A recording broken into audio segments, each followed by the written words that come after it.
I'm trying to help. Lights out. Suffer in the darkness. Let's pop back up under their noses. Us against the world!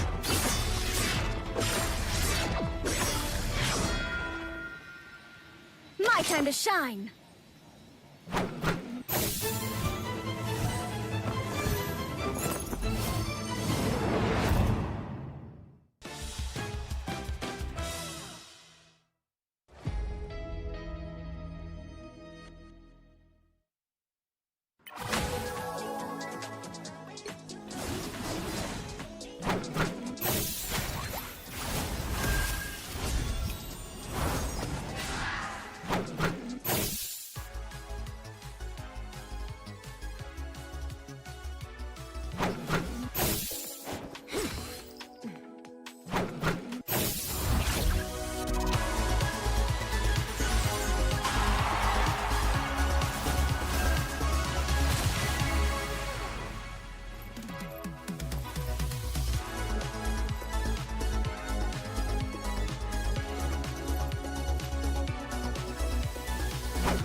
Behold, Dark Child!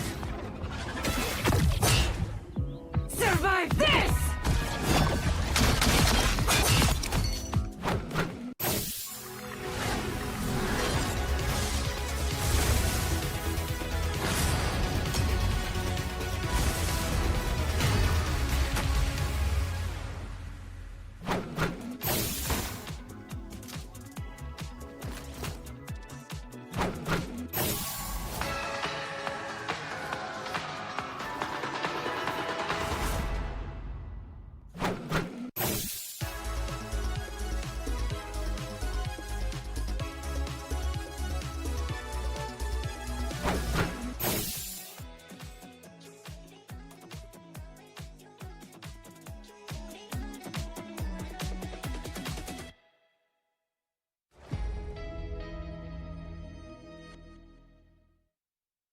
Here's the preseason teams if you don't know who is playing, and they obviously are separated into groups.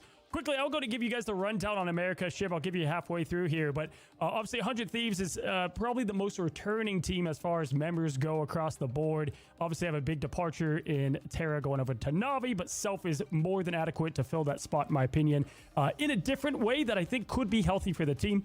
FlyQuest, they just announced their roster, fellas. I mean, the biggest change in a team, right? So definitely FlyQuest looking much different, and most of them is to the team to the right of them in Liquid. This team is stacked. We'll get across to that, but definitely some of the more talented folks you know from FlyQuest over there with their main vest staying with Fly. And then, you know, looking at Sentinels, going to go just straight down. Looking at Sentinels and what they bring, this is obviously a team that's been in here since the beginning, and they brought the party back. Armore's not there anymore, but Crimzo, Karova, Rymazing, that kind of duo or triple is all together. There's just a different dynamic for that team. It's going to be interesting to see how they come together. Shiv, you want to talk about a few here? Yeah, so I mean, we'll jump after that. I mean, Space Station Gaming, I mean, this is a team that, you know, obviously new to what we can see here in Ignite, but it's a lot of names you know. Blur, Doom, Fidel, Month. You've seen, obviously, speaking of Envy, talking about shipping them around a little bit. Nectar, they are disgusting, right? As a duelist, really play virtually everything. And then SJW, who's actually going to be a sub, a very similar duelist that we've seen across the board. So this team, it just has a lot of talent, but we have literally no idea how they play together. And I think that's going to be the big shock surprise. TSM, a brand new roster coming in, but we've seen these names together as a unit prior, right? So you've got Bedtime Story, Gale, Gilbert, Guru, Pizza Demon. All these guys have played together hit scan fashion for a very long time, and some of them are at the top of ladder right now. But this is not necessarily, in my opinion, their meta. They're more of a hit scan team. So I do want to see how they play here in Ignite as we move forward. They could be disgusting. Nightmare, obviously, this is a team with Light. Light was on old school FlyQuest. Mace, who we've seen on teams in past, running comms, a very good comm leader. Monster, one of the strongest Hulks I've seen, but now definitely plays some of that Vanguard pool. You've got Vision, who is, a dirty DPS, plays a lot of Namor, but now, just that hit scan side is always available. And Smash as a substitute, who was on Dark Zero, one of the few controller duelists. It's something that I think is more of a unique selection, especially at the top level, but being able to do that, I have no idea how you're able to play at this level as a duelist on controller. So definitely got the talent there on Nightmare, and this is kind of their meta, right? They love this kind of more divey style of play. So I do think they have some potential, which just in comparison to a team like TSM, I think it's more different for them, right? No, for sure. All great points there. To wrap it up, we have Swamp Gaming. I think a heavy favorite coming into this. They're a little bit of nemesis from last year, but we have new strategists that are going to be a big upgrade for this team. So we're going to see a lot from them in the preseason and exactly who they can be in this new Ignite year. And then all those bottom teams, Cafe Rose, Lunex, and yeah, we lost are all the teams from the MRC. I think Cafe Rose and Lunex will have a lot to prove, but it's Marvel rivals and anything can happen. And yeah, we lost. Yeah, we lost is looking like a team that even though they qualified from the MRC, they are dive heavy and look out for them. So there's your quick recap of all the teams for America in the Ignite preseason.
Hello, welcome back to the action here for EMEA Ignite preseason, and I want to start with a bit of a personal safety announcement. For those America's viewers that were maybe a bit traumatized from how your predictions have gone so far, and you want a little bit more like consistency with the regions, certainly from like the top organizations, you've come to the right place. You can join a Englishman, a Scotswoman, and a Yorkshireman as we sort of go through the action, get to see the last couple of teams that we haven't seen in action so far in preseason, and just see how these groups are going so far. I guess the biggest question for both of you guys is like, what games did you watch from Americas yesterday, and what can you not get over? I mean, the biggest upset was probably like the first one, Cafe Rose managing to beat out FlyQuest, and you could literally just hear the moment 1,000 Preds got absolutely fumbled. So, me as one of them, actually. It's catching everybody by surprise. And yeah, I think that it was a great way to sort of start off the region. But for us, we can objectively say that we're the strongest. There's 2 world champions we had last year. We don't have a big international event the preseason's playing into, but it's still a good chance to see what the talent has to offer. But before we get really into any of the action, we of course need to do our due diligence, I think as Tetra said yesterday, to make sure that the lights stay on and the ice cream doesn't melt. And then we can get into what the schedule's looking like today. How many of these games realistically are going to be playoff deciders, really? Sure, most teams have played 1 out of their 5 matchups as it's round robins in groups, but it does feel, Tetra, that there's some games here, even though it's early, that are going to have a big impact on teams' chances. There's going to be so many that are going to have a big impact. Like you've already mentioned, there are so many we've been talking about, not just for making it into playoffs, but making it in the higher seeds. We're going to have a lot of competition today. Unlike there is no competition between these two, though, is there, Ryan? Smooth. I love it. So for Cloak and Dagger, yeah, you've got the Derangiro skin that all of the ones we're about to highlight are in game as of 2 days ago, and pretty much I think we're going to be talking about them throughout the whole saga, I suppose, that we're about to see in the preseason.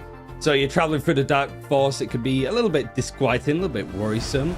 So make sure that you do have the sort of Cloak and Daggers Derangiro costume. It appeared in the Marvel Rivals Infinity comic, which I'm seeing more and more in shops nowadays now, which is nice to see. And like I mentioned, you have a couple of days in order to get it. And we're sort of looking forward to Season 7. And of course, you've got the Flight Mode Volume 2 as well. Yeah, I'm seeing a lot of people in-game already using these. We have a new mini pass, Flight Mode World Tour merch. Volume 2 is now available. The funk does not stop. Feel the grooves, buckle up for a wild ride. You can complete your daily missions, you can earn Namor's Sea Samba costume for absolute free, or you can pick your own chosen reward from the past free costumes in those mini passes if you didn't have it. And if you want, you can upgrade to premium to unlock everything permanently, as well as getting your hands on that Star-Lord Groovy Guardian and Magic Infernal Idol. And of course, finally, we have a little bit of sports ball ready for you. Go long, Spike! Touchdown, I think that's the right one. We have the Captain America skin for the Brett Hendricks, the star, coming on in. The game is on, and you can score points with your Captain America, who is very solid right now in the meta, so you can roll on in with the star costume, first appearing in Marvel Rivals Season 7. Be the center of attention and take the field, or just walking campus in style. I want to shout out Polly because it's the easiest win that you can have as he's moved away from EMEA to Atlantic to just pick up the skin. You're going to pick up a lot of fans now that you're playing for Liquid Citadel. We're seeing a lot of actual players emigrate over to America with mixed results, but at least Polly actually was able to start off with a win. Despite being banned out a lot in the draft, they really don't want to deal with him yet. Good reason. I'm not surprised. Yeah. Most teams here are breathing a sigh of relief. But like we sort of mentioned, we have a different sort of look. Not only are we doing a preseason to really show what these partnered teams with the Deadpool skins that you've no doubt seen, and also the invite teams and the MRC qualifiers can realistically do. They have this in stage 1 to show up, and those that do well are going to be seen in the mid-season finals looking really good into the end of this year. Others playing for promo relegation with other MRCs later on. But this is how it's going to break down. For the next 2 weekends, us and our colleagues for next weekend, because we're just covering this one, going to be looking at the group stage. Bit different to how we've done it in the past. It's less of a GSL double elimination bracket. Everybody is going to play everybody within their group, so there's plenty of chances to try and fight things back. And then playoffs is going to look very sharp towards the middle of April. I think something to note as well is the fact that, even if you don't make playoffs, you're at least still going into Ignite Stage 1, so you can still make a play to get your hands on some of the total prize pool, because there is a lot of money on the line to play for. First place, 16,000 USD. That is a lovely chunk of change to tide you over until the main Ignite stage. A little bit of a payday for the players to allow them to really lock in and focus on continuing to keep this region the best in the world. We're excited. We're hoping to keep going. And of course, there's still a little bit even for 9th to 12th place. That price pool goes all the way down, so everyone's going to get a little. But speaking of all the way down, down to the groups. Yeah, Group A to begin with. Less, I think, surprises would be here. I think, Moxie, how this group is looking so far today is pretty much as expected for predictions, at least. Yeah, I really want to see the Na'Vi versus Shikigami game that is going to be coming up personally, because like we've talked about Shikigami potentially being within the top 3, potentially even climbing higher, as they themselves have said. They feel like even if you're putting them third, they're still feeling a little bit underestimated, as we can have a look and go into Group B, where one team is definitely not being underestimated. Virtus Pro's first performance since Atlanta was yesterday, and they're looking just as strong, if not stronger, now that they've started moving away from solely focusing on dive compositions. What's the notable game here? I suppose it's a bit different, Tetcher. We're going to be looking at Fire Strays versus the only other team to have not played today or played yesterday in the form of Rad. Both of these teams coming on in did not play yesterday, will get their chance to debut in our first series. And this is another one that we've been looking at, where it could be a positioning decider for those playoffs. It could be a positioning decider for potentially second, third in the group. It's similar to our Heretic Shikigami argument over on the other side. But also, Na'Vi Shikigami is going to be huge, as Moxie says. We're very excited about that. The Vision Crimefall as well, game. Like, that's super important, right? Now that we saw Vision take a win against Reason yesterday. Crimefall, like, there were points where they looked competitive against Virtus Pro, but that is Virtus Pro. So now we get to really see what they're capable of being able to do when you're not up against literally the most proven best team in the world.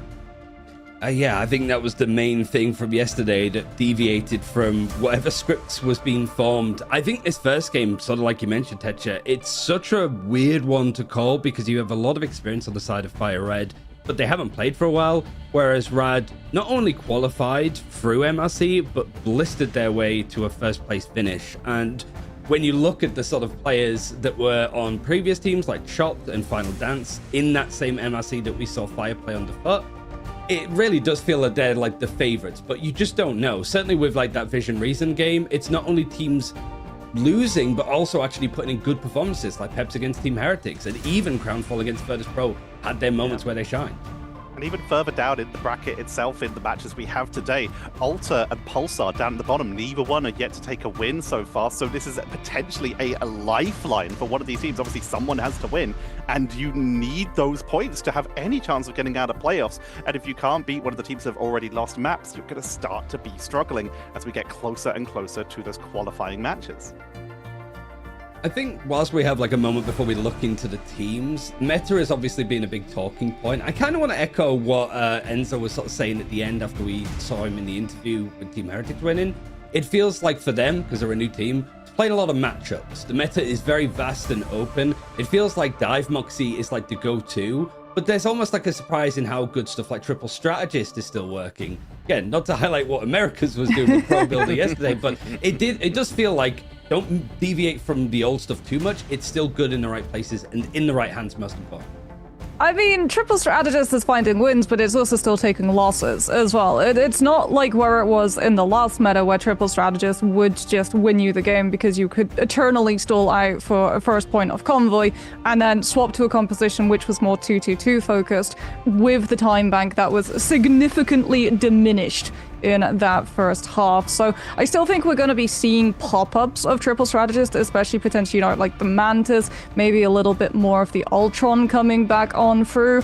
But for EMEA, at least, we're seeing far less Adam Warlock, and I think that's just a sign of the times given the slash to the alt generation. I'm sure Leg Day will be devastated at the lack of Adam Warlock. But we're heading on in to have a look at our teams here, and this is Fire Strays. This may be familiar to a couple people who've been keeping up with the Marvel Rivals esports, because you do have players from teams like Foot who played in the last Ignite stage, in Stage 2 of 2025.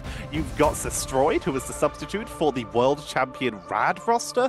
There is so much pedigree. We've even got players from Team Peps from Stage 2. This is a team made up of Ignite caliber players all coming together to really show and perform, with also some of the oldest and most experienced talent, with people like Blacksoul, who have just been playing one of the best groups in the world even since Season 0. brief representation of Fnatic as well at the Invitational last year, and also like the backline of All Business, which was a team very at the beginning of Marvel Rivals' lifespan, was one of the top teams within MRC that's climbed their way up to be a consistent base. But they're playing up against Rad Moxie, which have already made a pretty good statement recently as why they deserve to be here. Yeah, I mean, an amalgamation pretty much of Chopped as well as Zero Tenacity's roster, which back in 2025's first half of Ignite actually surprised a lot of people, able to make it out of the groups and come in that fourth position. So we've got Reunion coming on through with Ducky and Lugia getting to play together again, as well as that core of Crazy Kitty coming out with Mash and Vertigo from the Chopped team. So very much looking forward to getting to see how they're all going to be able to play. And I mean, Techa, you talked about Black Sow's credentials on the Groot. We do have to talk about Ducky One's credentials on the Groot as well, because you're saying, yeah, he's a world good Groot. Well, Ducky One actually held the title for world's best Groot at a point before the Invitational, so I'm sure we're probably going to be seeing him on that Vanguard at least once in this series. I do want to sort of look. Yeah, I mean, like, and also, like, we expected Groot was going to be a little bit not played as much, but he's still finding his moments, even with, like, more of the other Vanguards being popular. Deadpool, for example. I think a question, because I've spoken to you a lot about it, Ketcha, let's focus a little bit more on Fire Red, because we haven't seen him in quite some time. We've seen him play in, like, Stage 1, Stage 2 of Ignite under, like, All Business and then FUT, but there have been, like, disappointing moments. Like, they went out in groups in Stage 2. They did lose against OGC and then run into Citadel Gaming, which is a rough group to be in, full stop. But then it was also like a 9th to 12th finish in the Season 5 MRC at the start of this year, where both Final Dance and Chopped did better than them. I guess you guys are quite, like, bullish on how good Fire Red can be. I'm not sure, but, like, what is it about this team that you think can actually bring them a good result here, potentially? For me, it's definitely down to just individual players and the fact that a lot of these players have been playing together for a reasonable amount of time. We have got, like we already mentioned, there is an anchor of a roster for Rad, and it's just showing really just how strong they are in that MRC. But this is a roster that we did consider them to be a team to make it through the group stage in Stage 2 of Ignite 2025. We were all thinking, yeah, that's going to be a team that makes it through for good reason. Individually, they're great. Teamwork, they're great. They got caught out in that stage. This is a redemption run for them with some minor changes to the roster. And honestly, they are looking strong. I have a solid amount of faith in them. Is it a good meta for them, do you think, Moxie? I mean, yeah, like, Crazy Kitty has been insane getting to be able to flex, but Vertigo as well on the Invisible Woman is really underrated in my opinion. Like, the survivability factor of him as a strategist is through the roof, and then speaking about that, like, Lugia Goat, he's already been playing Dive Vanguards all the way back in the Invitational last year. He was already trying to roll out on the 4, which I still remember him trying to make work on Hall of Djalia literally a year ago. So if anyone is ready to be able to flex onto Dive Vanguards, it's this team. Yeah, feels like it's a good matchup, an intimidating one. And I also do wonder, because they're the last teams to play and also didn't play at all yesterday, like whether there's a bit more expectation. Certainly when there's more upset results with, like, Vision beating Reason, I guess for both teams they're like, okay, that makes our lives a little bit easier because maybe they were expecting Reason to be stronger. But, like, I guess the advantage goes to Rad just because they played more recently, but the meta shifting probably makes this a little bit more of a coin toss, right, Tetra? It's a good question, but you've got to bear in mind that while, yes, Rad have played in the official more recently, Fire Strays have been locked in for this Ignite spot for quite a while, meaning that they've got that pedigree on their team name, so they might have got their hands on some of the best scrims out there against some of the other Ignite teams. So there's a lot of experience they could have gained from that. Obviously, scrim bucks, we call them that for a reason. You can't put every stock you have in them, but both these teams are going to be coming in fresh, having not had to play yesterday. And this is where they've also had a whole day of watching everyone else feel out the meta. So if they needed to make any last-minute adjustments, they've already had their chance. Yeah, two organizations that have also been involved in Marvel Rivals last year too, both of which, Moxie, I think really want to make sure that they start off on the right foot here, because it feels like if you win this matchup, almost certainly, that's crazy to say after one game, but, like, playoffs would be a cinch for them. Yeah, I think a lot of people are going to be looking at this matchup to see as well where to place both Rad and Fire in their team power standings too. So very important matchup for both of them to take. I'll leave you guys to it. It's a big game and domination is where we always start. Take it away, guys. This looks familiar, Moxie. Immediately, Gambit and Elsa taken out, one from each side. And Loki removed the second that Gambit appears in the bans, in the protections, to make sure that we don't get those double Raging Royal flushes. Very similar, not just to what we've seen a little bit in some of the other drafts, but also in the MRC pre these recent Ultimate Charge nerfs. Well, it's looking, like you said, a little bit familiar. One team going for one-sided Gambit, but we're also getting Fire Strays prioritizing one-sided Elsa over something like a one-sided Deadpool Vanguard, something which Rad are instantly going to take advantage of, seeing that lock already being burned out and taking Wade Wilson off the table now. Jeff save as well from the side of Fire Strays gives signs that they're going to look for dive to create a little bit more space for that Elsa to be able to get the work done, and Rad now have to really look at what exactly they're going to leave open, as instead of going for something that would better enable the dive, they can't allow Fire Strays access to the Loki, because if Gambit's on the field, even if it's not under Fire's banner, Rad would still be allowing for a Raging Royal flush with the God of Mischief.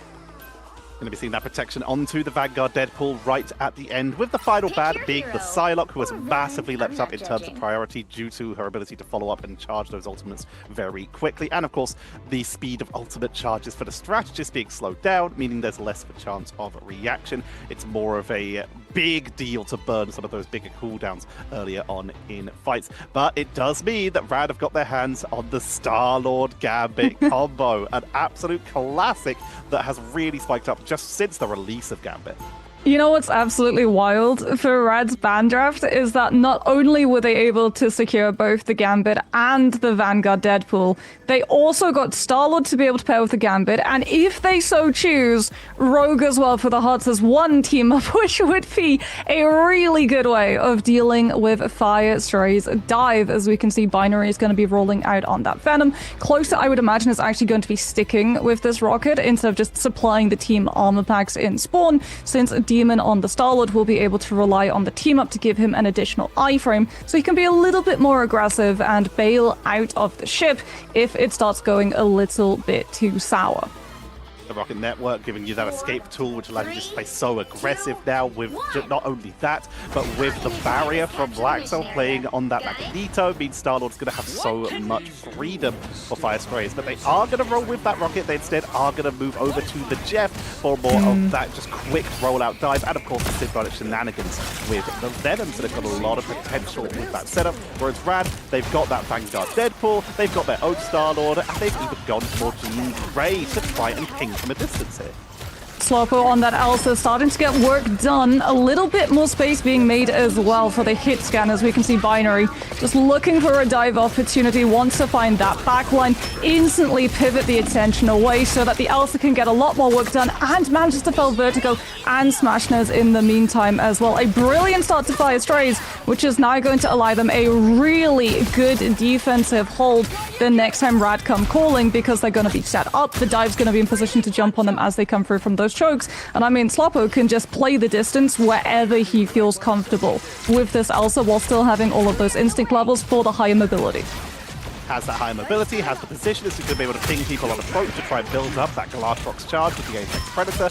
This is looking solid for Fire Strays on this initial opening, but Rad not going to be going down without a fight. They've, of course, already very quickly building up that Ban Hammer on the Deadpool, committed to the fight, but Venom into the backline has created a lot of disruption. They're going to try and punch them down and will take out Binary after catching them on the attempts at the retreat. Invisible boundary for the commit. Fire Strays, even though they're a person down, they want to take this fight either way, and they're able to take out Crazy Kitty on the first dive. Endsong Inferno into the backline, and Rad are going to storm through it, take it down closer, and then looking for the flip, finally picking up the last remaining members. Demon goes down, reinforced from Binary, but there's not much to do after this. I mean, it's going to be a reliance of Meteor M in this next fight coming through from Firestray, since, yeah, it's just clean up, and Nos actually already used the invisible boundary in that fight there. So Crazy Kitty's ultimate is going to be reacted to with the mag instead of the invisible woman's, as it's going to be up to close up to try to use the It's Jeff to nullify Vertigo's resources, but Ducky won with the Meteor M. Well, that will absolutely have the Landshark's name written right on top of it, as Close has to be very careful to get a bulwark from his mag to survive the impact. Ready for now. Ducky going to be holding down the front line. Here comes the piece from the Abyss directly onto the point with Demon already down early thanks to Ducky. Galactic Legends coming on out. Blackcell's going to be holding onto that Media M, not using it for defensive purposes here as Firesprays instead choose to retreat back out to try and outlast that ultimate, but they are going to be caught on the way out. Blackcell goes down to Vertigo as Rad have been able to flip this and have almost evened up the score at 44%. After that first initial fight was a little bit rougher, they caught the first pickup and they've been able to hold on and capitalize, Moxie. Oh, this is going to be really rough for Firestray as well. Like, Snots will have Invisible Boundary, but you have the Ensong Meteor M combo to potentially manage to find the elimination. Through an early ban hammer as well, aggresses Rad right into Firestrays before they can make the rotation to get Slocko a little bit more space. Meteor M finds impact onto Smashnez, however, so Ducky 1's ultimate is going to have a little bit worse of an impact as Rad take cover inside the Invisible Boundary, though Fires was later, which means they should find the flip. Meteor M coming on out, it's going to absorb a lot of that Galactic Legends. The healing output from the Jeff is also allowing them to try to hold the fight. They have to retreat as it expires. Dive to finish off Closar, who's trying to go for the backline with that. It's Jeff, Ensong Inferno, as Rad are holding this back beautifully right now. Chasing back to the point. They did flip for Firestrays, but numbers for Rad are looking great as they try to go for the counter push with the Apex Legend coming out from it and Slowpoke to try and get this Apex Predator, for the extra push. They are able to drop Blackcell super low. Jeff having to commit further forward to this fight. Symbiotic Shenanigans keeps Blackcell topped up though, pressuring into the backline, but it's still Rad sustaining, but they can't force the flip yet. Oh, the Galactic Legend. That's the win condition for Rad right now. Vertigo is so close to having the invisible boundary. Blackcell having to hold the front line so that they deny Rad. The flip finally falls, and we can start to see Rad making a little bit more pressure onto the point as a result. Binary goes deep on the backline with Feast of the Abyss, can be a little bit more individual and greed for that play because they've been able to get the eliminations through the invisible boundary just with the Elsa damage alone. And Firestrays walk away with the win on Stellar Spaceport just as Rad hit the ultimates, which would allow them to claw that fight back. Very nicely done. The incredible pickups given at the exact perfect time for Firestrays mean they start with a lead as we begin to head into the Warrior Falls.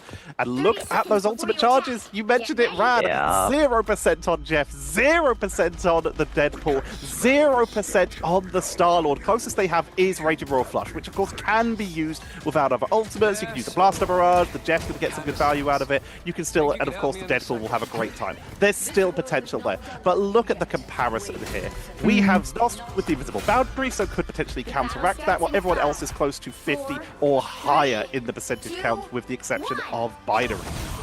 Yeah, this is going to be a rough one. I mean, Rad at least will have one-sided Raging Royal Flush, but like you said, Firestrays, they can just rotate point because they're going to have that invisible boundary up. They're not even going for point, they're just going to aggress. They're not going to allow Mash the opportunity to build up the Raging Royal Flush. It's literally just hit Rad before they can even move a meter out of their own choke to establish that space. Although Rad kited, and actually no crucial eliminations came through on their end, which means they answer back with the Gambit ultimate that they built up before Fire can cap the point.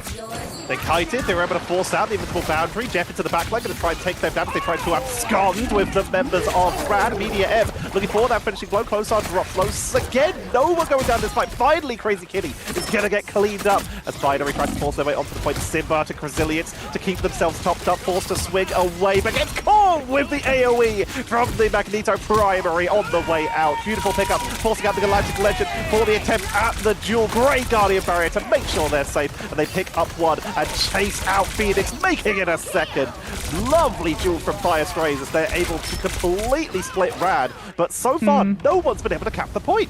Yeah, I mean, Rad are doing a great job, even in the face of all of the ultimates Fire are expending, just keeping Fire from picking up this actual point cap, as we see Meteor M now from Blackstar having to be invested, waiting for the Iron Curtain to fall from Ducky so that the Magneto is going to be vulnerable. And finally, we have a point cap coming on from Fire's side, but Rad have a lot of ultimates. So Fire, we're going to see them putting a lot of pressure here on the rotation so that Rad can't just walk and slam Vertigo's one-sided invisible boundary down onto that point. They do have to be careful though, as if they go a little bit too deep, both the Galactic Legend as well as the Ensong Inferno will immediately punish.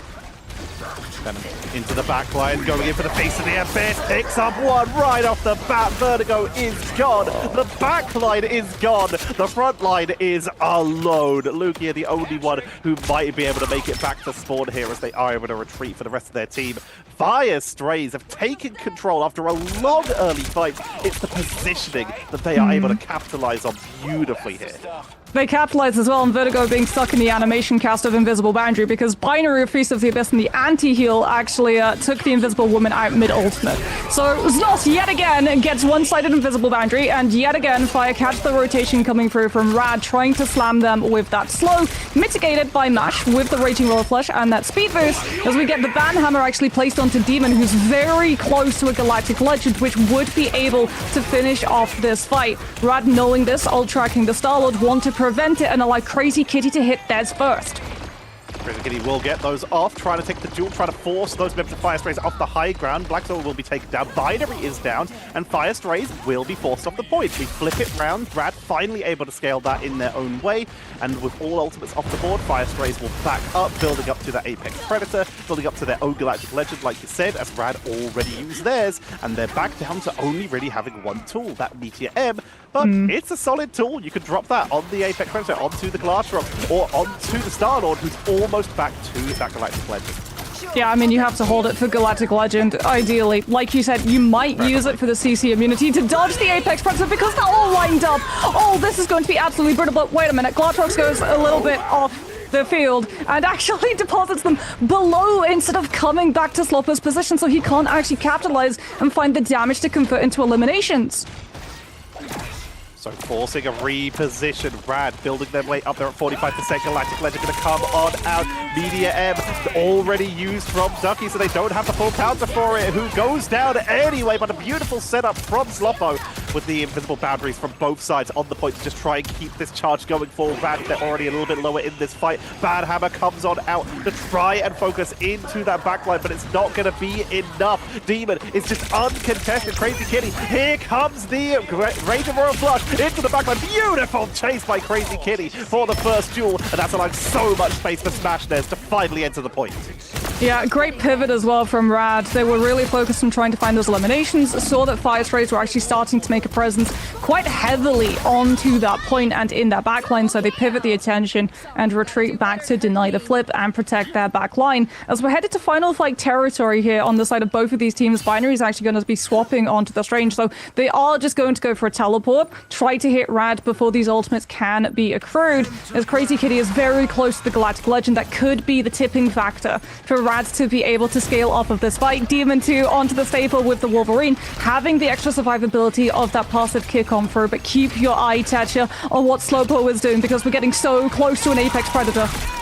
Crazy Kitty going to be coming on out with the Galactic Legend first, takes down Demon to prevent that Star-Lord from getting a lot of extra damage output. Cleans up too. Crazy Kitty looking solid here, but you mentioned Slowpoke at half health right now with Stoss still on the board, keeping them topped up, meaning they can keep this fight going for at least a little bit longer with the front line down. We are seeing just tools being taken away from Fire Strays as Rad even up the score. Rad doing a very good job, honestly, of recovering from a very aggressive Fire Strays. Twice Fire Strays try to come through with one-sided invisible boundary. Works the first time. The second time, however, they try to slam it when Rad already have that Raging Royal Flush and can manage to avoid the bear trap sent their way.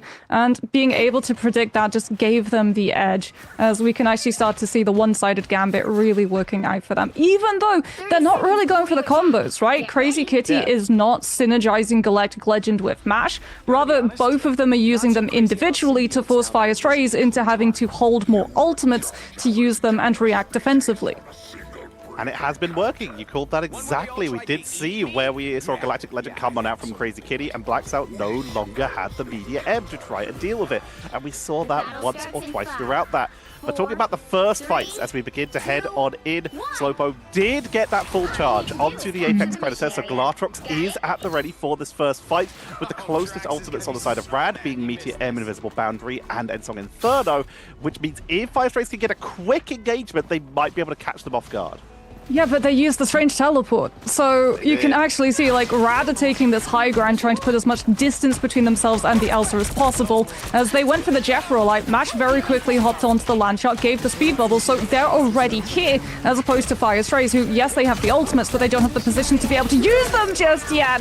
As we get a wonderful right click coming on through from Ducky, Vertigo investing that invisible boundary the moment Slowpoke drops, knowing that you don't have to worry about the Glatrox carrying you out of it, forcing Znos to have to mirror instead. Media M comes out from Ducky, going to be blocked off, not going to find anyone here as we begin to fight for the first point. This is active Demon taken out of the sky as Rad once again taking a solid early fight, and they haven't even needed to use Bad Hammer yet, but they're almost charged up for it, so it can be used to try and capitalize once that next re-engage comes on in from Fire Strays, as Rad start gaining that first percentage. After that first round where they looked a little shaky, this is an incredible comeback. I mean, you can also as well just have a crossfire set up, taking that high ground control, Lugia managing to just continue threatening that poke, doing a surprising amount of damage for a character on a Vanguard roll, but Rad again wanting to just create the distance, knowing that Slowpoke has the ultimate, don't want to get all caught up, stacked up against that Glatrox. As we can see, all of the pressure now falls onto the Invisible Woman. Znos gets hit by the Banhammer, close to having to pull the symbiotic shenanigans just to be able to peel, but they lose both the Invisible Woman and the Venom, and this delays Fire Strays committing the ultimates even more. This is beautiful staggering by Rad, able to pick people up exactly when they need to keep that percentage building up. Demon is waiting on the flank. They're waiting to pull the trigger so that they can be the first ultimate into that fight. See if they can zone someone off the board. Slowpoke trying to push down main, look for that opening for that first initial fight as Crazy Kitty needs to be careful where they are sat. If they get caught, it could be a quick blow up. They will retreat back into cover, make sure they're not going to get caught out of position as of yet. A lovely curve is being set up here by the members of Fire Strays. They look for the fight. Venom into the backline. Venom focused down. Venom knocked back. Looking for the swing away. Binary will swing out. Ensong Inferno. Meteor M to try and focus into the backline. Doing so much damage. The Deadpool shield is attempting to try and protect, but Slowpoke will be taken down either way. The pressure onto the backline as Jeff falls as well. It looks like Rad took everything Fire Strays had to throw at them and come out ahead, but Fire Strays pulled all those triggers and still have 3 ultimates available for what could be one more fight, but it's gonna have to be a portal. Yeah, here's the strange TP. Znost at least will have the invisible boundary to match Vertigo's as a Rad's reaction. We actually see Closer swapping to the cloak, making sure to go for that Terror Capers, like you said, just in time. They're able to go past Rad's bulwark at the choke and actually find the flip since Rad were not in position to contest. Now they have to walk into Slowpoke with that Apex Predator, though Ducky might honestly just drop the Meteor M directly on top of it. As keep your eye on Vertigo. If he manages to avoid the Glatrox, he can use the invisible boundary to save the team. There's the Apex Predator, and there's the invisible boundary right on Slowpoke's position to make sure it doesn't translate into eliminations. And for Fire Strays, this is just a matter of waiting out invisible boundary before they can actually restart this fight. Binary's going to be able to pick Vertigo once the boundary has fallen, and they're starting to make a little bit more headway, though. Lugia Goat is an absolute menace on the backline at the moment, together with Ducky putting the pressure on the strategist when Fire Strays just don't have the hands free to be able to peel. And another cleanup. Rad are looking so strong right now. Znost is trying to delay, trying to buy time, but it's one by one, literally funneling people onto the point to try and buy time. But where's the reinforcements? What was the plan? You can't portal back. It was just delaying the inevitable as Rad take point number 3 and the first map of the day. They looked so good when we moved over to Imperial. Like, they looked insane. Their read of the ultimate economy, if you're trying to think, like, why did Slowpoke not use ult until literally the last fight? He couldn't. This is the thing, his hands were absolutely tied because there were so many delays. Like, Rad was so good at finding those eliminations and forcing Fire Strays to have to call a fight early while still holding onto the Elsa ultimate that Mash actually got to rebuild the Raging Royal Flush. And one of the properties that comes with that Gambit ultimate is when you cast it, it purifies. So that purifies all forms of crowd control, including if you're grabbed up by an Apex Predator. So what a lot of teams are actually doing with the Gambit, if Elsa gets through, is they're saving the Gambit ultimate cast and popping it when their players are getting grabbed by the Glartrox to instantly free themselves. And it meant that the moment Fire Strays track that the Gambit ultimate is up, Sloppo has to wait for it to be used before he can commit his. We'd love to see that. It's a much longer range than his other purifiers. He does have one on his base kit, with, of course, his heart deck. But in this case, being able to play a little bit safer, holding onto the ultimate. Yes, you don't have it for main engages, but you can use it once that Glartrox comes out if your team's able to dodge it. So you still have all that potential. This is a close game. Even though Rad were able to take so much control of those second points, Fire Strays did start off with an absolute stormer on the first round. And we're going to have to keep an eye on this because, again, this is a big one in terms of who is going to finish higher in this group, as this is one that we've actually been discussing quite a bit between us, the casters behind the scenes, as to where we think these two teams will land. And right now, Rad, coming in from MRC, are coming out on top. The big win, I think, for Rad to be getting, because they were the domination domineers, I suppose, in the MSC that they qualified through. They won every single map, and the only two maps that they dropped were in different game modes. The downside to it is if we do see Fire Strays, they have map game mode and like choice side and stuff to choose now. It was before that if Rad lost in MRC, they would just go back to domination. They can't do that in this best of 3. They'd have to go to convergence or convoy, depending what happens. So there is still a good chance here for like Fire Strays to bounce back and actually reverse sweep this one. I think for Rad, main question I think I have for Fire Strays is like looking at the bans. You've got stuff like the one-sided Daredevil, for example, that Fire Strays were able to get. Didn't see it at all. Just seemed to be get it off the field. But then Fire Strays were still playing like the Magneto, the Star-Lord without a Gambit. I do want to ask your opinions about that in particular, but we're going to go for a break and see exactly if that meta's going to show up a little bit more. So we'll see you in a few.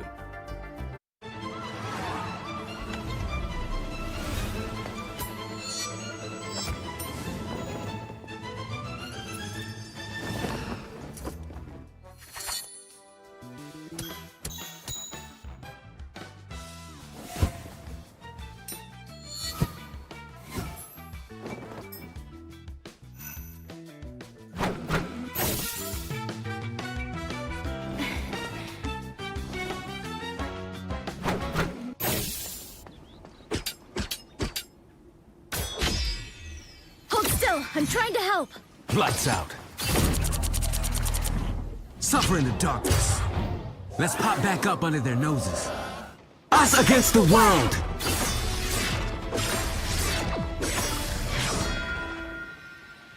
My time to shine.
Rad have been thrown a pretty interesting curveball as we're looking into the draft. Obviously, as we mentioned, it has to be a different map to Domination, it has to be Convergence, it has to be Convoy, one of the two.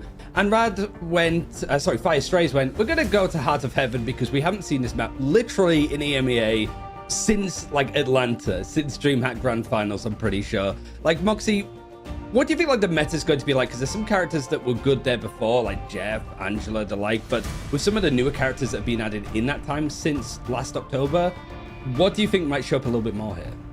I mean, it's likely we do get to see a little bit of the Angela come through. Binary was a really good Angela player the last time that we got to see them in action. And from what we saw of that first round of Domination, Fire Strays are definitely wanting to try and prioritize things like the Jeff-enabled dive compositions. But I also feel like they're going to just try and keep Sloppo on the Elsa, because when he had space, it was working really, really well, right? See, round 2 of Domination, when he didn't have the space to be able to get anything done, it was not working. But that was more a case of Rad just doing their job really, really well, winning the first fight and snowballing all of the map monopolies afterwards. So now that we actually get to see both sides get to play the attack and the defense, Fire Strays, I feel, could have a really strong defensive showing. And where I want to come in here is to actually capitalize on what you were saying before the break, Brian, of this is a map that's very beneficial for someone like a Daredevil that was banned on one side, protected on the other, and then not played. Having that ability to see where people are coming from, especially if you do play some of those flanking dive characters, could be really good while being able to flanking dive yourself. So I'd be curious to see if we actually do get to see the Man Without Fear make it into the draft this time.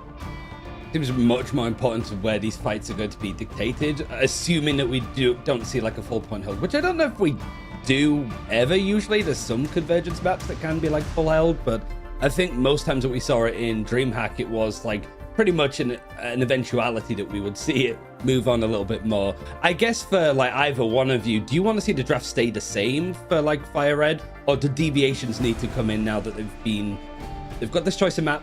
They need to change up the action. I guess I'll start with Moxie. What do you want to see any changes there? I mean, I think you let Rad get one of the two, right? They get the Gambit or they get the Deadpool Vanguard. You don't let them get both, or if something like the Gambit gets through, you start depowering what it should enable.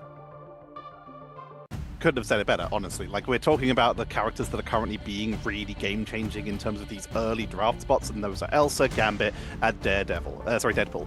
And when you get two of those together, in particular, the Gambit and the Deadpool, you have so much power because he works well with Gambit. His extra attack speed from the friendly Deadpool in your area gives you a lot of extra damage output, the ability to flank and burst on through for initial fights means there's very little time to react. It's just solid, and of course, you talked about it earlier, Moxie, the Gambit is quite good into the Elsa with that Purify, so love to see anything like that. Well, seems to be the case, right?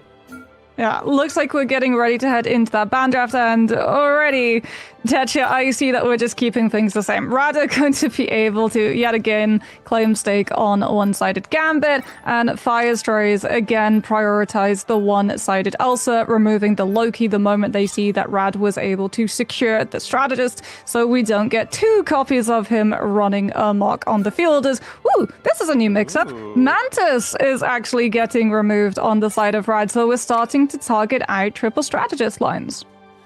On this map, pretty solid idea. There's a lot of front to back on at least that first gateway, so you could actually get a lot of value out of just pinging down lane with the Elsa with that damage boost.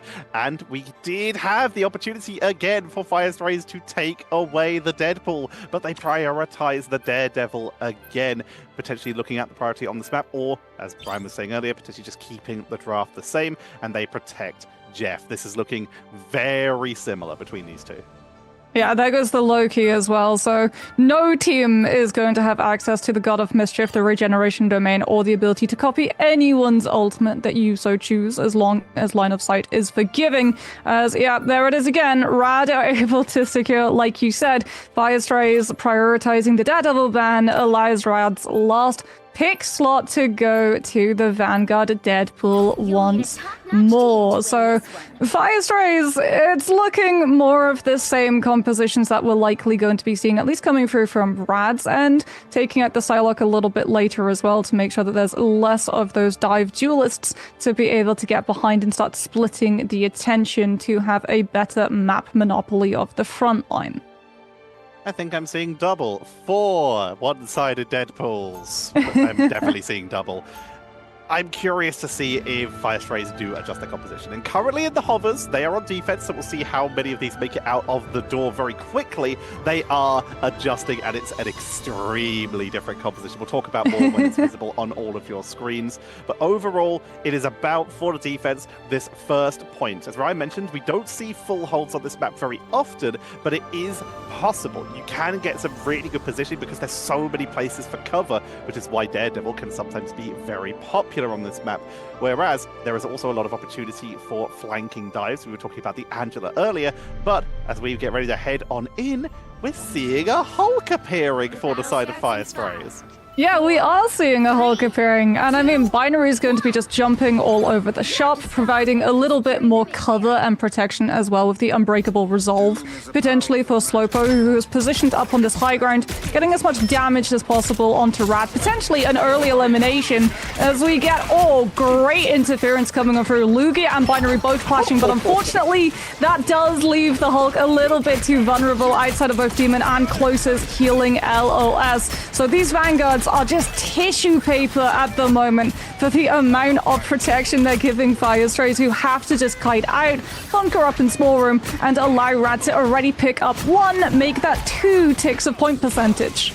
Binary staying on the Hulk. It's a pretty fast rollout. That was fast for someone like an Angela, but it's going to have a little bit more staying power on the actual objective. Although, once again, targeted down, focused brutally, barely able to hold upright here, but it's going to be Jeff in the backline taking down Demon to be able to roll back in very quickly as well. But the burst that Rad seems to have, Fire Strays just aren't able to sustain through it. They aren't able to hold through. White Fox goes down onto Nos. Binary is finished off for the second time, and this is Rad just snowballing through and looking for stragglers on the retreat. Okay, we have to talk about a combo that Rad are doing with their cooldowns, and it's Lugia Goat with the absorption grab, and Crazy Kitty, when he sees that someone's CC'd, just lobs Magical Unicorn Shield on top of them to block the healing line of sight, and they are just gone within 5 seconds. It's absolutely insane. As we get Blackstar actually moving over to the Groot, trying to have a little bit more of those walls to provide some more angles and natural cover for Slowpoke to be able to hide behind us. Fire Strays have to make up for time. They're going aggressive. Binary's jumping in, trying to create a little bit of space, but Rad with one-sided fights previously have the Galactic Legend as well as the Raging Royal Flush, and it punches through any potential sustainability of Invisible Boundary. This is what we were talking about in the ban draft, right? You cannot possibly allow, if Rad get the Gambit, them to get something like the Star-Lord through, because even if you have Invisible Woman, your ultimate is still absolutely ineffective against the combo. We're going to see some adjustments once again. Fire Strays slowly adjusting that composition until they find what works. They've abandoned the White Fox. They've moved over to the Wolverine. They're just going to try and lock down, try and displace and prevent this massive snowball from Rad. They're just able to walk forward mostly uncontested with this triple Vanguard composition. Close off, pinging from range, building up ult charge incredibly fast, and actually able to snipe Bash in the background with the Joyful Splash as they push into the backline, committing to this fight on the stairs to try and get onto the backline once again. Binary falls as they're just getting focused down too fast. Beautiful grab onto Lugia, but they tag on through. Snos is taken down, and Brad just aren't stopping. Finally, they'll get taken down, though, with the Apex Predator. I don't know if it's going to be permanent, though. Rad are still fighting this out. They secured the elimination onto Znos, which means no invisible boundary for Fire Strays to take advantage of and sustain and stall out. It comes down to Binary with the Ward Breaker Hulk just holding the fort down long enough for Znos to come back. There's the invisible boundary that we're expecting. That's at least 8 seconds of stall. The Rad are entirely outside of it. No one's getting caught by the slow. It at least allows Fire Strays a little bit more space. Rad have to push up into them, but we're about to have Galactic Legend as well as Heartbreaker, and Fire Strays potentially are about to lose all of their ultimates. Wolverine coming in from behind with the fast ball that allows the engage, and Fire Stray set that up beautifully. The flag from the Wolverine into the full engage, walling off the escape, and Fire Strays right at the objective of point 2 have been able to stabilize for at least a few more seconds. But there's 2 3/4 minutes left, Moxie. Here comes Rad with their win condition too. It broke the first point wide open. They're going to be able to do yet again the same thing. Raging Royal Flush, Heartbreaker, and Galactic Legend. There goes the Gambit, there goes the Star-Lord. A great fastball actually setting up for a very aggressive Wolverine Hulk dive onto Mash, but the damage was done. The Gambit got the ultimate off, Smash has found the eliminations, and Rad are just cleaning up at this point. They're delaying as best as they can. The Fire Strays trying to hold on as a couple members of Brad drop low, but they sustained beautifully without even needing an ultimate. And now it's just about picking up the stragglers. Portal's going to come back in, but with an incredibly staggered composition. Means it's basically just Doctor Strange and Wolverine trying to hold this. Wolverine takes one off the point as the objective with 30 centimeters to go. Fire Strays continue to funnel in one by one. Apex Predator comes on out for an attempt at a blow-up, but it's going to be Sloppo and Demon who go down, and that seems to be more about eating through the time there, Moxie. Fire Strays, they knew they weren't going to win that, but if they could make that last a while, they could start to work away at that portal cooldown in case it's needed in the future, although this is a very close spawn for them, and it also gives them the possibility to at least burn through that clock and have a better chance on point 3. Yeah, but crucially, Vertigo gets to hold on to that invisible boundary. Blackso with the Groot Walls almost finds the isolation onto Ducky, who was very overextended away from the rest of his team. But Crazy Kitty is the one who actually capitalizes with the elimination when Fire Strays try to chase him down. They went a little bit too far around that corner, and Snoss just does not want to invest the invisible boundary, because if they do and take first turn with the ultimate, Vertigo gets second and much later, and Smashness is given free pass to come in with the Galactic Legend. This is Fire Strays' potential last stand as they try to hold the line against Rad, who are about to just build up the ultimates and cash them all out. Star-Lord, Gambit, Rogue, it's all about to come online. If Fire Strays don't find eliminations now, Rad will overwhelm them.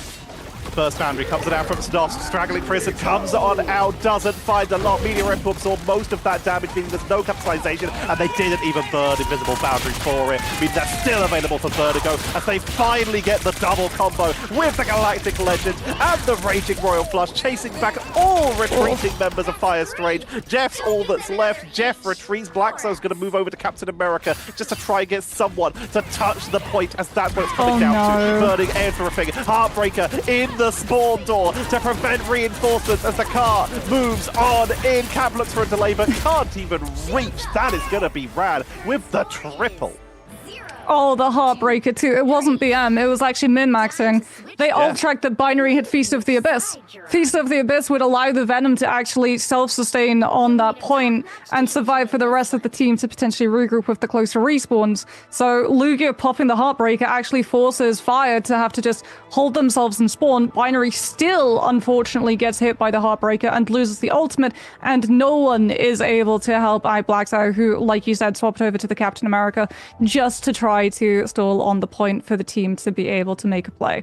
Really good stuff coming through from Rad, showing that yet again in that ban draft, if Gambit makes it through, you have to look at what the Gambit will enable. Fire Strays letting both the Rogue and the Star-Lord through means that when Rad hits that one fight where all of the ultimates align, if Fire Strays don't start breaking the cycle and finding the eliminations onto those players that set the ult chain up, they will lose that fight. Looking over at the defensive composition for Rad, they're going to be sticking with basically the same thing. Ducky was thinking about the Hulk for a moment, but is deciding sticking with that Gambit team up and the ability to keep Smash there so safe every time they go in for that Blaster Barrage is going to be a little bit more viable here. Fire Strays, though, they are looking like they're going to adjust here, going a bit more heavy on the dive.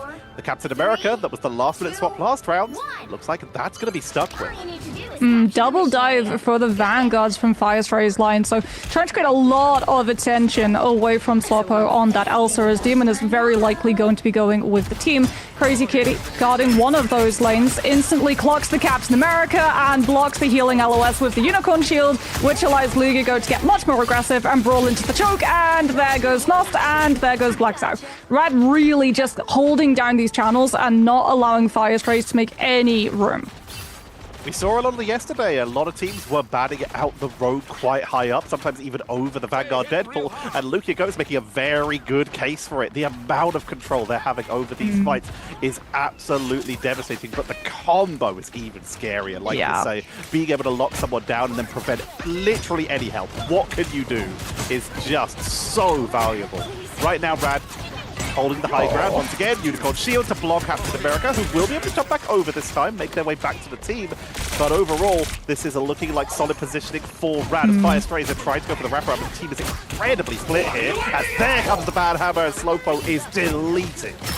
Yeah, I mean, they go for the priority onto Slowpo because he was that close to Apex Predator. Rad just want the instant elimination against the Elsa, who got a little bit too close to comfort. Like you said, since Fire Strays, they saw that their Captain America was getting isolated. They jumped back. Rad kited into small room and gave up a little bit of that space. So finding the elimination on Elsa was absolutely imperative for them to be able to claw that back. It does mean that Slowpo is going to have the Apex Predator for this fight, but Rad now can just position their players split so that only one, maybe two maximum gets caught out by it, as we can see that they're about to hit that win condition fight touch. Even if Snos gets the invisible boundary online before Rad decide to go first, which is highly unlikely given the fact that they have both the Gambit and the Star-Lord now, it shouldn't be enough healing to sustain through.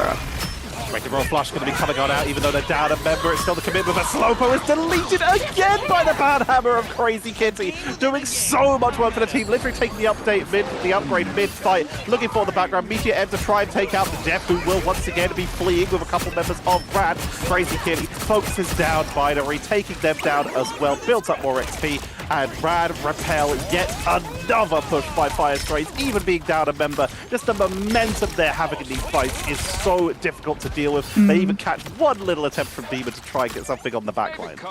There is an opportunity for Fire Strays here, though. Vertigo actually parted with Invisible Boundary in that fight, so Demon is given a free pass with the Galactic Legend in this fight. Fire Strays also about to hit both of their Vanguard ultimates. They might not have a traditional strategist ult, but Freedom Charge can act as a pseudo one with the overhealth that it provides. Lugia Goat, though, with the Heartbreaker is something that Blackstar has to be very careful about. If he lets the Rogue use it first, Freedom Charge is sapped away, and that's exactly what happens. Binary has to use Feast of the Abyss, Demon with the Galactic Legend, but they've lost the Captain America, which they would have relied on being able to pull a defensive in the second stage of this fight.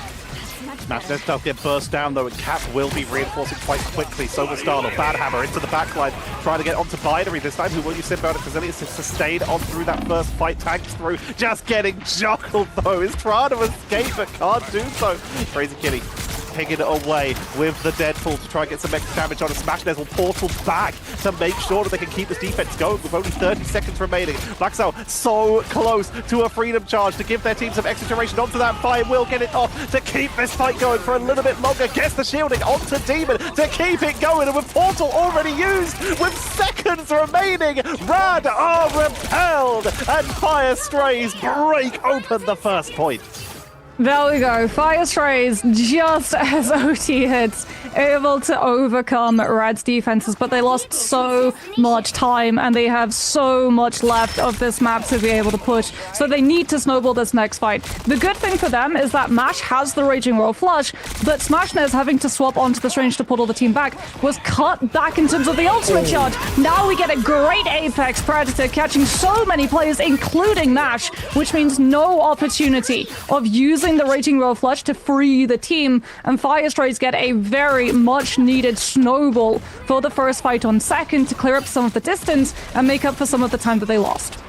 Fantastically executed. We were talking about how they were just struggling to find positioning in that first game, but in this case, being on the attack, they were able to catch the members of Rad as they came in for the reinforcement. Speaking of that, here comes that Raging Royal Flush into the backline. Mash is literally getting spawn camped here, but is trying to take the duel with the help of their own Raging Royal Flush. Cap's able to retreat into the invisible boundary to get healed up, replaced by Binary to continue to bully Mash and make sure he's having a bad day, as Slowpo building up full instinct here is just getting so much value. They've got the positioning they need, they've got the damage they need, and they've got the support they need to keep that pressure going, and that double dive is giving them all that space.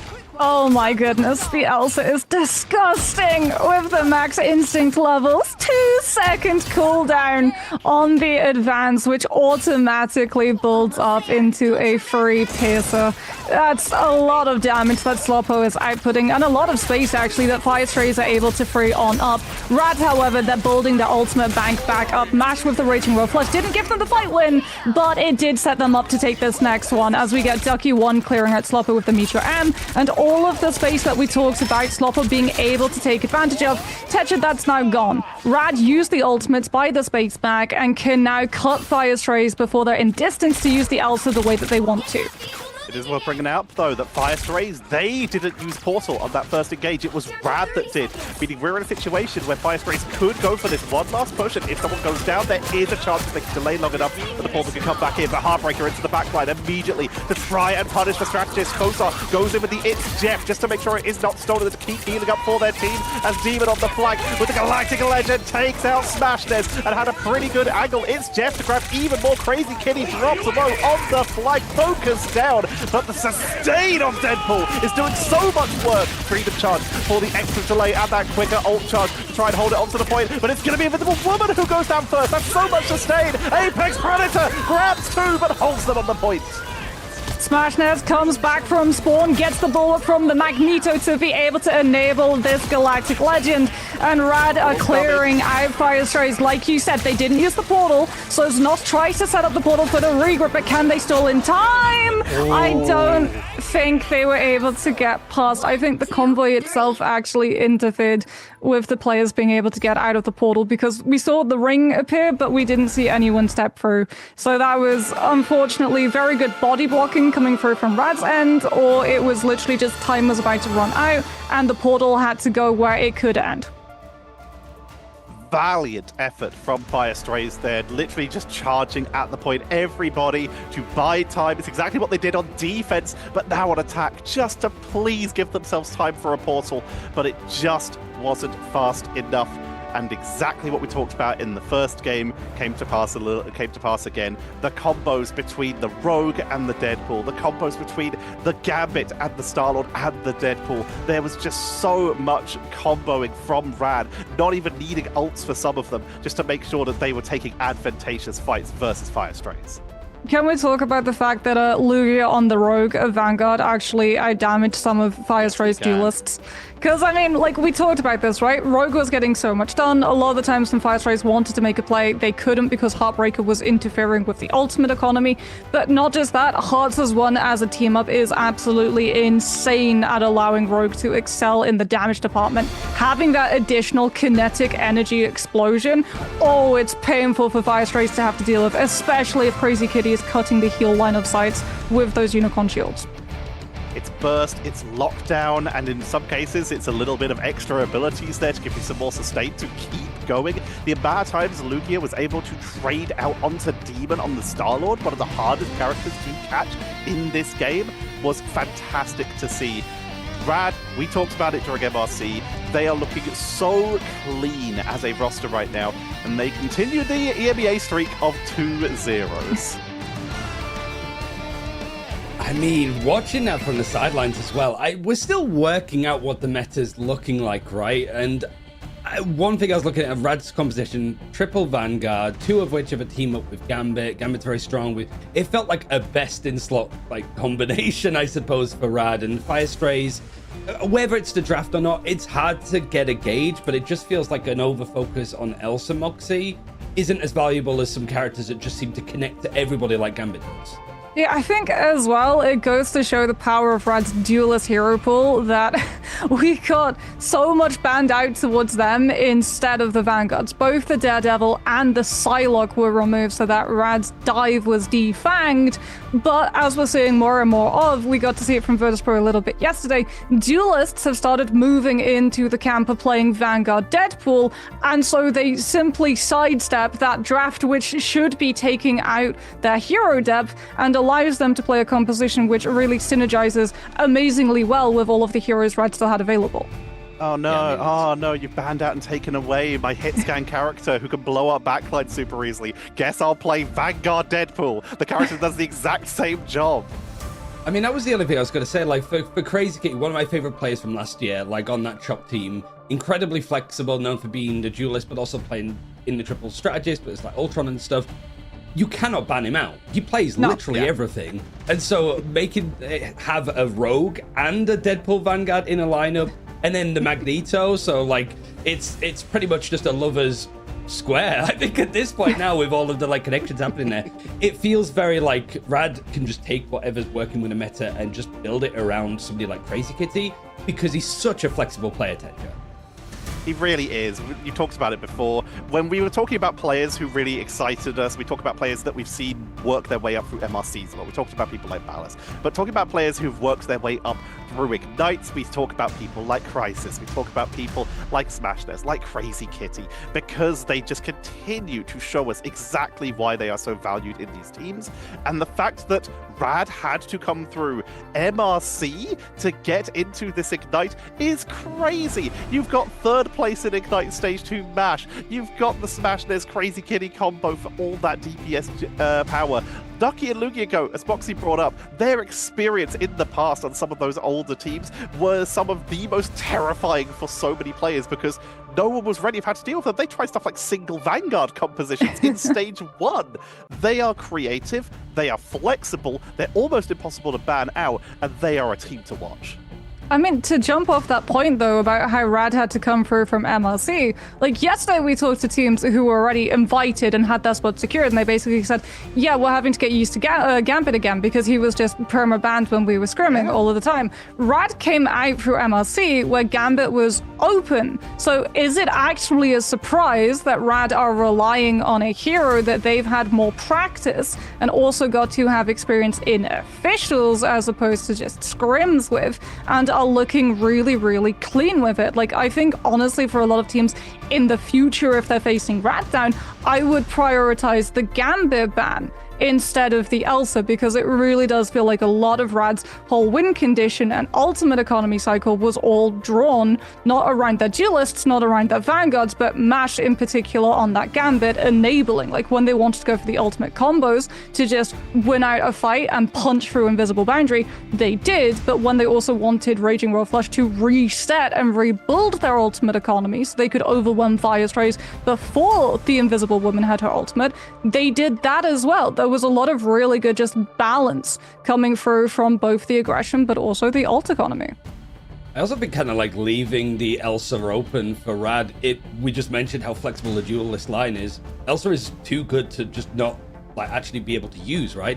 But we can ask a few more tricky questions, I suppose, to, I believe, the head coach actually of Rad, Ash, and I noticed that there's multiple players that have Ash in the name on this team, because you've got MASH and Smashness. But yeah, talking to the coach, I want to start with the draft first and foremost. Ash, it did feel very like you had everything that you could possibly need, like hero-wise, and it made it very straightforward after that. Yeah, no offense to the people, but I feel like the prep was a little bit lackluster. I think there's not really too much that you can do to keep it honest against our team. We're very, very capable with a lot of different characters. I mean, if you're leaving Gambit open, we've got one of the best rogue players in the world, Lugia, you just put on rogue, which he didn't even play on the first map. And then if you leave Elsa open, we've got Crazy Kitty and Smashness, who are both obviously extremely good at that character. Some of the best in the world again. It's just unfortunate. I don't think there's too much that they could have done. So jumping off of that point then, we were talking a little bit about the fact that you had to come through from MLC, and that's actually allowed you to practice with some of these compositions before some of the rest of the teams. Do you think that that experience has actually given you an advantage at being able to play things like the Gambit composition better than your opponents? Yeah, I mean, a lot of it also comes from this North American propaganda about banning Elsa first, right? Like, I think Firestray just kind of fell for it. Instead of developing their own identity, you're just leaving Gambit open against some of our teams. Like, we've got a lot of practice, obviously, from MRC, but I think MRC was just kind of like something that we had to do as a kind of rite of passage at the moment, where we just get more money, so we just go on to the next one, I think. So you say it like you're calling it American propaganda of banning it first. Do you think that is something that some of the other teams are falling into, or is this more of just your team has developed their own identity and don't agree with what some might consider to be a general wisdom? Well, I have my own sort of obviously read of the meta. I think that there's a lot of different things that is good and isn't good. I think triple tank beats Elsa comp, obviously. I mean, you saw it evidently. I think even if they played it perfectly, I don't think that there's too much that you can do against the triple tank slop, as people call it. I think it's extremely good. It's just meta at the moment. I don't think that there's anything that beats it. Yeah, I think that's pretty much it, really. Can you talk a little bit about how this team came together? Because obviously it's a mix of like some of the chopped players, some of Final Dance. I think you were with like Rad Academy and also an NA team like coaching over the last couple of months. Like, how involved were you in putting this team together, and what was it like to sort of be picked up by Rad? So I actually had full reign to build the roster with whoever I wanted. I wanted to build it with a core of obviously the players that I'm very fascinated by, which is my backline. I built it around the backline. Kind of went through trial. Everyone in EMEA, I just obviously built the best team possible. And as I saw you guys mentioned earlier, it is obviously just an amalgamation of Chop and Final Dance. I mean, two of the best rosters that sort of the biggest what-if stories in EMEA at the moment. So hopefully we're not going to turn this what-if story into reality. Hopefully it'll be the truth that we end up proceeding forwards with.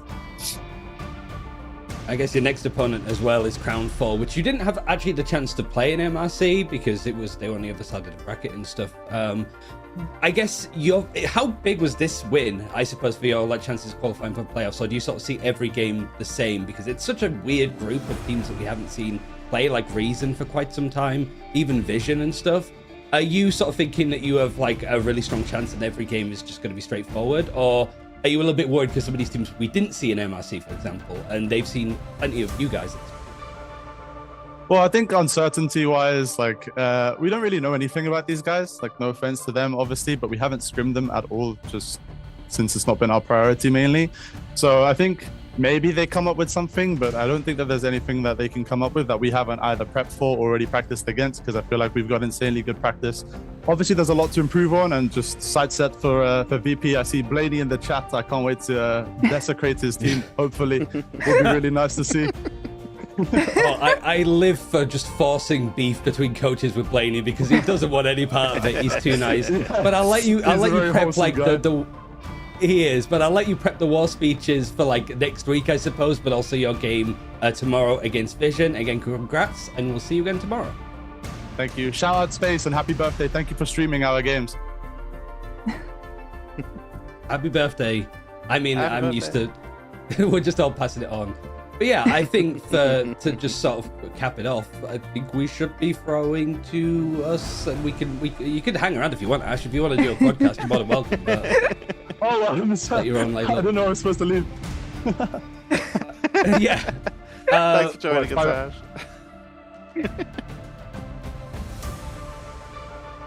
There we go. So yeah, I mean, I would be cool actually to just have his opinion on it. You can put it on the desk. I'll just I'll just get a quick Sunday dinner, early Sunday dinner, because it's Saturday. I keep thinking it's Sunday. But yeah, so I think Rad were expected winners for us. Are we a little bit disappointed with the lack of fight that Fire put up in that one? Like, we expect a lot with how tenured this roster is, Tetcher, but it did really feel like outside of draft, you're looking at the compositions and you're like, yeah, this is going to be tough for Fire. Honestly, I think Ash and Moxie kind of covered it perfectly earlier. I don't feel bad about how Firestray played. I feel bad about how they drafted a little bit. I feel like these are some issues that they can fix in the draft in the future. So I'm not that worried. I'm just hoping that they can figure those out before their next series. Any final thoughts on this one, Moxie? You feel like the Deadpool Vanguard is just ban it, please. Get out. It's too good. More the gambit. But we'll talk about that, right? A little bit more in detail in just a bit, I'm sure. Yeah, so the next game is a big one. Virtus Pro versus Shikigami, both teams winning their first game. It could be the top of Group B being decided, but we'll see exactly how that's going to go after a quick break.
So we've seen all of our teams play in EMEA Ignite so far this preseason. Now we're going to see if the two teams of Na'Vi versus Shikigami, which one is going to continue on this hot streak as they both won their first game. We'll start with the easier team, the one that you can actually get the Deadpool jersey for. And if you're playing Vanguard Deadpool, you are feasting right now, especially Tetra. World champions for the mid-season finals, second place at the grand finals in Atlanta. This Na'Vi team, with the addition of Terra, looks to be really going for the crown here, globally against First Pro. They're giving it everything they can. You've talked about it. In terms of this Na'Vi roster, they are very similar to what they've been since that World Championships, with the changes mostly coming to their duelist lineup. In fact, none of their duelists that they played in some of those earlier tournaments are the same. Jerky came in as for a little bit earlier, and then Terra, all the way from 100 Thieves in the Americas, came in for this year. One of the undisputedly best duelists in the world has made his way over to EMEA for the crucible of our World Champions teams, and going to try and take Na'Vi back to the top. The first map is Krakoa, as we're seeing. I think whilst we go into Shikigami, Moxie, I also want to highlight, because you're a strategist player, these were the two teams yesterday with their wins, where their strategist backline just went down maybe 5 times max, like across the series. It feels like whoever's going to have the tighter strat backline here is going to be the one that comes out on top, right? Yeah, especially like Na'Vi, you have to be so cautious of Fate on that Jeff, because he is just such an aggressive Jeff the Landshark player, enabling those really aggressive dives in the backline with things like the Venom and the symbiotic shenanigans. But at the same time, you also have to worry about Crook if he gets his hands on the Loki. I'm sure Shikigami are going to be wanting to play a lot of dive compositions, but from what we saw yesterday, well, Na'Vi are really good at dealing with dive and just surviving through it. I think across the floor here, because I know I'm the most bullish on Shikigami, I think, in this group. On a scale of like 1 to 10, 10 being this is absolutely like winnable for Shikigami, like they are maybe favorites, versus 1 being there's no chance that Shikigami could do any damage to Na'Vi here. Whereabouts are you on that like spectrum? For me, it's probably like a 7 or an 8. Like Shikigami could take a map here. Taking a series would be a big surprise, but I don't think anybody should be shocked that this game is going to be closer than it is. So I guess that, like Moxie, where do you think this one sort of falls first? I mean, given the fact that everyone is sort of grouping Shikigami into the likes of Na'Vi and Team Heretics, I think to back that up, it has to be close, right? It has to be at a threat factor of about 7, potentially even higher, especially for me, because like we know that Na'Vi's had a couple of adjustments. We also have to see when push comes to shove, if things take a little bit of a downhill turn, can they still manage to work together as a team? As Na'Vi actually go for the instant ban of the Elsa, as opposed to Shikigami, who go with the previous series instant ban that we got to see of that Gambit. Very interesting. This is going to be a sort of test of Ash's theory here, of taking out the Elsa early and letting Gambit sneak in a little bit later, but it's going to be the double. Na'Vi knowing they have those 2 bans in a row, Shikigami protecting the Daredevil instead of getting that one-sided Gambit themselves, means that we're not going to see Gambit at all this game, but Na'Vi get their hands on a one-sided Elsa Bloodstone. So it's going to be all about positioning, working out how you can do, while also getting harassed by that Daredevil, one of the few characters that can keep up with Elsa's mobility.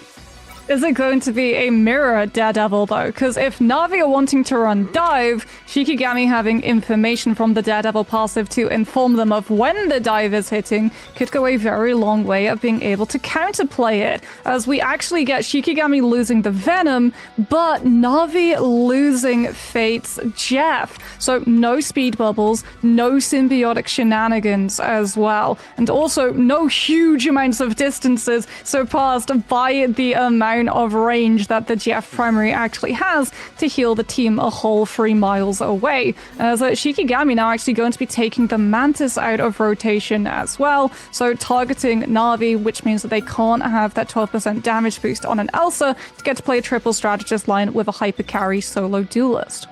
And one-sided Vanguard Daredevil Deadpool, secured by Shikigami, actually able to manipulate that all the way to the end with that protection. And we are seeing some very interesting halvers that I'm pretty sure aren't making it out of Spawn, but we'll talk about that more as we go on in. Overall, This was really solid. The gambits removed from both sides. I don't know which of these drafts I prefer more. Both of these teams have the Daredevil for that a little bit of extra scouting. We've already talked about how strong Vanguard Deadpool can be. It's not going to have the gambit to follow up with it, but it won't have the Jeff for the extra toy box healing as well. But it's still going to be able to separate people. You're still going to be able to capitalize and potentially see just how quick of a blow up you can get. How well are Na'Vi going to be able to deal with Shikigami's dive style, which can probably best be described as a flock of seagulls descending on a ship?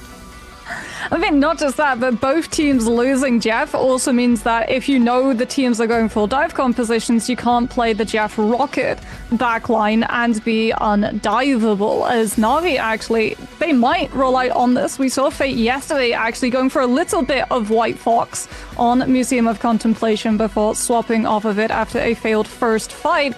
But level 1 Crook on that Luna, we could very potentially actually get to see this strategist line come through from Na'Vi's side, having the counter, having that peel, as well as the charm on a 6 seconds to deal with Shikigami's dive when they decide to commit, as we're going to have that Daredevil, the Psylocke, and the Captain America on the side of Isidore looking to hit the back line.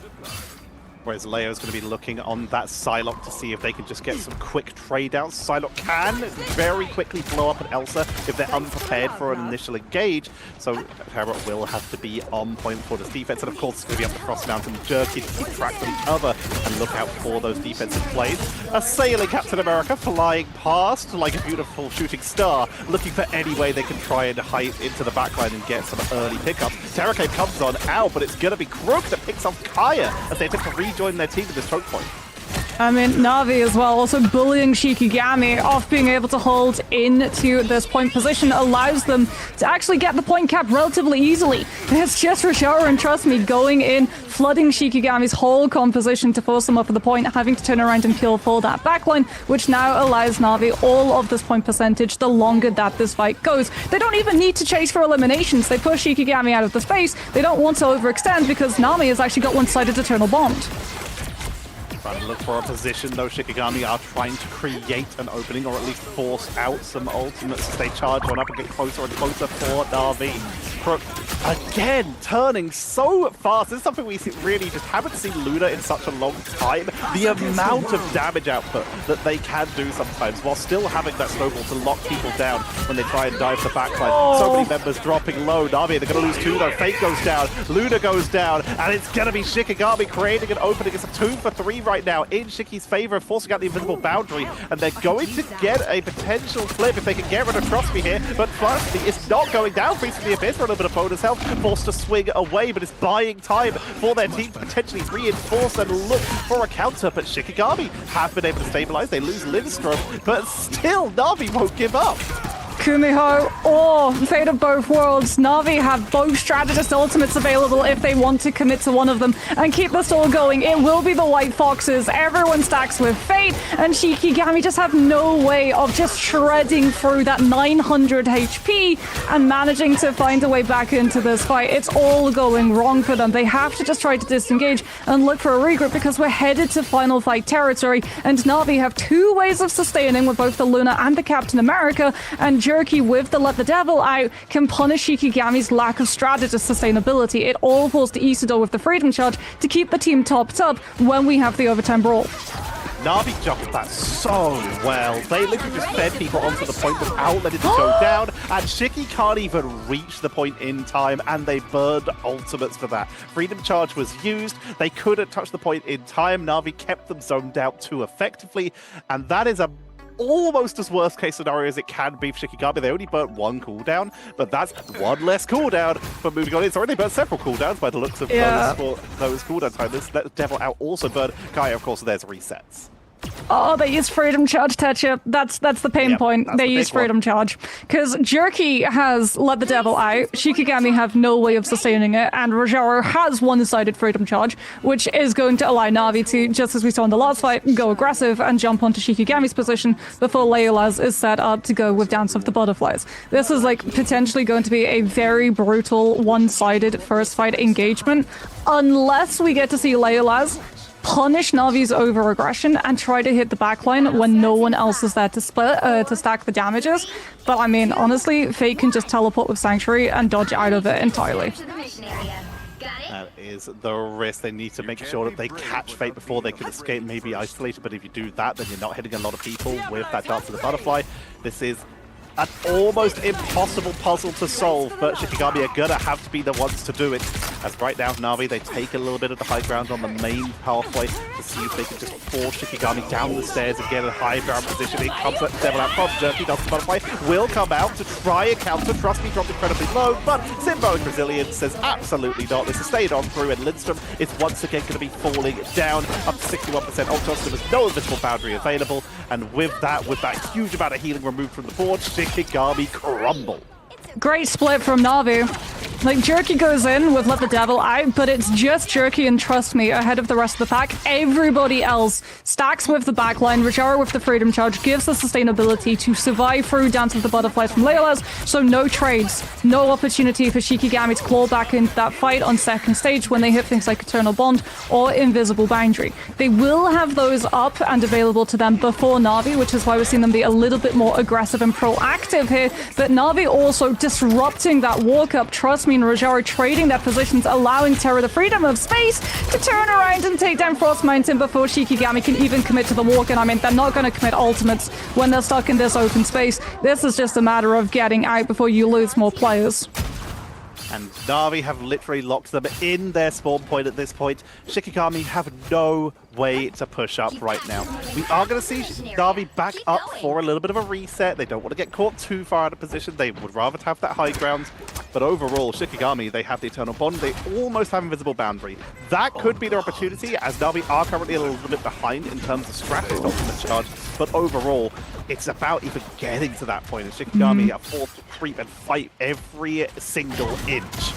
I mean, great disruption as well coming through from Rajara. The Captain America just going in alone, forcing Shikigami to have to turn and peel and then getting out while still surviving. Is allowing Crook actually to be about to hit Fate of both worlds as well. Name opens up the fight with Eternal Bond, but they still lose Kaya. Kumeho Unleashed comes on out now from Fates, and alongside Terra with that Apex Predator, as Shikigami line themselves a little bit too close to the cliffside and clears out the players before there's any opportunity of Invisible Boundary. Isidore still kicking, but unfortunately falls now, which means I don't think there's any opportunity.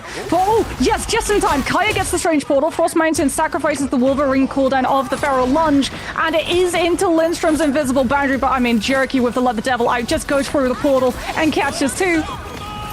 Fate of both worlds means that Na'Vi are sustaining through this beautiful freedom charge for last-ditch effort, but it's not enough sustain. Kaya falls, Dance of the Butterfly. It's literally all they have left unless Frost Mountain can stay up in this fight, but they're off the point again, and Na'Vi take the first map in a 2-0. A beautiful zone on the portal as everyone came through. They were staggered on the reinforcements, so they had the numbers disadvantage, got caught out with the Let the Devil out for huge amounts of damage, and lost 2 people before the fight even started.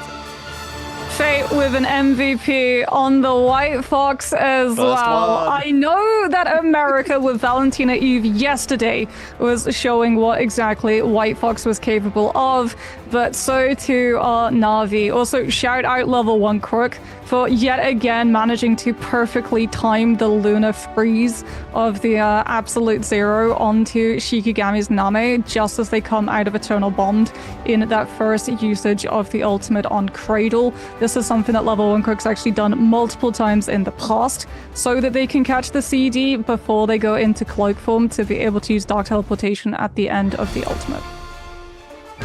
This is exactly what we wanted to see from Na'Vi. Full control, able to just push back the members of Shikigami. And we were looking at Shikigami, we were saying that we were honestly kind of a fan of their drafting style. They got a lot of tools that we know are super good. That Vanguard Deadpool, they got the Psylocke, which isn't a bad choice, but Na'Vi just made it look like they were just completely baited here.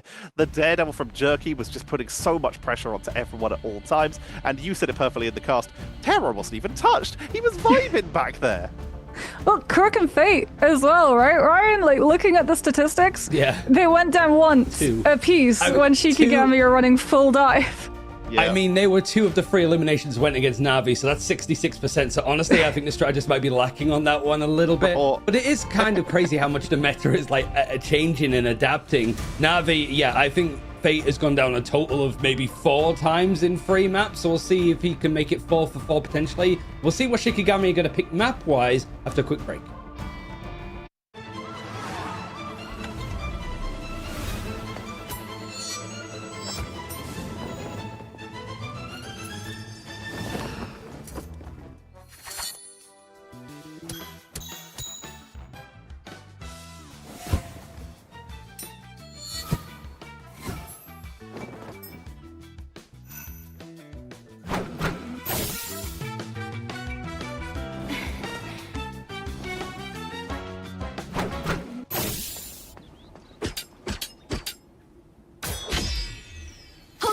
I'm trying to help. Lights out. Suffer in the darkness. Let's pop back up under their noses. Us against the world!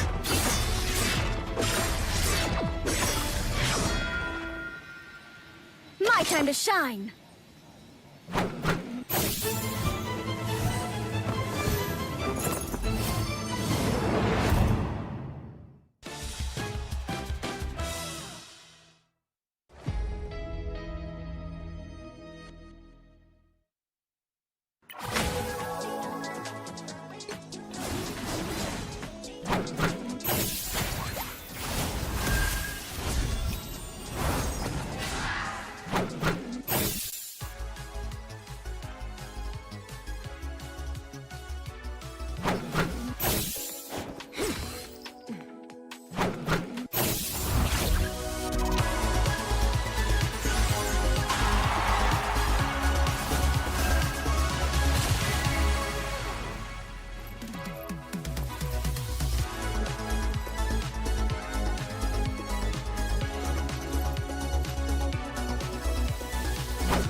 Behold, Dark Child! Survive this!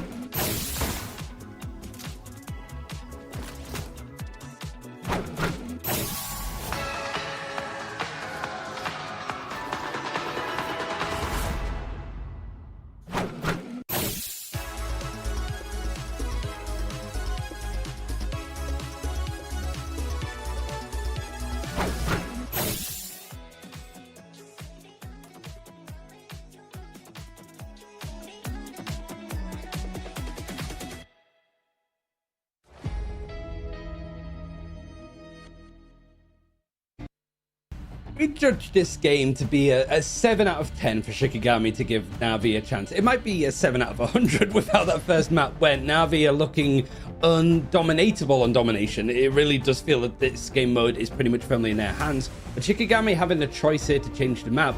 One thing I want to note, there was that Protect over on the Daredevil first. So we did get to see that Frost Mountain versus Juriki Daredevil head-to-head. But Moxie, it did feel not too much of a head-to-head. Juriki kind of unfortunately cleared Frost Mountain, who was usually amazing. I mean, Shikigami just didn't really get the opportunity to be the proactive dive team, though, since they lost both of those first fights, and Na'Vi did such a good job being able to come through with both the Captain America, the Venom, and the Daredevil, all of who, by the way, did not go down once in that entire map. So that goes to show how adept they are at being able to go in, disrupt, do a little bit of soft dive, potentially some displacement, and then get out without trading their own lives for it. So, like, honestly, I think if you're Shikigami, when you pick this next map, you go somewhere that Na'Vi can't simply dive, because that is their strongest composition. They can do a lot with that dive. With the invulnerable as well from the White Fox means they're even safer going in as well. It's not a long duration, but it's a lot. Any opportunity where you're not taking damage while you're in your opponent's backline is just massive. And we love to see that while also how White Fox being okay against dive itself with a little bit of crowd control. I think one of the things for the draft, like we've seen a lot of like Gambit one-sided or Elsa one-sided. Like that first ban sort of dictates a lot. But because we did see that protect on the Daredevil, Navi were like, okay, we ban out both. So it's like maybe you lean one towards the other, but not getting either seems like a bit of an overstep. But I would also imagine, like, before we get into this map and before we get into draft, I feel like that's the direction it's going, right, Tetcher? That we might see a lot of like thinking past the obvious stuff, like the Gambit ban or Elsa ban first. We're in the early stages of preseason here. This is the time where teams are going to like adjust stuff, experiment with things, especially in matches like this against a team like Na'Vi, where you know they are probably going to finish the group in first unless Shikigami can bring it back or Heretics can bring something incredible. There's a lot of opportunity for you to adjust, for you to try and experiment with stuff, to try and make something happen, as it looks like we're heading to Central Park for our second map. Here comes the dive. Here comes the dive. I mean, Shikigami, at least when they go on the defense, they'll get the opportunity to play something potentially like dive themselves, maybe counter dive with something like a Namor setup. As we see a continuation, Shikigami going to be banning out that Gambit, and Na'Vi once again going for the ban onto the Elsa. Shikigami going to go for the save onto the Gambit this time, it looks like. As Na'Vi, do they go for the Loki ban here into a lead onto Terra, getting to save the Elsa Bloodstone? Yeah, there's the Loki. Say goodbye to the God of Mischief. And hello, Elsa Bloodstone in 3, 2, 1, lock? 1.5, 0.5, 0.25. Yeah, there we go. Elsa's going to be locked in exactly as we would expect when you have one of the best duelists that has been released for Marvel Rivals and one of the best duelist players that we have seen in Marvel Rivals. You put them in the same room. You give them those abilities together. Shikigami, they're going to potentially look once again at a possible one-sided Deadpool as they're going to take that away from Na'Vi. And Na'Vi, they respond with trying to deal with Frost. They remove the Daredevil. This time it is actually targeted, even though they had a solid start. They don't want to deal with it in map 2. I mean, if you have to attack, right, the Daredevil's already going to be in a position he'll be able to call out all of your rotations, as well as potentially, when you're defending, get behind you and have to split your attention, so you can't just task yourself with controlling all of the channels of both main, left, and right side. You have to watch out for the threat at your back as well. Yet again, on Convergence, we actually get to see this Mantis getting banned out, which seems to say that we're seeing Triple Strategist much more predominantly, at least for the EMEA region, on Convergence, as opposed to maps like Convoy and Domination, as we get an Invisible Woman protection for Shikigami's last save slot, as they're going to be anticipating a lot of dive. And even though they have banned out the Venom, which I kind of actually like, the Jeff is problematic, yes, but it also means that Fate has to make a choice between getting to play the Jeff or getting to play the White Fox. Removing the Venom, yes, there's still Vanguards who are going to be able to dive, but Venom being able to get in, get out, soft dive, and pull the attention of 3 players, allowing the rest of Navi's whole team, 5 minus 1 Vanguard player, to take advantage of the rest of Shikigami's core, was just a little bit too problematic that we saw in Kokoa. Between the Venom and that Deadpool as well, you've basically banned out everything that could possibly be empowering the Jeff as we head on in, meaning that, like you say, Fate has to make that decision. Currently, Rajaro might be looking to nick it from him, but we doubt that's probably going to make it out of the spawn. Navi's going to be starting on the defense, which means that Shikigami choosing to attack on this map. They have a lot of options and flexibility here, and they're hovering on some interesting stuff. We'll see how much of that makes it out the door. But the fact Na'Vi are taking a lot longer to decide what they want to roll out with here does potentially show a little bit of a good sign for Shikigami's draft this time. Oh, I told you in the break, there are certain people that you can't allow to get a hold of Loki, and true. Crook is one of them. Faye, I think, was thinking about going White Fox, but we should note this is not played on the latest patch on live, where the White Fox retains the tails when she spawns, and also when the Loki goes for the copy onto her. So it looks like a decision is actually made to move Fate off of the White Fox and onto the Cloak and Dagger instead. Good way of reacting to that dive, but also good way of reacting to Shikigami's composition, because we talked about, you know, strength of players being able to get all the way around Central Park. Look at what Shikigami are running. We're back in a Prime Torch Ultron meta. We've got the Angela, the Ultron, the Mantis, and the Human Torch, but not quite the Mantis with the rest of the team, because Terra goes aggressive and takes the Mantis out ahead of time. The plan forward is to split the team into 2 sets of 3.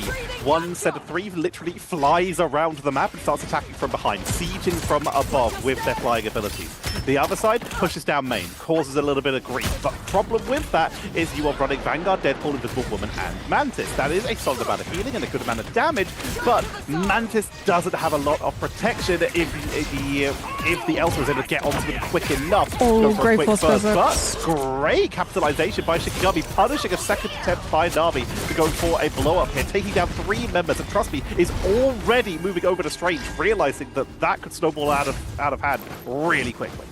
I mean, yeah, Rajara is going to be intercepted potentially by Isidore, body blocking as well. Leola's entirely out of danger, is going to be able to carve through Terra as well and continue putting the pressure onto Na'Vi, who have no angle control currently. They're just having to hold their position onto the point and wait for level 1 Crook to hit the win condition of the Loki ultimate, which will afford them a little bit more space and a lot of confidence to go forward aggressively towards Shikigami's side of the map. Level 1 Crook, he's got the ultimate open for him. Na'Vi waiting for that opportunity. Terror goes low and they've already lost Jerky. The regeneration domain a little bit too slow in its activation as we get the Eternal Bond, allowing Na'Vi to walk forward.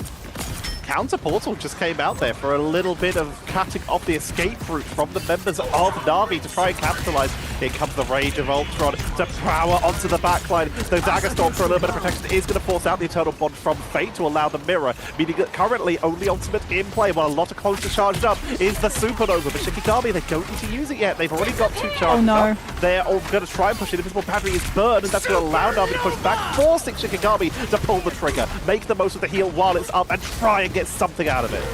Wow, Rajar actually held on to Meteor Am for so long through that Torch ultimate. Terra gets hit by Banhammer, does have the peel available from the team with the Bulwark coming through from Rajar's end. And Na'Vi actually, with level 1 Crook's regeneration domain, have been able to stabilize their position. Eye of Agamotto catches Name. Soul Resurgence does not afford CC immunity, but no follow-up damage comes through as Shikigami are keeping Na'Vi occupied behind the point itself. Kaya went in super deep, managing to take out level 1 Crook and also take out Na'Vi's sustainability. There goes their defense, and we head into the second point on Central Park, with Shikigami already making a play to grab a lot of space. And look at Na'Vi's change-up. We're getting Jerky on the Wolverine. This isn't to deal with Isidore on that Doctor Strange. This is for a fastball potential to keep up the pressure onto the Flyers.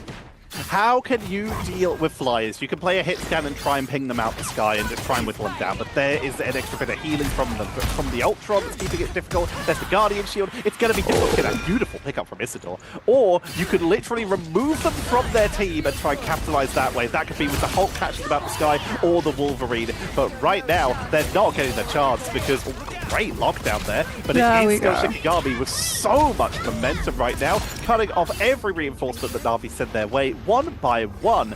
And this is a fantastic start from Shikigami in map number 2. Yeah, Jerky, though, is now onto the Star-Lord, which, in my opinion, is actually a much more effective and consistent counter against both the Ultron and the Torch, especially when you weigh Galactic Legend strength up against Rage of Ultron. That is only if the Star-Lord is given the space to get on top of the Flyers, however. Kyra's going to come on through with a Banhammer. Na'Vi do not have a Strategist ultimate to be able to sustain through this. Instead, it's a focus on Terra, just going past Shikigami's whole team and finding the catch onto Leola's with the Elsa's primary. Does trade that position and life to Name, however, to be able to set that one up. But by taking out the Ultron, you've removed the threat of Shikigami walking forward with the Rage of Ultron, and Na'Vi get an opportunity to stabilize their position. Name and Lindstrom just trading heals in the backline with their patty cake just as they get poked down. Na'Vi are putting so much attention right now onto those Flyers that the backline is getting a lot of freedom from Shikigami. Rage of Ultron. Gumiho is unleashed for the counter, but it's melted through by the Rage of Ultron. All that healing removed from the board, and Na'Vi are being cleaned off the board here, forced to use the Fate of Both Worlds to try and sustain through with just one strategist and 2 duelists buying time, trying to burn through that clock and maybe give an opportunity for Na'Vi to reinforce. But with it being a 3 versus 6, this is Shikigami just picking them up one by one and looking for that second point. Isidor's doing such a good job as well of keeping Jerky on his toes while also looking for those spear disruptions into the back line. Na'Vi, by the way, the back line has swapped back to what was working for them against this dive on Krakoa with level 1 Crook. As we talked about, Loki not able to have those tails generated when he goes to copy over to that White Fox. Has to go for the Luna instead as Terra, oh my goodness. Even coming back from spawn, losing 2 levels of instinct, Terra is an absolute monster. Shikigami now down as well. The Heaven's Retribution to pair alongside Frost Mountain's ultimate will forge a retreat to try to conserve their numbers as the Angela comes back so quickly. Na'Vi take initiative, moving forward with first ultimate, but Shikigami with the Soul Resurgence managed to sustain through it and turn the tide against Na'Vi instead, catching the disengaging players as well with the speed boost that the Mantis ultimate grants.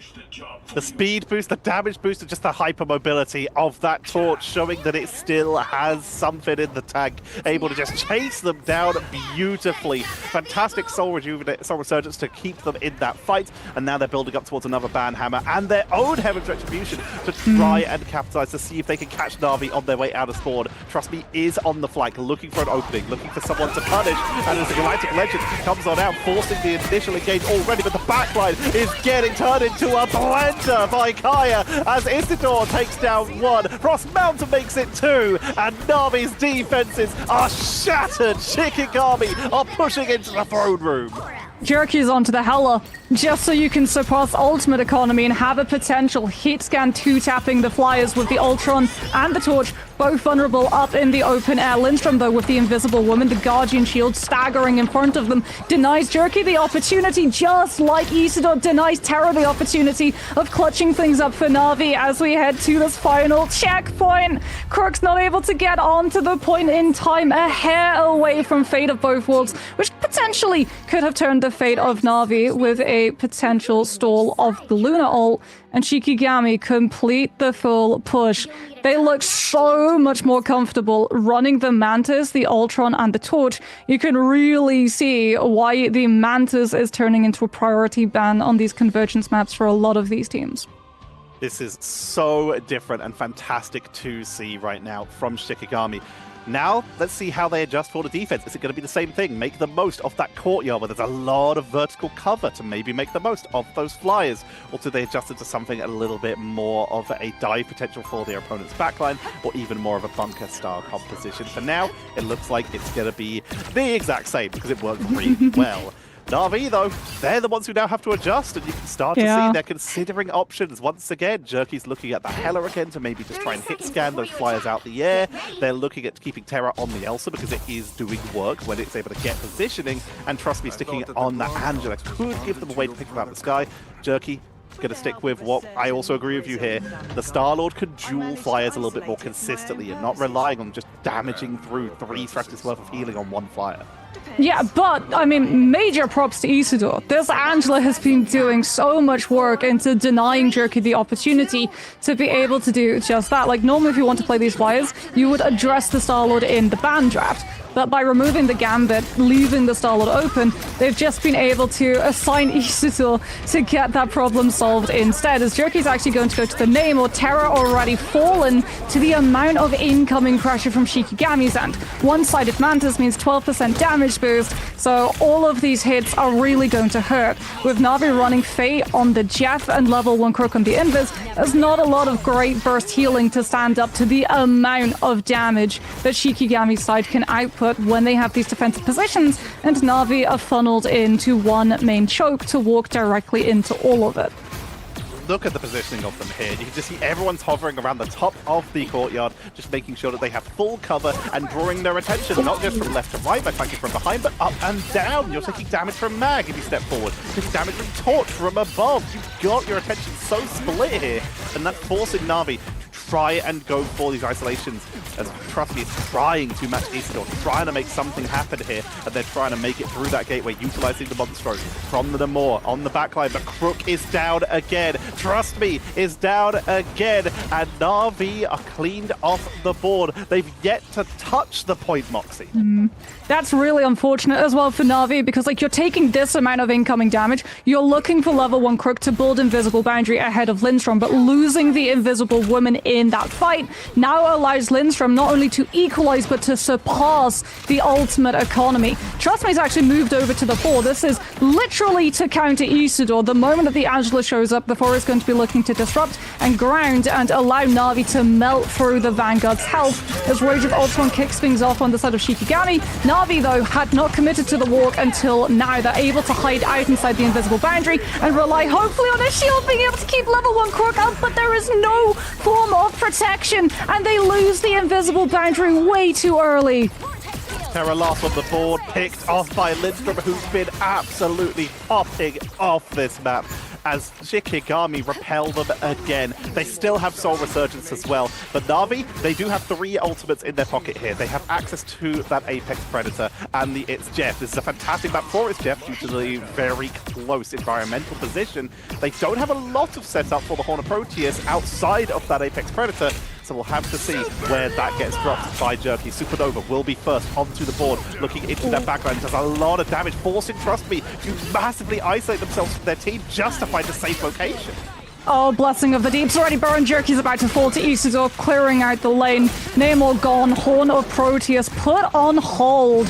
And Shikigami, yet again, going to stave off Na'Vi's approach. They might even be able to find a late elimination onto Rajaro here, who is so incredibly low. No, it's onto Terra instead, and that's even worse. Terra was getting into a position to be on an off angle with the Apex Predator to put the pressure onto Shikigami's back line. Unfortunately for him, though, like, where does Apex Predator even go? Potentially it catches Lindstrom, but it's not going to catch half of the team who are literally up in the air. Glartrox might be many things, but it doesn't have wings. Jerky's moved over to the Iron Man just to try and unibeam someone out the sky. If they can get in there close and to ping the front line from a distance. Rajmar is able to get the engage onto Isidore, but they turn around, grab Jerky, and Kaya finishes it off. A beautiful execution. Isidore is just the king of the skies at this point, as right now Shikigami, they're down to only having to hold for 17 more seconds, grabbing Trust Me, and we might have to see a portal from Na'Vi just to have any chance to contest this here. Jerky's on the Daredevil now. Another swap just to try and get something into this backline. Shikigami, they know there is some flanking going on. Fate rushes in, has the It's Jeff, looking to potentially touch the point for the overtime, but they will be able to do. Dive onto the backline, takes out Jerky, looking for Fate. The Jeff coming on in to see if they can grab someone. The duel between Terra and Frostbound, and he finally takes it, able to isolate them. Fate is taken down. Meteoram into the backline for the Invisible Woman to take out the healing. Looks for the Elsa, and not able to find them. Rajaro goes down as overtime is ticking off the board. Jerky's looking for a portal. It doesn't matter though. It's done. Like, yes, Na'Vi were able to get invisible boundary on the field, but they're not able to hold their position with the actual Invisible Woman. She has to go unseen with the threat of Meteor M. Like, we got to see just that from level 1 Crook's own POV. Invisible Woman off of the point, not able to heal the rest of the team, because if you stay too close, that Meteor is going to come right for you. Shikigami, full hold Na'Vi. I mean, we said threat level 7.5 or higher. Shikigami defending Central Park with that composition, threat level through the roof. We surpassed level 10. I'm scared.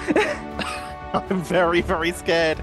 If you look at the healing numbers, the Ultron, who now has those 2 drones, kept up with the Mantis while doing 15k damage. That's more than Rajaro. That's more than Terra. Leo just absolutely doing an incredible job. The zoning potential, but you called it earlier, even though the most KOs, most final hits does go over to Frost Mountain, it's Isidore with the positioning, able to find people, isolate people, and control that battlefield. Na'Vi were never able to get the flanks or the sneaky positions or even just get through main without being harassed and picked off by the Angel. I mean, it's the casualties. It's the casualties from the side of Shikigami that tell the full story, right? Name goes down once, Leolaz twice, Lindstrom once, Kaya once. So the fact that you're playing Flyers who should be vulnerable and get picked apart by Na'Vi, who constantly cycle through so many different attempts at dealing with those Flyers. We saw the Wolverine fastball, we saw the Star-Lord. Like you pointed out, we saw break glass in case of emergency at one point. Iron Man come through just to have the Unibeam tracking to blitz down the Torch, the Ultron before the triple strategist sustain could start to kick on through, and it just was not enough. Shikigami was so adept at keeping those Flyers in the sky.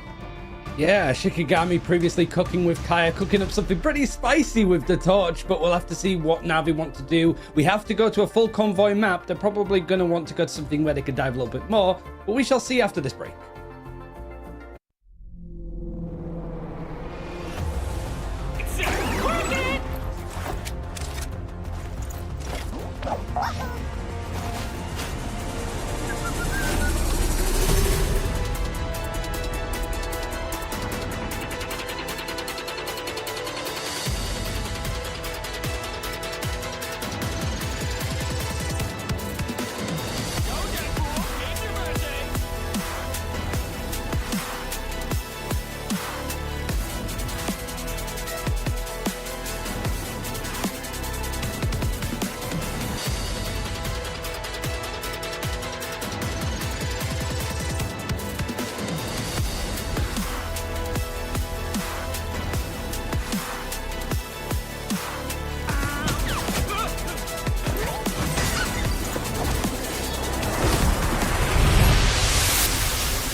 Last time that we saw Na'Vi losing in the sort of main Marvel Rivals circuit was Grand Finals against Virtus.pro, and it's been a while since then, but Shikigami surprising with an interesting composition. Now Na'Vi do have the choice of map. Moxie, I think it would be crazy and hyperbolic to be ban out stuff like the Torch or the Ultron or the Angela, but we are going to the Museum of Contemplation, so Angela actually probably isn't a bad shout of a ban. Yeah, but I mean, this is not a good map for Torch, given the fact that there's not a lot of cover, and when you break around those corners, it's into very long angles, which are very nice and open. So I feel like for Na'Vi, at least this being a BO3, they don't have to worry about going back to a convergence, where they would, I'm sure, run into that triple strategist Torch Ultron composition yet again. Tetra, what do you sort of want to see, the adjustments from Na'Vi? Are there any players that, even though it seemed that the whole team was a little bit perplexed on how to deal with that composition from Shikigami, were there any players that you felt were I just need to see a little bit more of you, and if I do, Na'Vi have a strong chance of coming back into it? Honestly, no. I think everyone on Na'Vi played well. It's just they were outdrafted in terms of the setup here. I'm just happy if this is, as Moxie said in a previous day, this is a amazing map for dive because there are so many flanking positions where you can just wrap around and cause issues. And literally before the break, we were saying we need Na'Vi to maybe go somewhere a bit more dive friendly, and it's exactly what they want. If we're going to see Na'Vi bring it back, this is a really good place to do so. I wouldn't be surprised if this does go 2-1 in Navi's favor, but we saw Shikigami have a really solid draft in that second map, so we know they can bring it against Navi and bring stuff they don't expect. This is their opportunity to keep this momentum going and maybe prove themselves. I do find it really funny that, like, the draft was so focused on taking some of the duelists out, but Frostmountain, you know, Daredevil, anything so melee focused, and he's like, you have no idea what I'm about to do to you guys. It really, like, that's a surprising thing, that it really did seem to throw, like, Navi for a loop there. But I think one of the characters that was picked and one-sided for Shikigami, Navi even, I imagine would be the same here, Moxie, would be Daredevil. Yeah, I mean, for sure. Both times we've got to see Navi really, like, want to go to Museum of Contemplation, and as Thatcher mentioned, this map is really, really good for dive if you want to play a full dive composition, or if you want to just commit half of your team and more rely on the space that sending, like, a solo Venom in does manage to create for the rest of the composition. Thatcher, I think, this is exactly what you want to see out of groups. Like, Navi looking like a strong freight train favorite still in this series, sure, but Shikigami throwing in a lot of curveballs and surprises so early in the tournament. It's amazing to see. We were looking at this group being like there is a lot of potential for upsets, and already Shikigami coming in, showing us exactly what they can do. I'm going to tell you who's going to be enjoying this the most. Heretics are going to be sitting, watching, because they do not play today. Just like, write that down, and just enjoying every minute of this as we head into the draft. And once again, one-sided Gambit, one-sided Elsa, and a secure on the Elsa being hovered for Navi. I mean, it feels like Navi have this very strong identity on all maps of just get Terra Elsa as quickly as possible, since you can solo clutch out a whole lot of these fights. But one thing that, like, we're really seeing teams manage to take advantage of if they're able to secure the Gambit is the fact that Gambit empowers so much. If you ban out Elsa, it's like, okay, we've banned out Elsa, we don't really have to worry about what else that Elsa is going to have access to.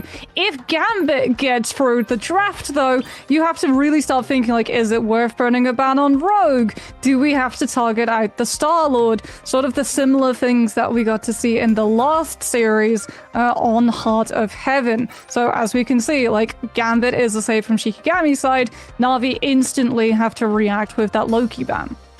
One protect on Gambit immediately dictating so much of the rest of Navi's draft of how much they're willing to give on up. The Loki ban comes on out, and they're looking to once again potentially secure themselves a one-sided Daredevil, but they flip it. They're going to take out the Venom. They know that Shikigami do play a little bit of that symbiote themselves, so being able to pressure the backline could still be very tough to deal with, as we already mentioned. Flanking with verticality is Venom's bread and butter, being able to climb literally around the map and find good positioning that way, but that does open Shikigami up to potentially get Frost back on that Daredevil. But they secure the Deadpool instead. They know that Daredevil's good, but they'd rather have that little bit of burst damage and flexibility to potentially put a duelist on the Deadpool, as you've said before. Yeah, they also removed the Jeff as well, so even if Navi do manage to secure a Venom for their side, it won't be with the symbiotic shenanigans. That being said, Venom doesn't rely solely on that cooldown, especially, as you said, on this map, which has a lot of focus around first corner, especially on verticality, and Venom literally being able to start the fight above on the wall, drop down, disrupt, and get back up, all while creating a whole lot of space for the rest of his team to make a play off of, is going to be something that I'm sure we get to see from Navi's side, considering the fact that they actually go for a save, taking Shikigami's opportunity of banning the Venom out away. So instead they turn their attention to level 1 Crux hero pool, removing the Loki, as I would assume this will be the lock coming out. Yep, there we go. Loki is just too strong, both in neutral and your ultimate abilities, and being able to get out and disengage everything. So for Navi, it feels yet again we're going to see these like 2 win conditions. Trust me, creating space on the Venom, with Jerky getting to play alongside him and funneling the information of when and where to hit, and in the meantime, Terra taking advantage of all of the chaos and looking to actually find the eliminations that will stick. Does allow Fate to go back onto that White Fox with Crook potentially empowering them with that team up, as that is what they start the hover with. We'll see if that's what they roll out with, as they are going to be starting on attack here. This was Na'Vi's map choice. They've got themselves some solid dive to start us off with. They've got the Venom, they've got Captain America here coming back in, a Na'Vi special, and of course they do have the option for that one-sided Daredevil to give them the ability to scout out ahead and choose exactly where to dive, and so they can also have it on defense to see where Shikigami choose to engage them from. Shikigami, though, they're starting a little bit more dive heavy themselves, with Rogue coming in with that Gambit team up, the Wolverine to give even more isolation, and if anyone they grab with that Wolverine, they have a Vanguard Deadpool to isolate them. I mean, Frost Mountain on this Wolverine could actually play to just counter-grab Na'Vi's Vanguards when they show up for those dive hits, turning what should be a soft dive into a forced hard dive and punishable hit. Because if you're Shikigami, you don't want to commit the dive, you want to actually go for a brawlier playstyle, which suits both the Deadpool and the Rogue to a T. If they go for a dive hit, then Na'Vi would punish with things like the Luna and the White Fox, and we can actually see Fate's moved on to the Rocket instead. Great force physics coming on through from Lindstrom, setting up the elimination onto Terra, and Na'Vi losing a lot of the dash potential, although they're still able to trade it out. Kaya falls, and that's absolutely huge because Kaya would have hit the ban hammer in the first fight. Crook able to get a pickup of their own here and is building up towards a Fate of both worlds extremely quickly, allowing the setup and the slow push from Na'Vi. But look at the positioning of Fate there. Not staying immediately on the point, pulling forwards and back until they know where Shikigami are, so they don't get caught out of position. Once they see him, they know they can move forward and position a little bit further forward to get the healing output, as the backline is being dove onto as aggressively as they can by Na'Vi, taking out Lindstrom. Jerky is taken off the map, exactly what you were talking about by Frost Mountain on that Wolverine, but numbers heavily in Na'Vi's favor, forcing Shikigami to back up. Kaya's going to look for a portal, meaning that they might try and touch that point for one last delay. Beautiful lockdown to try and delay, but Rogue's going to be able to move her way in and touch the point, at least for a little bit of a delay. Raging Roll Flush available, coming on out from Na'Vi to commit to this fight. Everyone on the board. It's so early in this matchup, but every second you burn through, every minute you hold them on this first point is going to be great for the defensive team, and in that case, Shikigami are more than happy to burn that cooldown. Yeah, the problem is that with Na'Vi going for this dive, like Shikigami having to give up so much space to react to it, there's zero pressure coming out on Fate and level 1 Crook in comparison to the nightmare that Name and Lindstrom are both facing. It did allow, though, Name to have that first strategist ultimate up and Na'Vi nothing to be able to match it. This time, the same cannot be said. Invisible Boundary from Lindstrom is potentially going to be forced, having to be used to give them the opportunity of burning through the Cosmic Gun Amplifier, and they all get carried outside of it by the Apex Predator of Terror, sending the Glottrox right through. This time Shikigami don't have a reliance as well on a Gambit ultimate to flip the fight. It's the last stand instead, pinning so many players onto the convoy and setting Shikigami up to potentially trade and maybe win out this fight. They think it's winnable, Tetcha. Heartbreaker is ripped through, unfortunately, though, and Layla's investing the Galactic Legend means that Shikigami have so little to grab any space when Na'Vi decide to push up aggressively to take this first fight on second. They thought it was winnable or at least delayable, but burning a Galactic Legend for that, it's an ability that charges up fairly quickly, but it's still rough to see that. Kaya has moved over to the Hulk, moving off the Strange after that portal earlier, actually close to an Aya Magamoto. They just much rather have the combo. So looking to see if they can send Frost Mountain deep on in and catch someone out of position. Looking for the Venom there, trying to catch Trust Me on the wall, unable to get that final hit. But now Leo being dove onto the backline. Here comes the Freedom Charge from Raj. Heroes Nami is still trying to cause grief. And once again, you're seeing just the entirety of Shikigami just losing inches and feet of space every time Nami even try to step up. Oh, Kaya gets hit by the snare as well from Terra, so can't even disengage. Shikigami, they will have a recontest opportunity here. They have the Raging Roll Flush. Na'Vi do have heals to be able to sustain for it with level 1 Crook's ultimate, though, and you can use that to damage boost Trust Me's Feast of the Abyss to potentially find the elimination through. That's Feast of the Abyss first. Shikigami still not bowing, saving the Gambit ultimate until now. They've been able to get on top of Rajara 2 before level 1 Crook can heal him, but he's brought back by the Battle Recall Beacon, and Na'Vi still have all of their players in full. Lindstrom's taking so much pressure as well. Na'Vi really wanting to try to take out this Invisible Woman or force the Invisible Boundary before it can be used to stabilize on the point.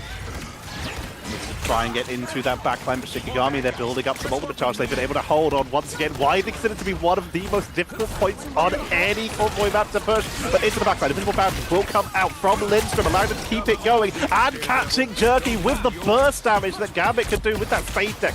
Able to push on in to the backline. Isidore looking for isolated members. Could go for Terror, but would rather take out the backline. Let their team deal with the duelist. The freeze is good, but they still take down Fade and Crook. The Galactic Legend comes on out from Leo a little bit late in that fight, after the push is already concluded, but they are able to make sure that Trust Me retreats all the way back to their team. Yeah, I mean, Isidore was just the sort of scapegoat there. Going in, getting hit by the CC so that Leolaz did not have to worry about getting hit by the Absolute Zero midway through that Galactic Legend. Kayati is actually swapped onto the Angela, which made it a little bit harder for Navi to be able to successfully land this dive deep into that back line. There we go. Navi tried to formulate the dive on the back line. Instantly, Kaya hits Heaven's Retribution onto the rest of Navi's team, so Terra can't round the corner and shoot in when Shikigami are distracted. But the Devil out comes on through, gets grabbed on up though by both the Rogue and the Wolverine afterwards. They still have been able to keep Jerky up though, and Navi continue to push forward. This time Shikigami won't have a strategist ultimate to stabilize. It feels like this truly is Navi picking up the second point and heading into third.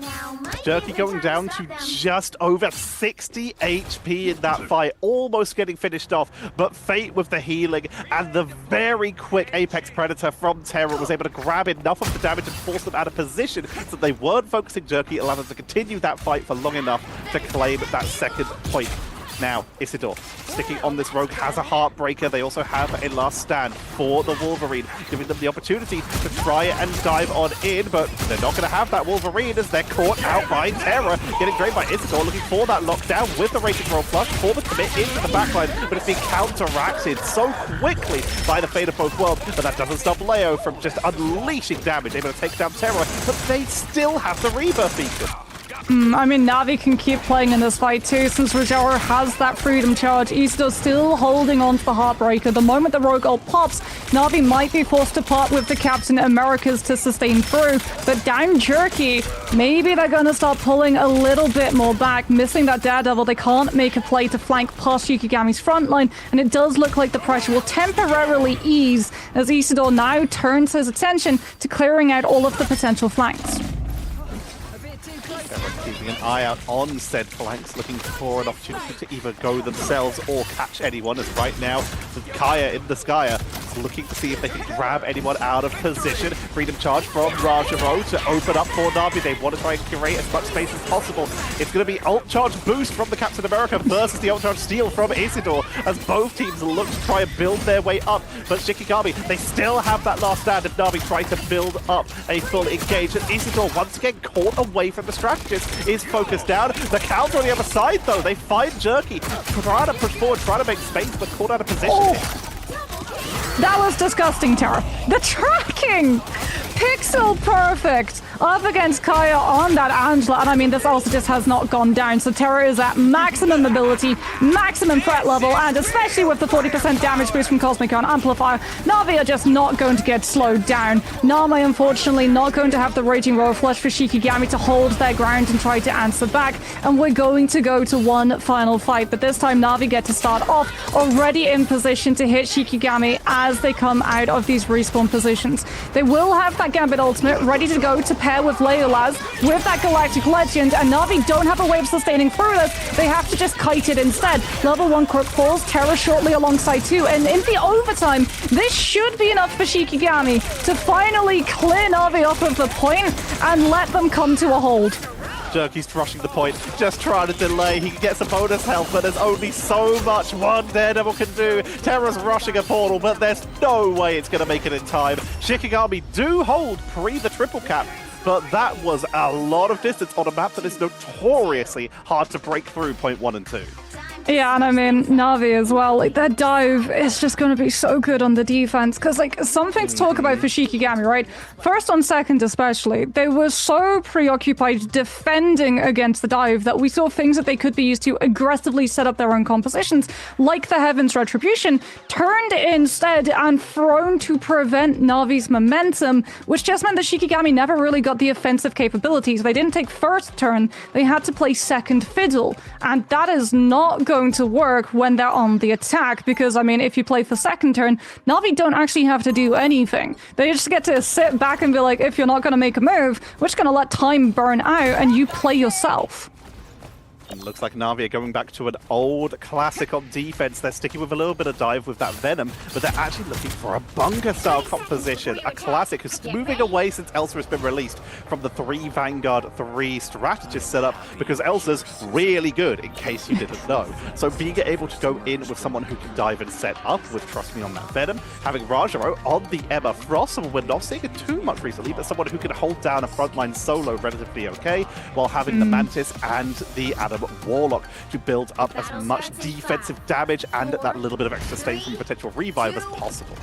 I mean, the Psionic Seduction is going to interfere with the Star-Lord ultimate, also directly interferes with Frost Mountain's plan, but Kaya on that Groot could interfere with Jerky's line of sight, Fate and level 1 Crook as well. If Trust Me goes in and tries to soft dive, there is a high potential that he gets wolf grabbed, and Na'Vi lose the opportunity of creating that space. Indeed, there it is. Trust Me goes for the soft dive, instantly turned with the fast wall, and Frost Mountain's right on top of him. Unfortunately, everyone took their eye off Terror. There's nothing standing in the Elsa's way, and he walks away with the first elimination of the round.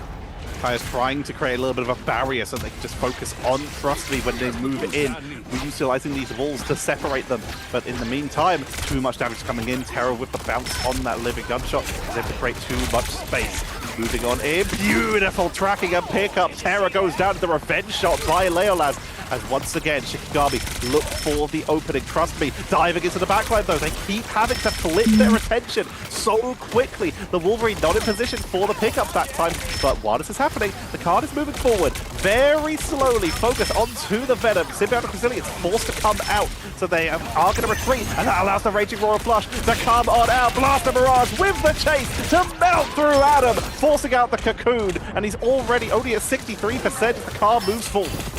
I mean, it's not moving forward at the moment, though, because Trust Me does what you're supposed to do. You're losing the fight, but you're just going to make sure that you go down on the convoy to give Na'Vi an opportunity. Yes, they don't have players currently, but they've got enough distance and time to set up a strange portal, which means that both Fate and Terra can use their ultimates to flip the fight against Shikigami, who already were in full disengagement, worried they would lose someone the moment the portal opened. They don't want to lose anyone, but this also, while this portal comes out, means one more fight, which means Jerky is building their way up to 73% after getting that beautiful snipe onto Lindstrom. There may be an opportunity for a revive. One down, Name off the board. This is a lot of time being gained for Na'Vi right now. This is going to be a full reset from Shikigami. There's no way they take this fight. They even are able to stagger Isidore just a little bit. And this is great news for Na'Vi. They hold, they didn't even use defensive ultimates for that, and they are almost at that Karmic Revival. But Shikigami, outside of Raging Royal Flush, have literally every possible tool. I mean, Fate should lose the ultimate way up against Name's Eternal Bond, since more healing, but also Terror Cape vulnerability. But Shikigami just have no control of map space at the moment. Iso's actually going all the way around to mark Jerky. They know the Atom does not have the self-res, but he has to come back to help clear out the Venom. Now you have to deal with Terror popping up on that same angle, and the amount of time that Na'Vi are burning off of Shikigami before they can commit to this fight. Fate comes through with the invisible boundary. Rajara's Eye of Agamotto does unfortunately get CC cancelled by Frost Mountain's pin, but this is all according to plan. Na'Vi knew that they were going to lose players. They were setting up the Karmic Revival position to bring them all back. But they have no defensive ultimates anymore. They use Soul Resurgence and Invisible Boundary at the same time, meaning there's no more healing abilities for Na'Vi, meaning Shikigami with the Galactic Legend have the skies controlled. But here comes Terror out of the sky. The sharpshooting Hunter takes them down. Apex Predator through the Groot walls to look for an opening, and Na'Vi could possibly have stabilized from that. Cocoon is still available for Jerky, so they can return to this fight and at least apply some healing to keep it going for a little bit longer. Crook on the flight grabs one more, and Shikigami on what looks like a clean opening are starting to get cleaned up. Wolverine for the focus down, gets that little bit of bonus health from that healing factor, but it's not enough. And the chase down from Na'Vi is huge. 18 seconds on the board, and it's portal time for Shikigami. It's portal time, but is it going to be clutch time? Because again, like Na'Vi are about to hit the ultimates first. They're all split up as well, so Shikigami are going to lose out to the angles that Na'Vi control currently. Out for the portal, they hop behind the cover of the Seraphim shield from Kaya. We're in the overtime, but where's the end game for Shikigami? Na'Vi is close to Eternal Bond. Maybe you get it up in time. That's what you're looking for. Rajaro does get stunned. The Soul Bond comes on through from Na'Vi. Terra claims the lives of the Wolverine, and Na'Vi starts shredding through the players who unfortunately just cannot hold their position on the point itself, and overtime burns out before any ultimates have the chance of coming through. Full hold completed, and that feels a little bit more like personal revenge after the full hold against them earlier on Central Park. Terra with the MVP, and I mean, when we looked at the things that this guy was doing on the Elsa against the Angela, oh boy, do we have to wait for the matchup of Terra versus Sparker when it comes to who truly is the best Elsa Bloodstone in EMEA. 29 and 4 for KO, 17 final hits, and Terra with that pickup onto Leolaz as they came in with the Galactic Legend with no defensive tools available for Na'Vi. If that had been left uncontested, that could have been Shikigami breaking that first point. Terra had himself positioned beautifully to avoid getting picked up and was able to just move forward in a way that he was able to track that Star-Lord perfectly, get the pickup, and secured that sustain for Na'Vi, allowing them to regroup and hold the point long enough to actually win the round. Amazing execution. What a series, though, between these two teams. Well, we wanted a close series. Exactly. You gotta guess some of the predictions, I think. Like, people have predicted that Navi's just going to be at the top of the group just off the rip.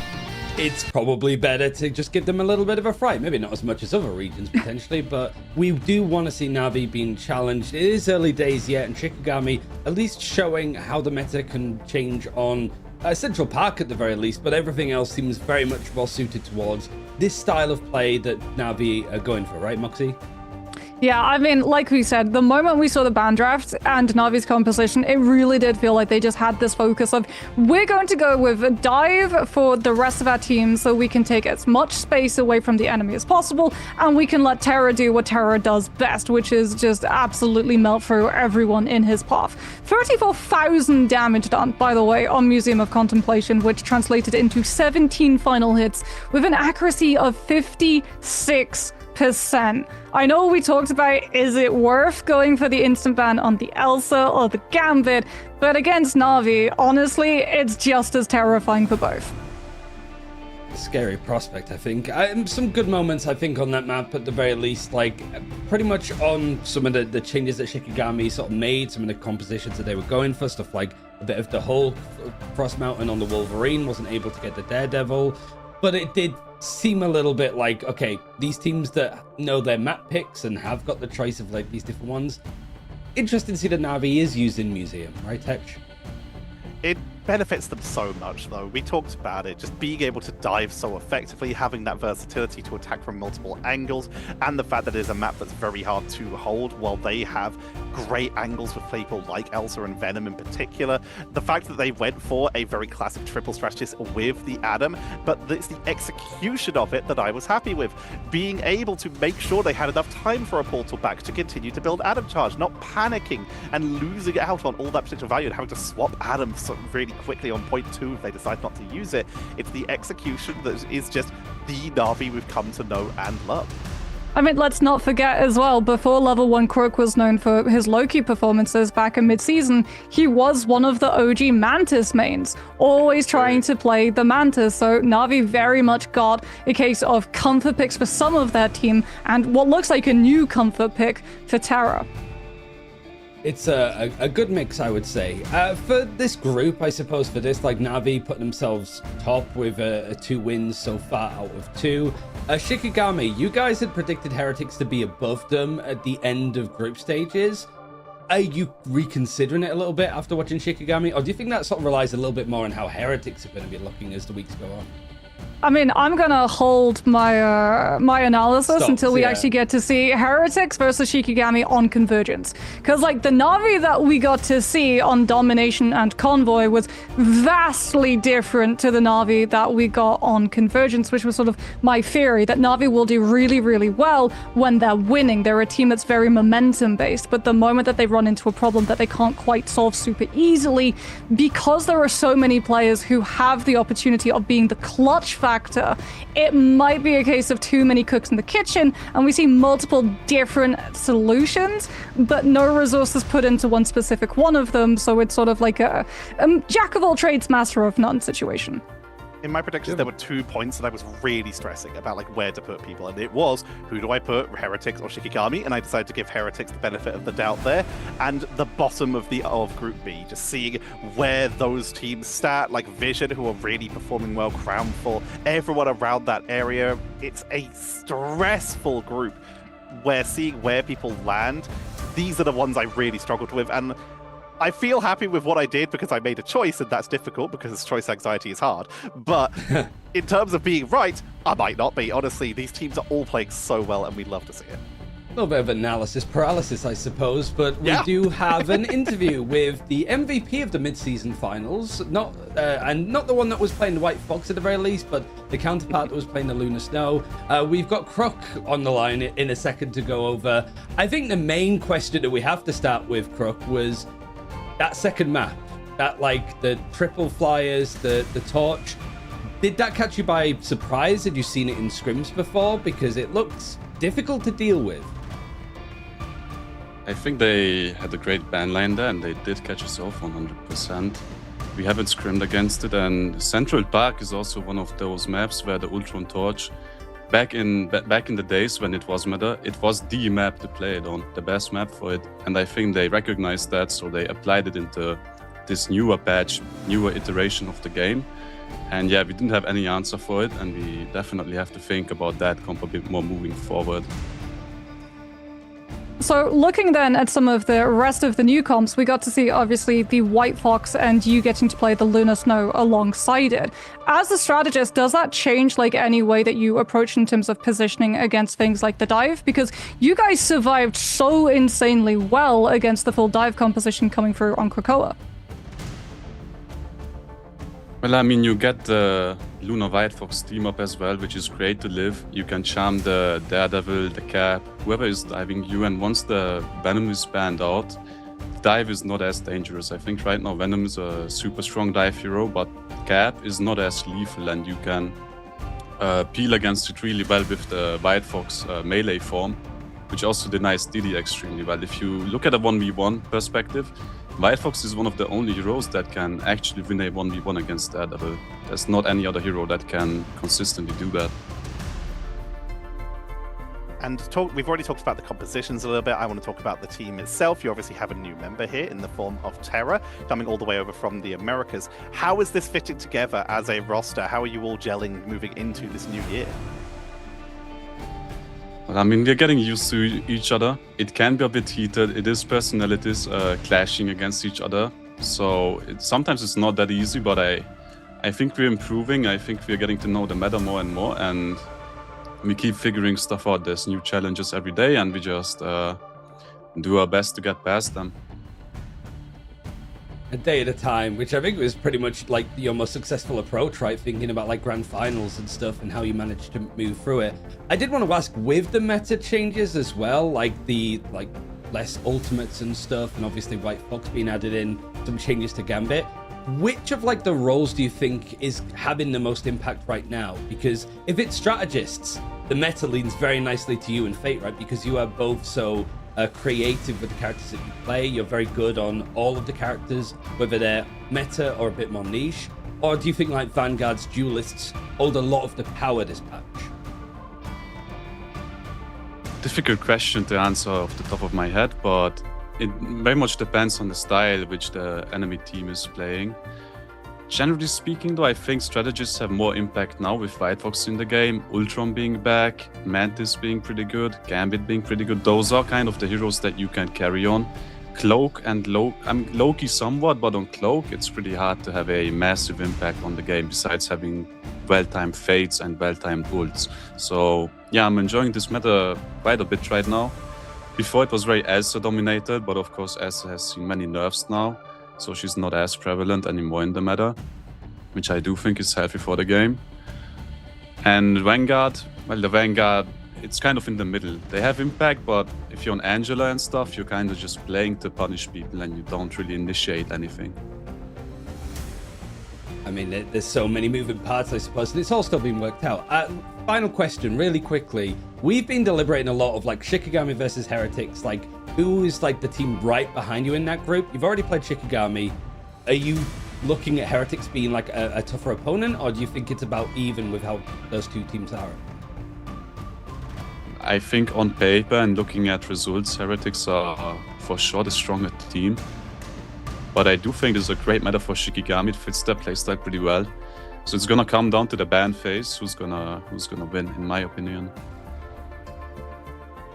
Amazing. I mean, I'm excited to see you guys play. You are up against Peps tomorrow, so I'll let you sort of chill out for a little bit. We'll see you in action then. And thanks again, Brock, for tuning in and giving us some of your insight. Thank you too. Bye-bye. It's always nice to get like deep answers, certainly from the strategists, because it feels really like they are the ones that hold all of the cards. Quite literally if you're playing Gambit, Moxie, but it's very much like that's the backline that you want when stuff is moving as quickly as this in this map. Yeah, I mean, it's always down to the backline in terms of ult tracking as well, right? So they have to have a really good read on what exactly the meta is turning into and what are the winnable fights for them when they get pressured. I'm excited really to see where the limits are for both of these teams and whether there's going to be more twists and turns. But this next game is a really good one. We get to see some of the Saudi Arabian teams really start to show off how good they are in Ignite with a battle from the region. We're going to be seeing exactly how Crownfall versus Vision is going to go after a break.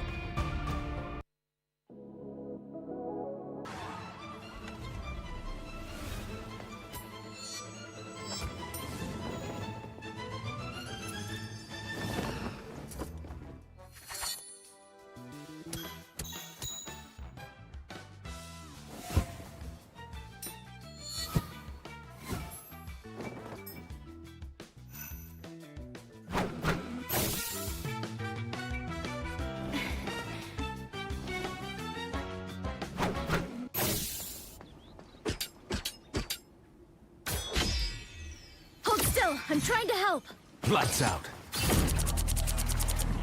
Suffer in the darkness. Let's pop back up under their noses. Us against the world!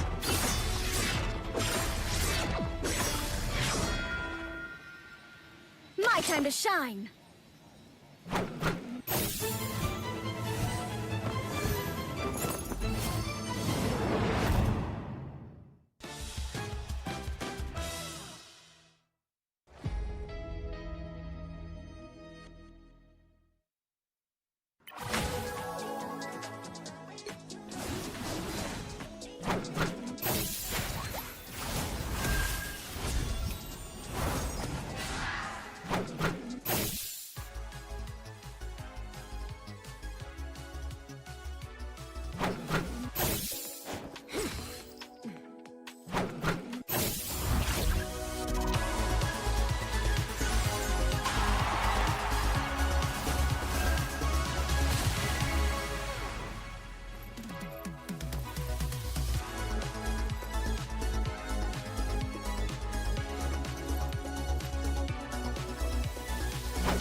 if there was two teams from Group B that really piqued our interest yesterday, even though one team won and one team lost, it probably was Vision and Crownfall. Vision taking a really surprising, fast, easy win against Reason yesterday. But also we saw Crownfall actually give Virtus.pro a bit of a fight back. I wouldn't say it was close, Moxie, but Crownfall showed a lot of promise against the world champions. Yeah, I mean, like we said, Crownfall going up against Virtus.pro, it was an unfortunate matchup for them, one which we really did feel Virtus.pro would just win. The Vision Esports Reason, though, that one honestly did not go the way that we expected, partly because Vision actually had to replace some of their players since they were too young to play. And honestly, Gainer has been an insane addition to this team, getting to play both the Vanguard Deadpool, but also looking really strong on the Rogue. When it got banned out, Zerx 2 in the place of Wealthy has been a really good duelist for this team. Like, getting to see these two go head to head, now we get to see, like, Vision Esports, Crownfall, how close is this matchup actually going to be? Exciting. I think one thing as well to note with Gainer is Gainer and Abuhu were on OGC together, and they're going up head to head today, Tetra. Not only as just the Vanguards, but probably as the Deadpool Vanguard specifically. Both of them had really, really good showings on the character yesterday. We know that Gainer is so incredible at these clutch moments. We've seen it all the way back from when they were like the Doctor Strange, who was there for like clutch moments for their team in the past. And we talked about just how incredible the delay tactics from Abuhu on their own Deadpool Vanguard were. These two players are resilient, and that's a word I really want to emphasize, just how good they are at sticking on the point. Even when their team isn't with them, they know exactly how to position, they know exactly how to move to avoid as much damage as possible when they're alone, while doing enough damage to cause enough grief when they're grouped up with their teams.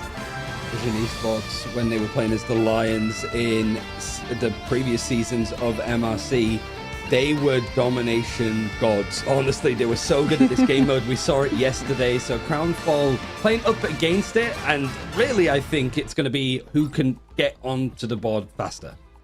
Well, here comes the ban draft, and oh boy, is it instant. Both teams taking the Gambit out, which now depowers things like the Rogue as well as that Star-Lord if it's able to make it through.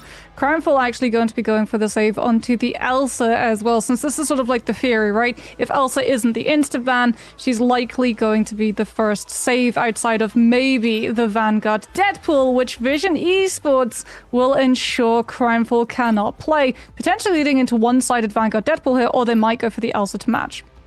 So far, these teams are just mirroring each other, just slightly out of sync thanks to the ban system. We're seeing Elsa secured and the Gambit's removed. Now, will we see that Vanguard Deadpool? Yep, so far they just continue to mirror each other. Both seem very satisfied that these three right here are a problem, and you know what? I agree. Yeah, potentially Mirror Daredevil ban as well coming on through. Vision might actually want to follow through with the Mantis to target out Crownfall's potential for a triple strategist line, as Vision Esports now actually might be able to secure themselves one-sided Mantis, since this is a save slot as opposed to a ban, meaning that Crownfall now cannot target her and might have to go for something like an Ultron ban, but Loki was still on the field, Toucher, and Loki is a much more prominent issue to remove instead.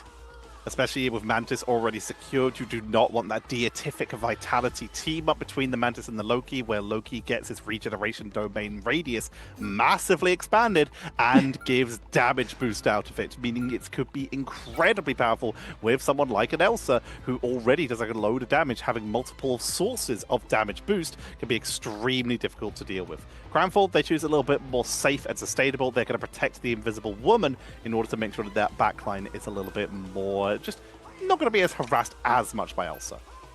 Ooh, Jeff is the last ban coming through on the side of Vision Esports. So Crownfall do get access to one-sided Daredevil for their hits on the dive to know where to go, but they lose the Jeff to be able to coordinate with the speed bubbles and the symbiotic shenanigans. So do we actually see them decide to stick with a dive composition, or is it going to be more of a 50-50 split? Daredevil Venom to free up the space, and Elsa to actually find the eliminations. There's a Vision Esports securing the Mantis. It's not just the Ultron potential that you have to worry about. This being domination, It's Adam Warlock time. I know he is getting hit pretty heavily by the alt generation nerfs, but Soul Bond, without needing to rely on it as a cooldown in the first fight, is very, very strong, especially to survive an initial dive hit when Crimefall don't have the symbiotic shenanigans to match the sustain.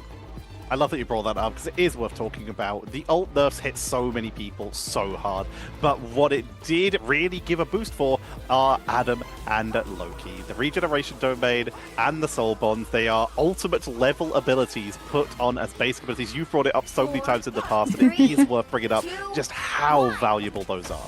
Yeah, I mean, there's a genuine strategy last year where teams would roll out on Adam Warlock composition, win the first fight, get the point cap, and then just stubbornly not lose the fight for a whole 70% plus before they finally lost one and went back to swap on the comp that they actually wanted to play. As keep an eye on Satam. Once that Soul Bond is forced, that's Crimefall's cue to be able to turn up the aggression, as it's going to be up to Gainer for the Venom on Vision sides to occupy the backline on Crimefalls and try to bait out the regeneration domain.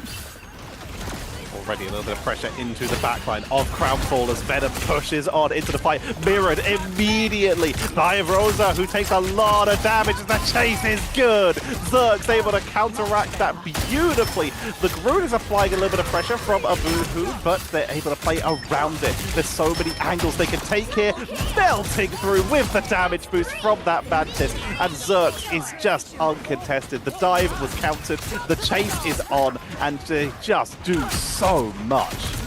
70% to first ult with the ult generation nerfs added on top, by the way. FHTC is actually going to be swapping onto the Psylocke, as Crimefall have the unfortunate job of trying to get past Vision Esports' hold at this choke, which is why FHTC on that Psylocke will try and take an off angle from the high ground, pull Gainer's attention, and allow the rest of the team, in particular the backline, safe passage around corner and onto the point itself. Looking to try and catch Gainer as they pressure that backline once again, but will pull back to the rest of the team. We almost have Soul Resurgence with a visible boundary. Will be the first charge up for the side of Vision. Satam is doing a great job charging up. Dragon Prison comes on out from Abuhu for the capitalization. Garfield comes on out. Apex Predator from both sides, but the angle from Zerx is going to allow the pickup onto Rosa. And now they're flanking once again into the back. They don't even have a damage boost right now, and they're still cleaning up. Wait, Groot copy? Ayanakoshi copied Boohoo, which means that Crimefall don't have double strategist ultimate sustain cycle. This is actually really unfortunate for them. Like, Dance of the Butterflies could find eliminations here, but Satam can just bring people back with the Karmic Revival fight, and Vision Esports will just be able to outlast Crimefall. Crimefall at least do have control of the point, at the least at the moment, so even if the Atom does commit the Karmic Revival, they'll stall a lot of point percentage control. All right, pros and cons. Pros, that was a really good strangling prison. Cons, nothing happened. Everyone was able to live, and they broke out of it. Vision have lost the point. They haven't been able to reclaim it. Crownfall did stabilize coming out of that, despite not being able to find a lot from it. But they do now have a full actual strangling prison, and they have their Eye of Agamotto. Well, they don't have strangling prison anymore, but they still have Eye of Agamotto. In order to try and make something happen, they're charging back up towards their second God of Mischief. Eye of Agamotto will come out into the backline, but Rosa is deleted. The backline is deleted. All of those abilities I said that might be available are now gone. I mean, Satam's just getting full team protection at this point. Like, he already was forced into using the self-regenerative cocoon, which meant that Vision Esports had Zerx playing alongside the Atom, Kyubi playing alongside the Atom, as well as Rex. There was no opportunity for Crimefall to complete the elimination onto the Atom, which means that Karmic Revival is still going to be in the hands of Vision Esports, as is Apex Predator. Zerx is just waiting for the stall to come in through from Gainer, and then they'll send out the Glortrox and grab all of the players, both with Feast of the Abyss for the hit of the anti-heal, and to funnel them all into the waiting Elsa on the wrong side of the choke. Chasing down for the finishing blows, just to make sure that they get everyone for the collection. And Zerk had a beautiful angle there. This is just exactly what Vision are looking to be doing after such an incredible debut day. They want to be performing this well and piling pressure onto Crownfall. But Crownfall do have a way to try and break through. They have Eternal Bond. They might be able to touch the point. Dragon Prison comes on out, and Venom is looking to touch in the backline. Dragon Prison is not going to find any eliminations, so Eternal Bond will come out. Media M to take take down Darby though, and they aren't even able to reach the point with it. Venom delayed for as long as possible. This doesn't allow the team to touch, but they are so staggered, they are so low, and they are very, very split without any big healing ultimates. They're just going to be picked off one by one. Oh, this is risky. I mean, to be wholly honest, I think I would have preferred Crimefall to just acknowledge that that fight was done and hold on to Eternal Bond. Like, there's a reason Vision Esports tightened the pressure and held closer to Crimefall spawn, and it's because they knew that Eternal Bond was the ultimate that they had available, and they wanted to force it from Darby so that the dashes were done by the time they could reach the point. And Vision Esports, like, they forced out the Cloak and Dagger ultimate, which would have put way more pressure on Kyuubi's Invisible Boundary in this next fight being successful, so they're setting themselves up to be in a much better position when it comes to this first fight on the second round. Down to the Butterflies can force Invisible Boundary, potentially then you get to punish with MJD's Apex Predator, but it has to catch Titan. Like, I cannot stress this enough, Tatcha. If it does not catch the Adam Warlock, everyone gets brought back by Karmic Revival. That is the fight. Take out Adam, potentially twice, because he's probably going to have Cocoon. Or this might be an immediate flip for Vision. And here we go. Portal engage. Go onto quick. Adam. Don't give them time to react. Find the Warlock and take him down. Saddam is charging up. He knows something might be happening. Look at fire across the range. Down to the Butterfly. Into the backline. Get down, Mr. Warlock. He's already down. Taken off the board, but he has Cocoon. He can use that to outlast the majority of the rest of this engage and will be using it to return into this fight. In the meantime, Gainer in the backline is trying to create a little bit of space. 2 down. Make it 3. And Crownfall, they got the Cocoon and lost literally everything else. Yeah, and they got no eliminations on anyone else on Vision Esports. Like, Kyuubi's Invisible Boundary stays standing. The rest of the team stays standing, so you don't even force the hands of the Karmic Revival. Now, potentially, you're going to have to invest your Apex Predator to do just that, but losing that first fight means that MJD has to walk through a choke and close up the distance, and Satan can be outside of the fight. That being said, he is playing a little bit too close, as Zerx actually decides to go first with their own Apex Predator, catching Crimefall coming for a choke yet again. Another pickup coming in from Beta there as they push on in, try to force them down the stairs. And Crownfall just can't get momentum here. The pressure onto the point, utilizing that magnetic barrier, and the knockback back cannon, not enough to finish off a Boohoo, but dropping them so low. Meanwhile, Karmic Revival still there, hasn't been used, and that Cocoon is getting closer and closer to getting back off cooldown. If they can delay this long enough, they might just have a safe Adam again. But for now, they give space where they need to. Meteor Ram to try and track it. Not finding it this time. Eternal Bond is able to get out safe here. Soul Resurgence from Rex to try and mirror to keep the team topped up. Dragon Prison into the backline for the strategist to focus them down, but Soul Bond keeps them topped up, keeping him in the fight. Ayamoto, Guardian Barrier says absolutely not, but the damage is enough. The backline is deleted, and Saturn is taking too much damage. He can't find a safe position. He takes cover and gets the revive, but falls instead. His team will not be revived fully. The strategist will simply become more fodder. They can boundary, but who's there to follow up? QB is dropped, and Crownfall flip the point. For a moment there, I was like, is QB going to commit Invisible Boundary? But no, he can't. He can't afford to. FHDC's got down to the Butterflies, so you have to hold your dance card and wait for the Psylocke to be ready to tango before that Invisible Woman is able to commit the ultimate. Zerx is about to hit Apex Predator, though, and that is a worry for Crimefall, as is Gainer going behind the team and getting the back cap. Like, the Venom is pulling the attention of the Psylocke too. Wait a minute, QB uses Invisible Boundary for the slow into Zerx's Apex Predator grab. Everyone from Crimefall gets hit by it, but they don't find the eliminations outside of the group. Down to the Butterflies is survived through with the use of the Soul Bond coming out from Satan's side, as we get Gainer with the Feast of the Abyss hitting Crimefall's backline, who are trying to hide away once the Soul Bond has ended. Satan charging up, snipes MJD with the Cosmic Cluster, and Gainer keeps the momentum going, keeping the pressure on and grabbing everyone on the retreat. The point is touched just so they can get a little bit of extra time on the board before it is flipped, up to 50% for Crownfall, but now they have to regroup, and it's going to be a portal, because we're at 80% and they can't afford to wait it out. Portal coming in, literally all grouping up together. Saturn sends a Cosmic Cluster out for a little bit of extra burst damage and a bit more charge. At 55, no revive and no defensive ultimates currently available for the side of Vision, whereas Eternal Bond is available for Ionon. I mean, both strategist ultimates are available, for Crimefall at the moment as Vision Esports. They do have the Soul Resurgence. Ayana Koji is actually going to start off aggressively with the Eternal Bond, taking the space away from Vision Esports so they can't just hold that back line off of that point and play for safety. Great Eye of Agamotto from Abuhu. Hits onto so many players, but the follow-up is dissuaded by Xbeta with the Meteor M absorbing all of the damage. It does end though, and MJD is absolutely free-reigning with the Elsa Bloodstone, but so too is Zerx, who's just going absolutely ham. He's got the Mantis damage boost, and they're clearing Crimefall off the point. Overtime hits, no Strange Portal to bail the team out and get them into a position to stabilize with Dabby's Invisible Boundary. This round is done, and Zerx is looking like an unstoppable demon. Incredible play. The triple strategist putting all the eggs into the Zerx basket, and Zerx takes those eggs and makes so many omelets. Absolute destruction, blasting through everyone on Crownfall with so many incredible positions. Kyubi takes the MVP. They held onto that invisible boundary, like you said, used it for the slow on the Apex Predator to make sure that they could sustain, and they were even able to out-duel Crownfall later on as well. 23k healing isn't as high as their opponents, but that is because their opponents were being spawn capitalist on the stairs.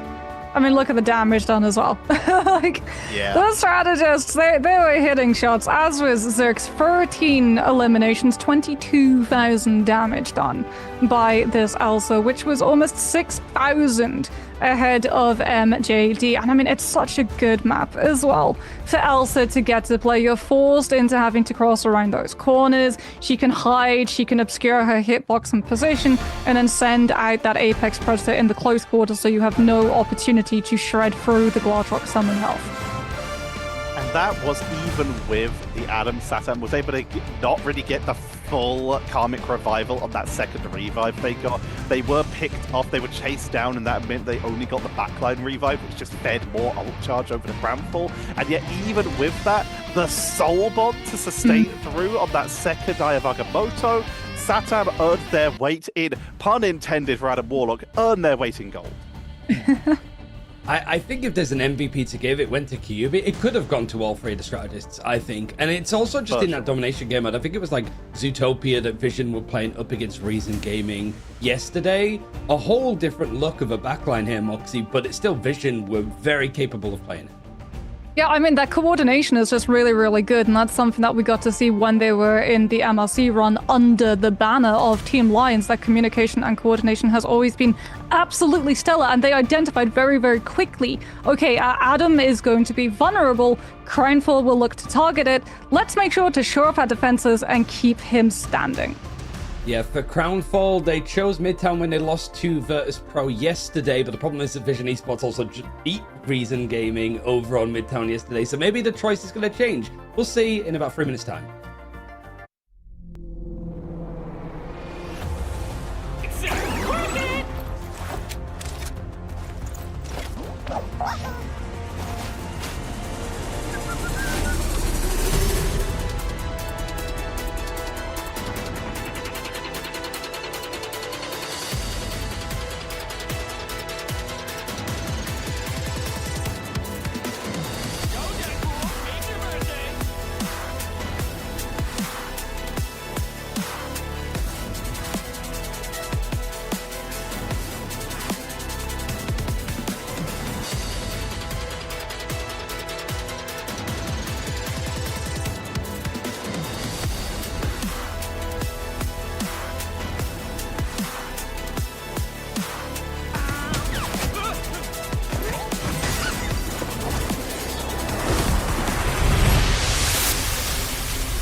chat, you might actually be able to help me. I was looking for a tweet from one of the Americas players yesterday that I remember saying after FlyQuest like lost, like it's not great that you have players playing on 100 plus playing, because there's still got Europe players here and they were playing in America. And I wanted segues into these two teams because they have to consistently play on almost like 80, 90 plus ping. But because these are two Saudi teams, I'm pretty sure they're on pretty much a server close to each other, which means that they are taking chunks out of each other at this point. Crownfall going for the choice of Midtown, but like I said just before the break, Tetcher, Vision Esports played it and they dumpstered Reason Gaming on it. They had a lovely time the last time they played, and right now this Vision Esports team are looking like they're continuing to have a lovely time until someone actually stops them. And at this rate, that might not be until later in the tournament when they actually have to play against Virtus Pro, as an example. Because right now, they're looking great. Crownfall, we keep seeing these spikes, these moments of just showing how good they are, and yet they've yet to find a foothold to actually start getting wins. But they did start finding footholds on Midtown against Virtus Pro. Like, there came a point, Ryan, you were with me on this, we actually casted this match yesterday, where we thought that they were going to hold on third, and then Virtus Pro hit overtime and hit Super Saiyan Stage 5. Yeah. I mean, they maybe should have done, really. And that's the difference. I think, like, for some of these players of Vision, they were on a previous iteration of Crownfall. You've even got some like head-to-heads of players that used to be on Paradox back in Stage 2 of Ignite. But it does feel like the Vision team, because they've sort of done a lot more consistently higher with their like Lions finish, they have a little bit more experience, but there really is nothing between these two teams. It's not as if it really comes down to like a Boohoo and the likes of Gainer that actually have like the tenure. Everybody else is still fairly green, so there's a lot of promise and experience to still gain here. They're certainly gaining it right now. This is the preseason, so they're fighting for that prize pool, and of course they're seeding heading into the actual league itself coming up in the future. But you've already mentioned it. The experience from these teams, these are two teams that have had players play in Ignite, but have been spending a lot of time in the Marvel Rivals Championships, in the Middle East Pacific tournaments, like the E-League, for example. But they've been showing as much as they can and putting in the hours, potentially more than a lot of the other players in this tournament, because they've had these third-party tournaments that they can just throw themselves at over and over again. And that's mirrored completely in their tournament results. Before I disappear into the ether, it was as the manager from Vision said yesterday that they're going to win everything. It's an expected Series 2 win here, but obviously I think Crownfall have a couple more tricks up their sleeve, potentially. Yeah, I mean, I really want to see the ban draft, to be honest, especially since Vision Esports got to play things like the Mantis and the Adam triple strategist on Domination. Taking them to Convoy, avoiding Convergence, I feel, is one way to sort of sweep away from the triple strategist threat of things like the Flyer compositions. And if Vision tried to rely on the Adam tricks, Crownfall could potentially go for things like the Groot and the Moon Knight, as we did get to see Rosa going for the Groot early on those rounds of Burn and T'Challa. It's wild that when you talk about a flyer composition, Adam can now potentially be included in that, as he finally got his wings. But we're going to be heading on in, and this is looking pretty familiar, Moxie. We're taking out Gambit first, immediate protection onto the Elsa, allowing Crownfall to potentially. Last time they took out the Vanguard Deadpool first, and yeah, this is identical. I mean, for Vision Esports, it's a no-brainer, right? Going for the save on the Elsa after Zerx had such a performance on that round of Domination. Plus, as we've seen, if you ban out the Vanguard Deadpool, Gainer just swaps over to the Rogue. So, Crownfall, I don't think you have the ban slots to be able to burn to take the Rogue out, and I would rather see something like the, well, yeah, we already got it, the Gambit getting removed, so that if it does get through, you don't have to team up with Hots as one, as no surprises.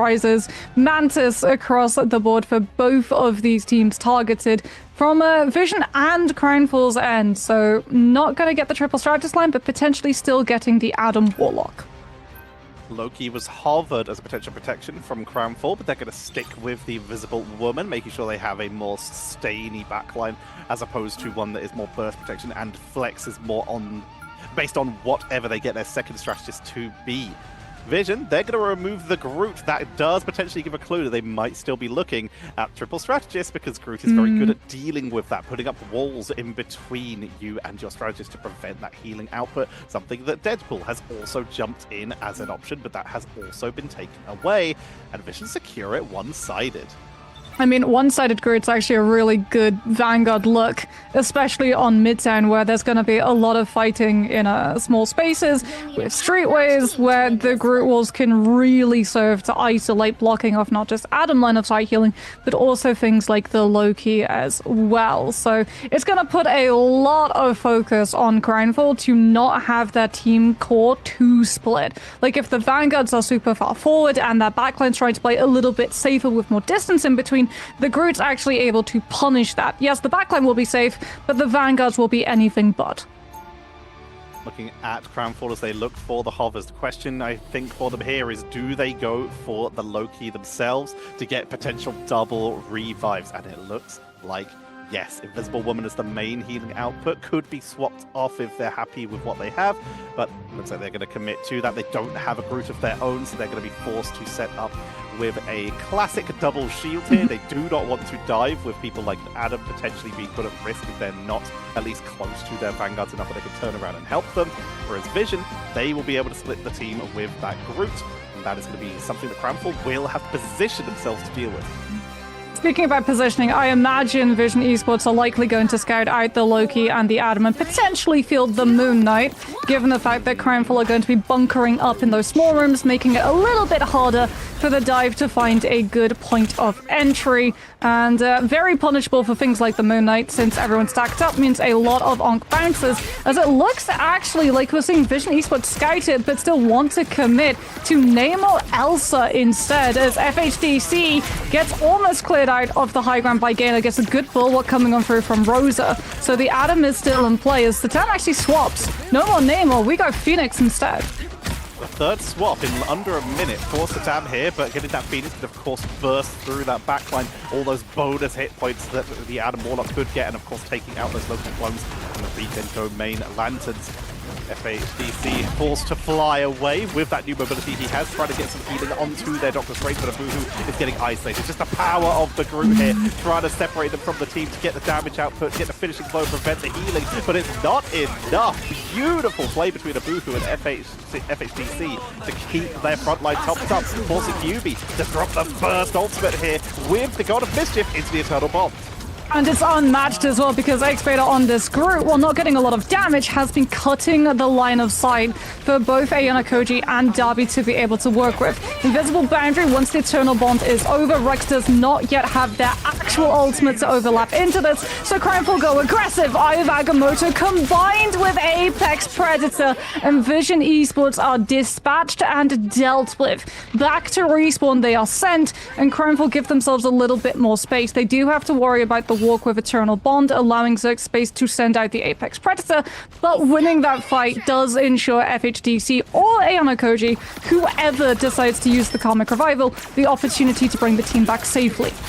Right now they have Karmic Revival ×2 or Karmic Revival and Invisible Boundary with that God of Mischief, which could be massive. Apex Predator's going to come on out early, grabbing to the front line, getting focused down. Regen Domains to try and capitalize to make sure they can move forward safely, but they don't get the pickups. Healing output from Crownfall proving a little bit difficult to deal with. Straggling Prison going to be dropped out. Endsong Inferno for the blow-up, collides mid-air with the Magneto, but there's going to be the revive from FHDC, keeping the team topped up. Who drops incredibly low, not needing to be revived though, because they actually sustained through that fight, and Crownfall repel Vision for a second time here. Yeah, but Vision Esports have a very strong chance of winning this next fight if they go fast, which is why we're seeing Crownfall get as much damage as possible before it begins, so they can battery up both Invisible Boundary by taking damage from the Cloak, but also MJD with the Apex Predator to try to make Vision Esports Strategist Ultimates a more pain point, since you can just carry them outside of the Eternal Bond AoE. Keeping the team topped up as they're grouping around Ambulance, looking for an opportunity to try and step up. As you can see, Strange playing quite aggressively. Almost at that Eye of Agamotto. The Eternal Bomb that's dropped out first. We see the Wolverine getting taken down right off the front here. Darby, Invisible Boundary forced out on this backline. QB is holding on to that ultimate for a long time, as they've already lost one member. They're waiting for the reset, waiting for the boundary to expire. Eye of Agamotto into the backline. A beautiful launch. Crownfall continuing to sustain with 30 seconds remaining.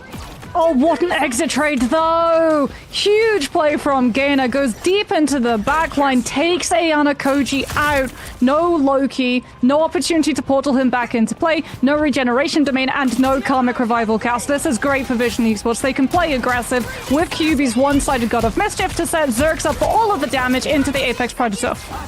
Xenobons coming on out. Group will shut off so they can go into the backline. They're going deep, looking for that Terror Cape to try and focus down the backline, remove the strategist from the board. Apex Predator deep in the entrance to the subway to take them down. FHDZ off the board. They have the Cocoon though. No revive available, but they need to be alive in order for Aeon to get the clone, which they do. Karmic Revival brings back a Boohoo. Meteor Emma to the backside to try and take out the strategist. Dark Force teleport to avoid it. No one goes down as Vision are running out of tools to sustain them through this fight. They have all the strategists topped up, and they need to make sure that they are touching the point right now as Crownfall continue the duel to stop, force them off the point. Abu who gets dropped low. Two members of the defense are down. Vision, the walls, they're zoning them off from the strategist exactly like we thought, and they push them through onto the last couple inches. Invisible boundary for the delay. They're still fighting it, and Portal's coming back in, Moxie. Yeah.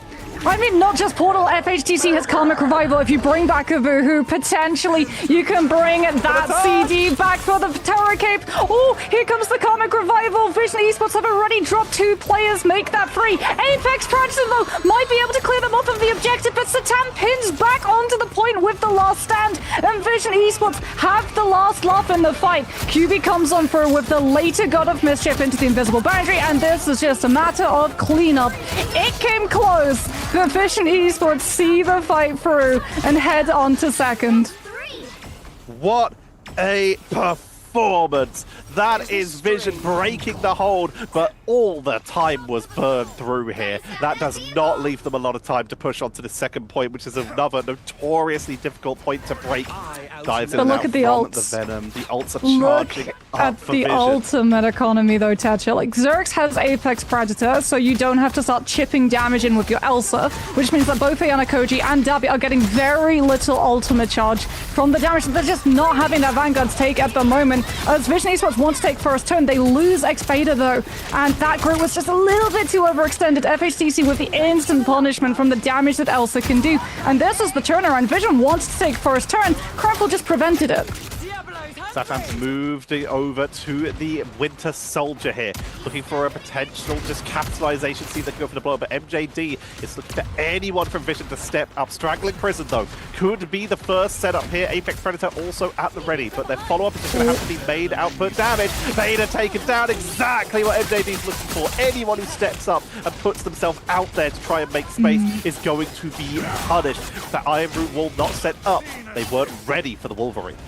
I mean, now that Rosa has Meteor M as well, Rex can't use Eternal Bond to give Vision Esports a foot through the door of this choke, because if you do, Meteor M just slams down on top of you. So it's going to be up instead to a flank coming through from Zerx to just oust Crownfall's position off of the high ground. What an Eye of Agamotto from a Boohoo. You trade your Elsa, but it might be worth it. That being said, Apex Predator from Zerx finds its mark, and both of these teams are finding elimination.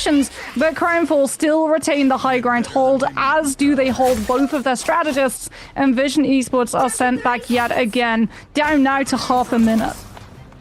Not a lot of time on the board, but they held on to a big chunk of those ultimates. They almost have Kraken Impact, which can capitalize with that straggling prison of X-Beta. But they've got to be careful, because FJD is about to have last stand and is always hunting for that Groot. UB is staying real far back, making sure that they do not get caught out of position. And from exactly that, Apex Predator coming on out, going to be going from a side angle, looking for a first pickup, but they need to make sure that they're touching the point. This is going to be a trade out, 1-for-1 FHD for X-Beta, meeting Straggling Prison, already going to be dropped, interrupted, put on a half cooldown here. Was going to force Saturn to drop the Kraken Impact right as the boundary ends. As they look for a capitalization, they have one more reset. Eternal Bombs being sent out from both teams with the God of Mischief for the capitalization, trying to take down that Doctor Strange to burst through on this defense as Kyubi is deep in the backline. setting up for that Terror Cape just before he drops back into the Loki form. Abuhu's actually back on the Strange, but they're not portaling in. Looks like it's just going to be a full regroup and push out of Subway Tunnel instead. As Vision Esports trying to build up a win condition. Expert about to hit that Strangling Prison yet again, because like you said, it wasn't a cast, it was a CC cancel, so it went back to the 50%, but Abuhu is about to hit Eye of Agamotto as well, and so far these have been absolutely massive. Can he find the same level of magic that Crownful were able to secure the wins off before? Rex is on Cloak, could potentially use the Dark Teleportation to keep everybody out of it. There's the stun. The tempo is interrupted by X-Beta, stemming the momentum with the Strangling Prison.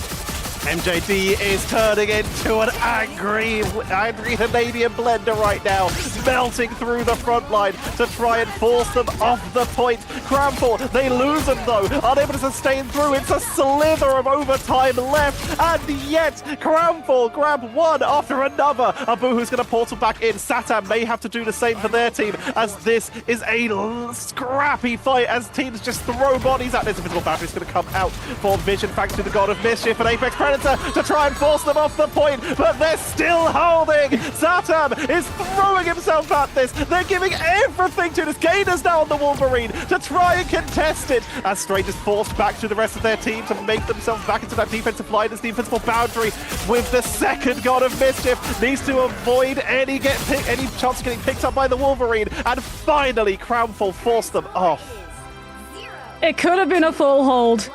And then, honestly, with that overtime fight, it could have gone anyway. Like, Vision Esports, when they get the portal back on for them, we start to see, like, just the trade of the strategist ultimates. Invisible Boundary, actual Invisible Boundary, Loki copy onto Invisible Boundary from both sides. It really does just go the distance, but, like, by that point, overtime's been burning so long, Crownful starts splitting their players off, not just focusing on holding the objective, but delegating bodies to go onto Vision Esports, separated players, like going for the backline, wanting to pick apart things like the Elsa as well.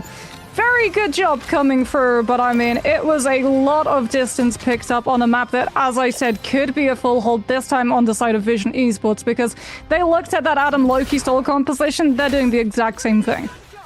Good idea. We'll have some. They're even looking at Rocket. I don't know if it's going to make it out of spawn, but they could go for a triple revive here with the Battle Rebirth Beacon instead of the Invisible Boundary. And that's scary, but what's interesting to me is they're looking at the Thing as their second Vanguard, looking to the fact that Cramful are looking at that Wolverine, they are looking at characters who are diving past every now and again, and they want lockdown. They want to make sure that they do not get the free reign to move around and try and pressure Vision Esports backline. And they won't be punished for it too, because they banned out the Groot earlier in the draft.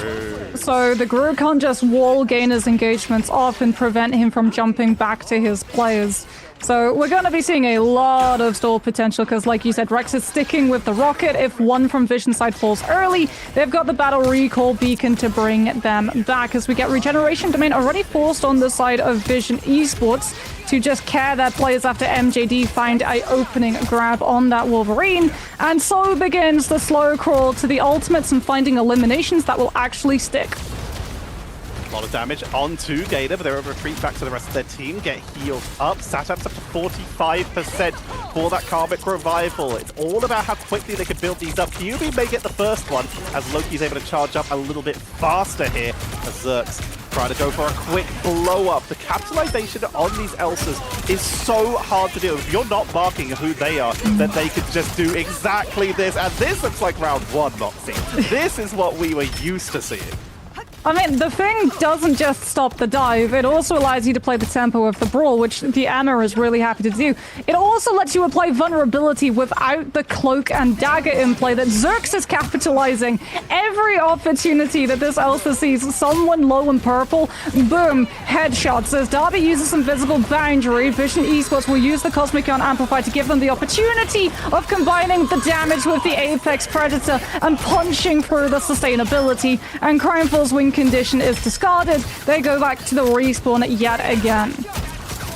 Vision Esports, they were struggling to break through this first point, and now they're making Crownfall feel the exact same pain as they're just slowly kiting back, getting Hiccup over and over again. Hiccup started seduction to once again just try and force them back off the point. Going to be mirrored by Rosa to look onto the back line. Bane is taken down though. MJD doing a huge amount of damage, trying to bring out the Punisher to try and meld on through. But Karmic Revival, first one, going to be dropped out. Saturn keeping the team back in the game, bringing back 3 members. Ayamogamoto comes on out to try and capitalize, to try and allow them to push onto the point, but it's interrupted, but on the half cooldown. I mean, Darby's about to hit Invisible Boundary, MJD, Final Judgment as well. It's going to be a reliance on Kyuubi, but there's Loki. You have to make a choice. Do you try to find line of sight onto Darby to copy the Invisible Boundary to survive it, or do you go for an easier but potentially punishable Karmic Revival copy onto Satam instead, which means you give up a lot of space. Looks like it's going to be a premature copy onto the Rocket to break out of the choke with the Cosmic Yawn Amplifier, which MJD, I mean, he's just going to sit inside Ayana Koji's Invisible Boundary, play it safe with the Final Judgment, and provide all of the suppressing fire for Crimeful to pick up first checkpoint, entirely uncontested. And now it's a game of distance. 101 meters on the dot stand between Crownfall and being able to even up this game as they were able to break through that first siege. Vision, they still are staying on the Atom. They're at 59%, QB at 13%. Rocket fully charged on that Cosmic Yarn Amplifier, so they have the damage boost if they want to go in with Zerg, themselves some time for this recharge. But they've got to be careful of a Boohoo. I mean, the Venom's just gonna go past, right? All of the space that Crimeful were trying to play up with, they've had to just turn around to deal with the Venom so that the objective moves closer to that last checkpoint, and it's allowing Vision Esports to shore up their defenses. Yet again, FHDC has to turn his attention from setting up Apex Predator into just dealing with the Venom. Now we get the Invisible Boundary coming on through from Dabby in reaction to Xerx's zone, but Vision Esports still get to hold their position. Dive comes in from Gator, trying to put in a little bit of pressure. Symbiotic Resilience keeps them pumped up. There's the Apex Predator coming on out from FHDC, but they've lost their Loki in the backline. They still have 2 minutes. This is Crownfall's fight to lose because they have the opportunity to make sure they burn through Vision Esports cooldown. And they've successfully done that while still able to get a little bit of pressure onto the board. Karmic Revival from Saturn comes out to bring back Vader, which means it's not available for the Crownfall re-engage. That's risky. It's now going to come down to QB to be forced to use it. I mean, you use the Karmic Revival, so you bring all of your players back and you can hold high ground, which now means that you have the opportunity and space for QB to build up ultimate, Zerx potentially to find an elimination when Crimefall are mid-rotation, and you also force Crimefall to have to use the Emeralds, but now, as opposed to on the objective itself. MJD gets dove upon, so the Punisher can be occupied and potentially brought down before Final Judgment can be the nail in the coffin of this defense, but the regeneration domain from Ayana Koji brings him right back into the fray. Speaking about right back into the fray, Vision Esports whole team, they're all back. QB gets the Karmic Revival off, and Crimefall now have to complete the eliminations all over again. Here comes Invisible Boundary from Ayana Kobe with the God of Mischief of their own onto the point. Shotgun Punisher into the backline, takes out one. It's a Vanguard's worst nightmare. It's a Strategist's worst nightmare. And it's Vision Esports' worst nightmare. Crownfall even up the score. We have a series. We have such an insane series on our hands. Oh my goodness, this is the series that we hoped that we would get, right? When we looked at these two teams on paper, when we saw the potential of Crownfall against Virtus Pro, and when we saw what Vision were capable of doing against Reason. What a match this is turning out to be. We absolutely love it. This was Crownfall putting their best foot forward. We talked about it. They put up a bit of a fight against Virtus Pro. We were like, there's something there. And yeah, there was. This is Crownfall knowing exactly how to play that. The adjustments were fantastic. They had great revive fights on their defense. On their attack. They forced a lot of extra value that way, and then adjusting into the Punisher to try and break through those front lines because it could dive in quick enough and just melted Beta 12 times becoming a casualty, just putting too much pressure on him. I mean, shout out Ayana Koji. Like, MJD was a slither of health when Vision Esports dispatched the dive to go put the pressure on the Punisher. Understanding, the moment Rosa uses Psionic Seduction to walk Crownfall out of that choke, and to its point, Final Judgment is going to be the follow-up, so deal with the Punisher and deal with him now. And it really is a race between that Punisher dropping and getting 1 foot. It's literally 1 foot into the regeneration domain to instantly get all of that healing from the damage done onto him. I was a little bit worried, I think, for Crownfall with it being going into overtime fights and him slowly losing him out, and they could have full health like Moxie mentioned. I was like, okay, feels a little bit like a repeat of yesterday. But the attacking side was so blisteringly fast that Vision Esports couldn't really get a hold of this one. I think the bigger question now is, like, if Vision Esports were playing MRC, they'd go to another domination map. But they can't. They have to go to a Convergence. So I guess for them, for either of you, where do you think is the likely place they'll want to take it? What's the easiest route for them, considering how mechanically heavy they are, and also triple strategy centric? I mean, I think it favors Vision Esports, right? Because, as you said, domination, demons, Convergence is at least half of domination. So I feel like whichever map they decide to choose, it's going to be a strong one for them, and it's going to be brutal for Crownfall to break first. I'm going to purposely ignore your question and say give a Shibuya. That would be nice. It'd be really cool to see, like, if that touch stuff happens anymore, but we'll have to see. We'll see how this series is going to finish out after a quick break.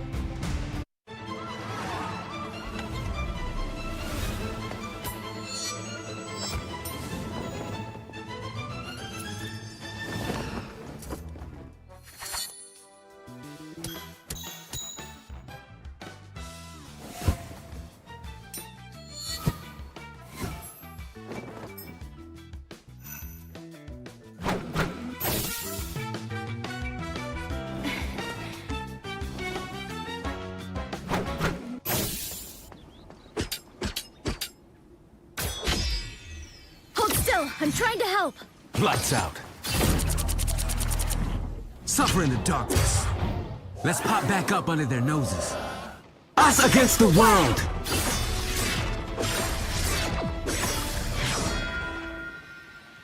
My time to shine.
Vision are being pushed by the Saudi esports counterparts Crownfall in this series. We still have other games after this one. We got Pulsar versus Alter Esports and then Reason going up against Virtus Pro.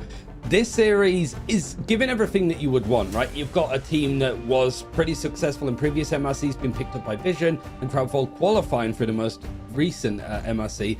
It is actually going to be Shin Shibuya that we go through next, which is we've seen it before in previous talks, but we've never seen it in EMEA with this Ignite draft. And considering all of the kooky stuff that we've already seen today, I don't even know where to begin, Tetcher.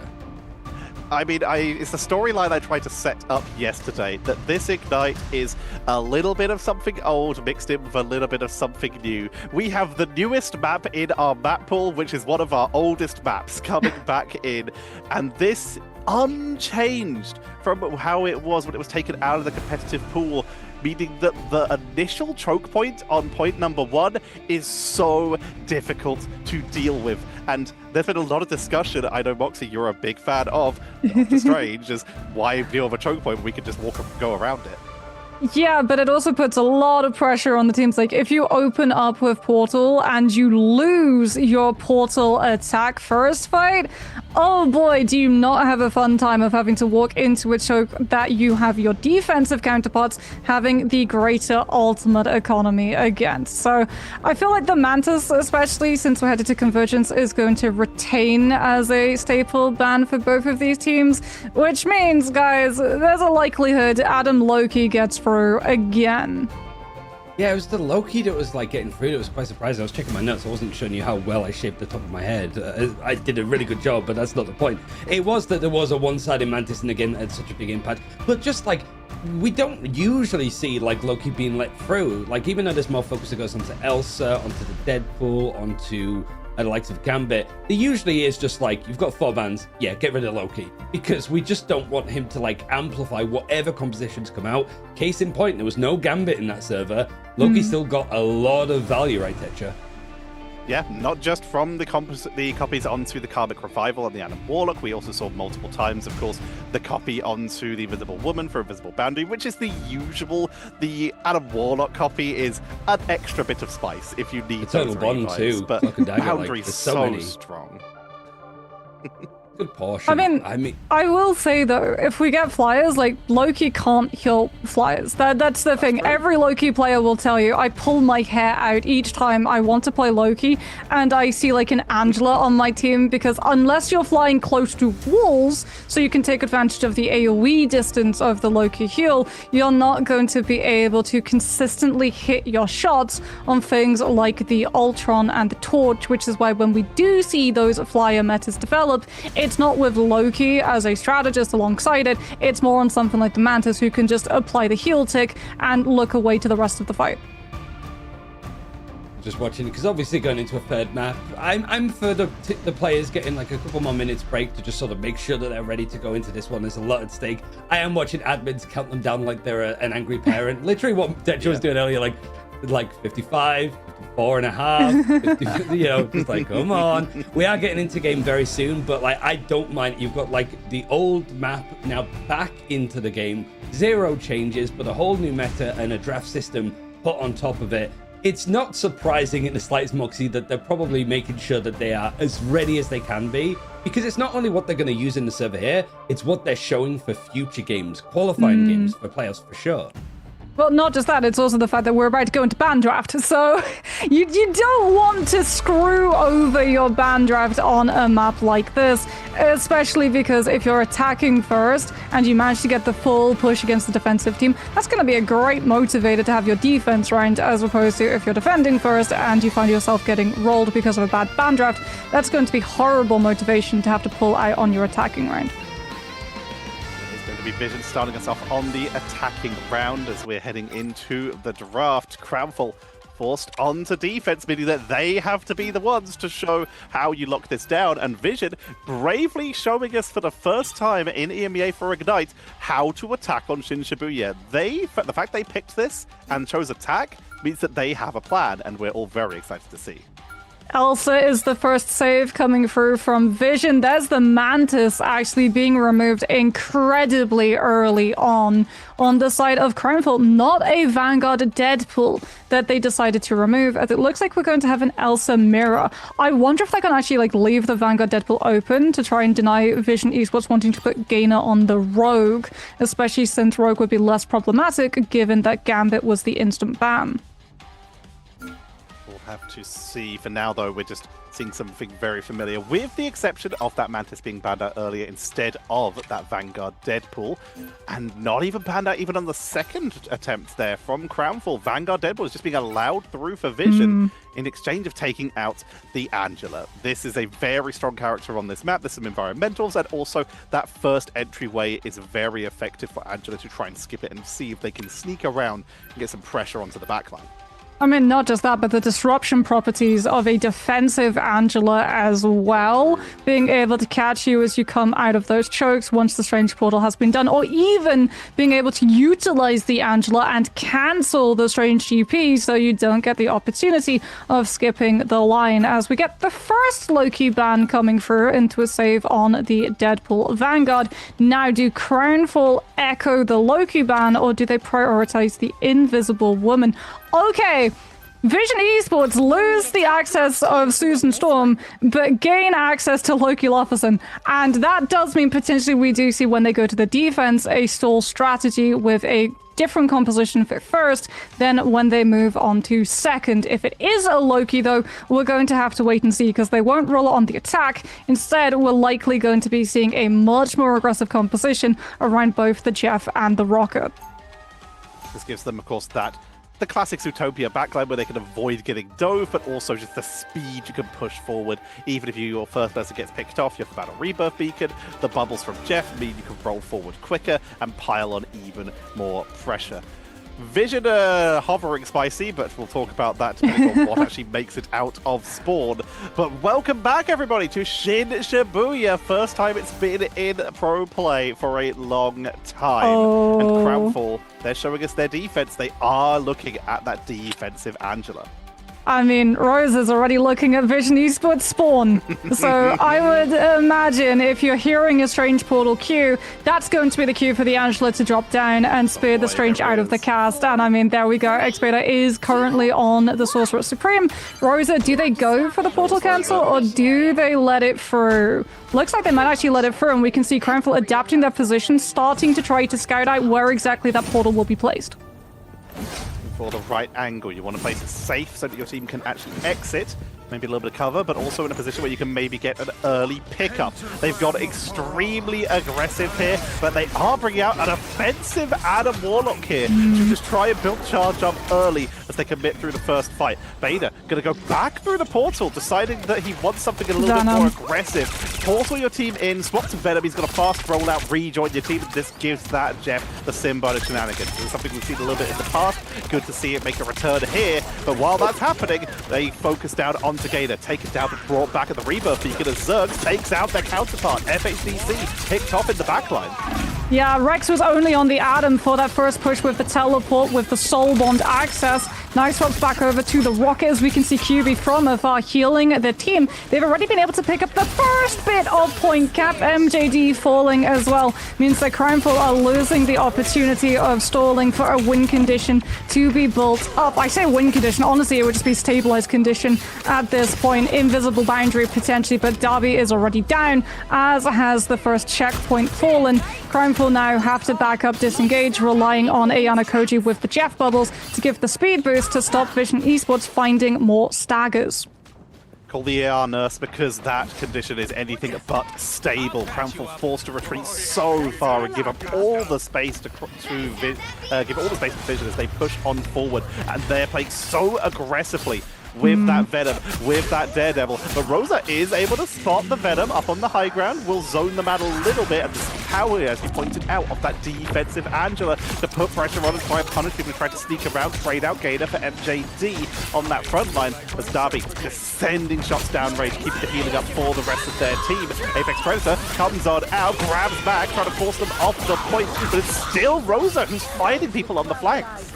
I mean, Darby as well, able to stay up despite Gainer being brought back by the Battle Recall Beacon. You still lost access to the Banhammer, so the Invisible Woman still stands, and Invisible Boundary alongside it. QB, though, with the It's Jeff, takes Darby out of the fight, and Vision Esports will be able to regain all of that momentum instantly. So Tam's looking to catch the disengagement too. They've been able to scout out where the Jeff is off of the passive radar sense, and without strategists, Crownfall are going to have to just give this fight up and look to regroup for the next.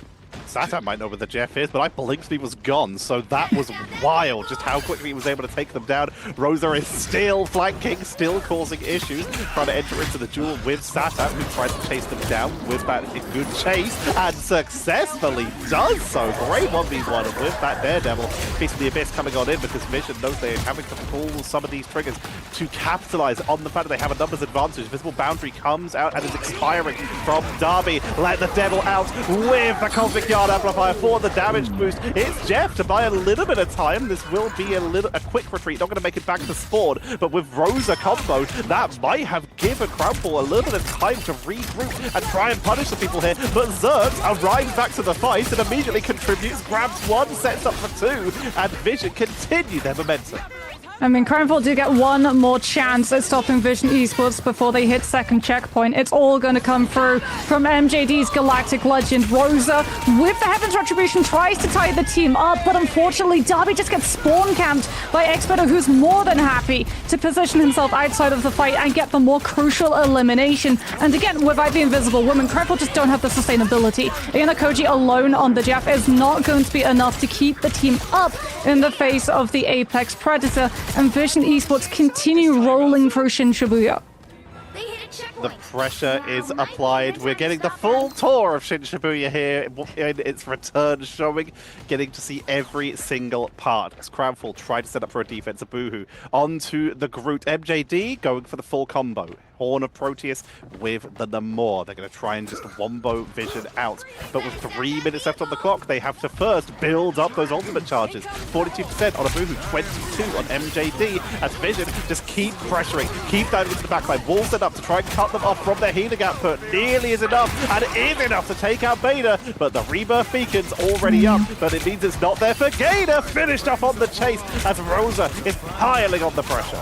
Yeah, more space as well. Like, even though you bring the Venom back with the rocket cooldown, the Venom's not there creating space for the rest of the team to be able to make plays off of, right? They do have to back up until the Venom's back in position, something that Crownfall is able to capitalize. And now with Ianakoji moving off of the Jeff onto the Cloak and Dagger, you get 2 actual defensive ultimates to stand up to the aggressive capabilities of your opponent. Unfortunately, you've lost Darby thanks to the Cosmic Yawn Amplifier damage boost onto Zerx, who is just doing so much work on this Elsa. And Ianakoji, like, you're just looking to go out as fast as possible so Crownfall can look to regroup and come back into this next fight with the double strategist ultimate advantage. Though one will get forced almost immediately by Let the Devil Out with how close Vision Esports are holding up to their spawn.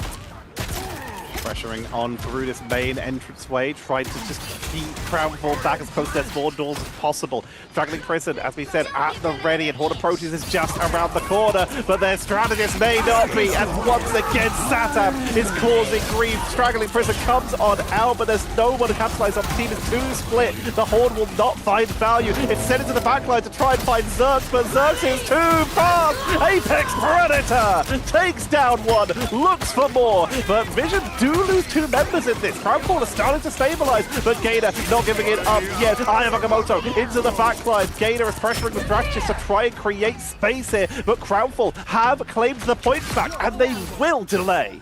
Yeah, Darby comes back, manages to set up the invisible boundary, plays outside of it so he doesn't go down prematurely, but still 1 minute 30, and Crownfall just used both of their strategist ultimates. Expada's about to hit another Feast of the Abyss, this time with the Cosmic Yawn Amplifier. The moment Gainer hits Banhammer as well, Crownfall are going to lose one of their strategists if they can't just peel off the base neutral dive in its strongest form. Building their way back up 48%. Beta at 80% for the Feast of the Abyss, meaning that they have that huge backline burst to set up for Satam and Zerx to just get immediate blow-ups. Cosmic Guard Amplifier going to be burned immediately for the fight as Banhammer into the backline. FHDC is dropped completely here, and that is so much of the damage of Crownfall. MJD on their own Daredevil trying to create some space into the backline, but they're not finding a lot. Taken down, it's a full team wipe, and Vision give us the full walking tour of Shin Shibuya as they claim the first triple cap. Yeah, MJD tries to go for the Daredevil and make it a backline trade, but I mean, Vision Esports, they scout out that there's a Daredevil behind them and they leave no one left isolated behind when they decide to go for that walk. It was just a matter of them hitting those ultimates and filling Crownfall's players one by one. Like, their dive coordination was so good. Satam on the Daredevil as well, that point of entry from Xbeta on the Venom doing so much to create the space. Rosa was able to deal with some of it, dispatching the threat levels of both the Daredevil and the Venom individually on second, but had to turn away from the Angela because, like, you were disrupting, but you weren't actually dealing damage, finding eliminations, or successfully peeling your backline, because you would deal with one part of the dive, but the rest of it would still be able to find the hit. Now we move on to the defense. Vision, once again, they chose this map. They must have the plan. And looking at their defense, it's pretty much exactly what they ran on offense. Starting themselves off with the double dive. They've got themselves that Deadpool and that Venom with the Zootopia backline of the Jeff and the Rocket and the classic Daredevil and the Elsa Bloodstone combo. This is full burst. Don't give your opponents time to react. Wipe out their backline before they can do anything, while you continue to stay safe in the backline because you've got all that mobility. Crownfall, though, with Abuhu on the Strange, I imagine are going to be looking for a similar point of entry with that teleport to open up the fight, going side door entrance just to make sure that there's no shenanigans to target the Strange early and take the teleport onto its cooldown, as we can see them go for exactly the same point of entry actually as Vision Esports. Same building to a T. Abuhu, unfortunately, falling a little bit for the floor, it looks like at the moment, as Vision Esports retreat, putting their players into the bunker to make sure that the dive can't commit, while sending Beta to make sure that Crownfall lose the space created. Who built this building? The floor keeps collapsing as they're able to take down one immediately. Darby off the board. Crownfall, they're just getting split very much here. The front line is getting focused down with those living gunshots, and Zerx just shows why we're scared of them. The Agil's trying to create a little bit of space after that initial engage, but Rosa goes down. MJD in the backline, but this is why this backline is so hard to deal with. It's very mobile, attempting to escape, but MJD actually grabs both and is still causing grief. Finally, Zerx will be able to finish him off. Insane play coming on for that from Zerx on that Elsa Bloodstone. Crownfall, though, they lost that strange portal, and Vision Esports gained access to it. Abu, no fear, goes through it with the Maelstrom of Madness fully charged, wipes the players out as they come through from those spawn doors, and give Crownfall the opportunity of capping the first part of this point, but they have not been able to finalize the full fight, so it falls to the rest of the team to just flood Vision Esports space and make sure that no one can get past. And Strange was one of the last ones to go down, meaning there's going to be no portal. Venom is going to try and delay, but there's just no way they sustain that, which means Crownfall will grab the first point and begin their push, making their way on towards the second point here. Vision forced to reset. They have to wait a long time. Xbeta coming back on that Venom after being taken out on the way out. It's going to allow them to regroup, but they've only still got 4 minutes on the clock, plus several seconds. This is a long time for Vision to try and delay. I mean, Crownfall, though, have a lot of ultimates that are going to be coming into play, and Vision Esports don't have any map space at the moment. They haven't been able to set up and stabilize a dive position, which means the Crownfall get to dive on their backline instead. Rex is the first to go. FHDC with the Apex Predator looks to send it out onto the point just to make sure that Vision Esports are cleared off of it, and when the dive hits, they can make sure that the objective continues moving at the same time. Darby currently on cart duty, keeping an eye on the Spider Zero as they make their way onto the point. Rosa playing exactly the same as last time, hovering around the flank, looking for an initial target. Anyone they can find who can be isolated will be valuable here. Gator fully charged on that dive into the backline, that ban hammer to see if they can punish someone. They're going to drop it immediately onto MJD, who unleashes the devil to try and zone them off the board and keep them away from the fight. Heaven's Retribution grabs everyone. It's Jeff for the combo, but it's a huge blow up. The focusing from Vision immediately counters it. Counter going to be coming out from Kyubi, who is going to successfully make it to the side, and goodbye. That's a quadruple from Vision. Great setup by Kyubi. Oh, QV gets everyone off of the map in comparison to poor Koji, who gets just obliterated the moment that Vision Esports start getting swallowed, as we can start to see now Gainer just holding up a little bit closer, wanting to get some of that poke damage on through the board back up to the ban hammer. I don't think he's going to punish that, though. They've been able to scout out where Vision Esports are holding, and within that, they've been able to find isolated players when Vision Esports aren't in position to keep them healed up. Apex Predator comes on through from Zerx right on top of the Vanguards, and the Boohoo is gone before Davi's Cosmic Yawn Amplifier gets the opportunity to save them. Satan returns to the fight, joins in the brawl, immediately focusing onto Rosa, takes them down on the retreat, and looks for anyone who's trying to pressure their backline. Luigi trying to turn that attention onto a Boohoo. Zerx rejoins as well. MJD picked off before they can even make it halfway back to their team, leaving FHD with poke down range, build up more ult charge, hopefully try and make something happen, but they're not having enough time to react because Satam is piling on even more difficulties, even with that anti-dive backline of the Rockets and the Jeff. Daredevil is just so good at pursuing targets. I mean, this is just dive theory, and honestly really good defensive mechanic theory too, coming on through from Vision Esports. They're taking as many fights as they possibly can. Like, yeah, they might lose players, they might trade ultimate economy, but what they're doing is they're wearing down the time bank. Crownfall go to 2 minutes remaining, and they still have at least 2 fights before they can close out second. Darby forced to make their way onto this front line, but once again is getting chased down by the Daredevil, but he's making the most of his slow descent to try and just juggle his verticality to pressure onto that backline. In the meantime, Zerx is deep in their own backline, punishing Crownfall, who are trying to dive in and doing a fantastic job at doing so, keeping that pressure onto the backline up to 80% for the Apex Predator, and piling damage onto a Boohoo as they try to step up. Beautiful use of the smoke trap to focus down MJD, and Crownfall a reset again. That was 4 minutes on the clock when we got to this point, Moxie, and we're down to the last one. I mean, we're getting to see why MJD has to go onto that backline and pull Zerx's attention, because if Crownfall's players walk around that corner into the open line of sight when the Elsa's attention is undivided, yeah, Zerx is going to hit their shots and Crownfall will start seeing BRB get burned out instantly, so Rex gets the lead on that cooldown. Speaking about instantly, Vision Esports instantly jump onto Crownfall the moment they catch a whiff of the attacking team's position, and MJD is taken down instantly, no chance to let the devil out.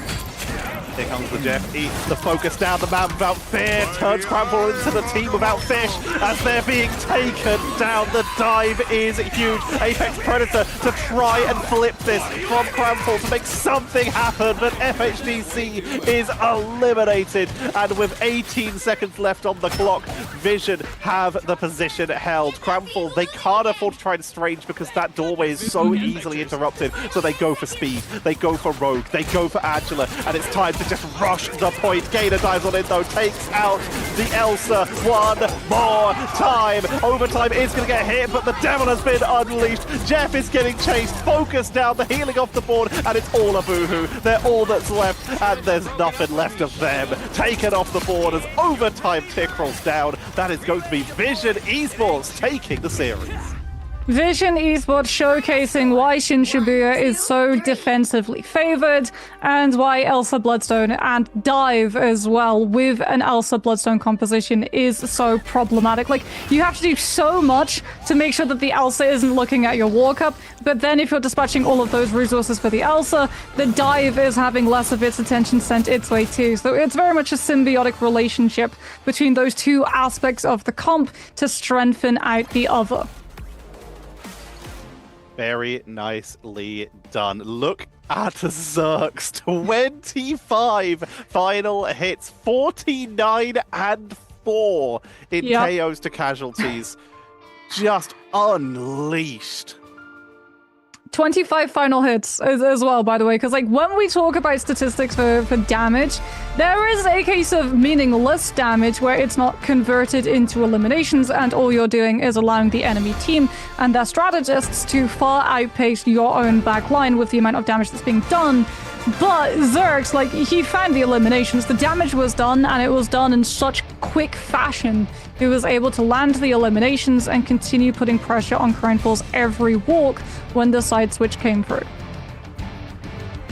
With Crownfall showing up, able to take a map on the board, but Vision, they took back control, taking us to Shinshibuya for the first time, which is absolutely delightful. They showed that they had the plan, and it's time. Just literally just running into your opponent's backline, creating advantageous trades, and being able to give Zerx all that freedom. Even every time Zerx got taken down, the second they could see the enemy, they usually got a KO because their team was still brawling. X-Beta and Gator, in particular, and Satam were causing so much grief to Crownfall that every time they even tried to step forward, they were punished.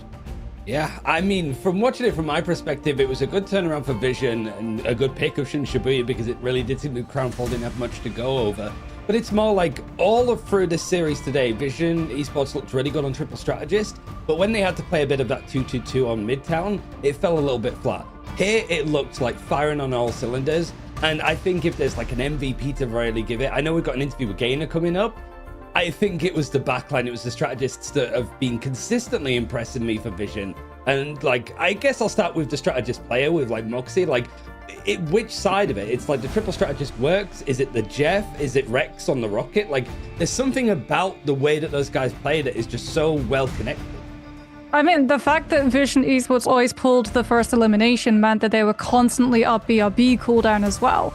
So even when Crownfall started finding the trades, it was just battle recall beacon, Vision Esports continue as usual. Zerx was free to do what he wanted, and X-Beta and Gainer got to go in, divide Crownfall's attention, take down the time bank too, because like we have to address the fact that was a 4-minute plus hold on second that they were able to wear Crownfall through, and a lot of it was off of the fast, really like quick dive resets that they were just continuing to do with both the Venom and the Deadpool's attention and focus. Scary look. I mean, was it as they're saying that they're going to win everything? I think this was a series that like they were favorites for because like they had a bit more time of preparation. Crownfall are going to hopefully not beat themselves too much after this series. It's a long one, it's a grueling one, Tetcher, but there's so much promise there that like if they can win some of these like other matchups similar to teams like Vision, like Reason Gaming and stuff coming up, maybe even like Rad and Fire Red, there's a chance for Crownfall to make playoffs 100%, right? Crownfall would be fools to like beat themselves up too much over that series. Yeah, of course you want to win, but we saw the moments of brilliance when they had their first series yesterday, and then we saw them take not only a map but take some incredible duels versus Vision in maps 2 and 3. This team is just growing so quickly because they're getting to play against some of the best teams in the world, and they're getting stronger every time. They're bringing new stuff, they're adjusting, they're evolving, and honestly, I would be scared if I was going up against Crownfall next because it is worrying seeing how quickly they improve and how quickly they see what their opponents do and incorporate it into their own drafts. It's been a while since we've seen Shinshibuya as well. Like, whilst the 4-minute hold was also good for Vision, Moxie, I feel finishing the map is also a heck of a testament, you know? Like, usually it stops before, like, usually where it stopped for Crownfall would be, like, a good line in the sand, maybe before third, but finishing out the map with time on the clock, again, shows that they are very well prepped on this map. I mean, it was the dives. It was all about the dives. Like, the fact that they were able to overcome the ultimate economy and the closer respawns from Crownfall's end when we did go to Crownfall's defense on third, it was like Satam just coordinating the dive perfectly with X-Beta on that Venom, being able to call out, like, okay, this is the person that we're hitting, this is when we're going to go. Even if Crownfall tried to burn a strategist ultimate, like, honestly, the turning point was when they hit with that dive and they clear out the Invisible Woman before we get the commitment of the Eternal Bond, which meant that Crownfall just lost full control of the situation and had to use a strategist ultimate in a neutral engagement as opposed to versus an ultimate. There's too much to do. It felt like. But yeah, I think really it was a good showing from the region as well. Like we have seen, I mean, I'll go with Tetra for this one because like you've done a lot of like the MRC, like before we get into broadcast, like casts on like your own games and stuff. You've seen a lot of these guys play even before like broadcast levels. Like it seems that the higher that these like Saudi like X Paradox Lions players, every MRC that they place a little bit higher, and now they're both here. I mean, the last place we saw the Lions in particular, as Moxie brought it up earlier, is they actually came second in an MRC previously, where the only teams they lost because they had to forfeit because they couldn't field their players. We didn't have a full real test run for this Lions roster. They won most of their games, and that's about all we know about them. So seeing them come on in and just continue to perform, we mentioned at the start that they've got some tournaments in their own regions. They are the second E in EMEA of Middle East. So being able to play in some of those tournaments, they're just getting so much experience, and now playing against these teams, they grow. And you mentioned it, some of these players have been here since the start, just growing from like top 128s all the way up to, well, now could be top 1, top 2 finishers.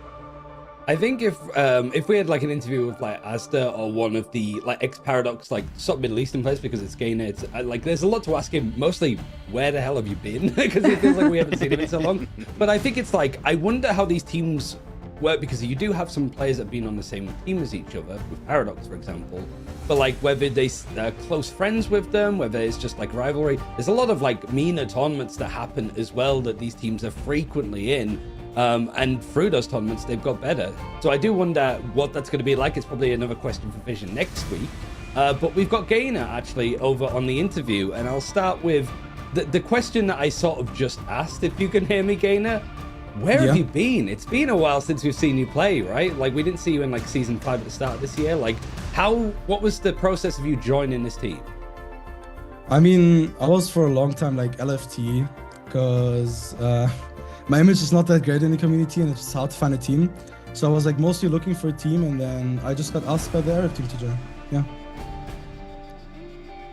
Well, it's very good to have you back, and wonderful to get to see as well the dive turn coming on through, because last time we got to see Lions, they were playing a lot of static compositions. What's it been like for you as a Vanguard player, having to adapt into a Marvel rival scene where it's less focused on the ultimates and much more focused on things like the neutral dive value?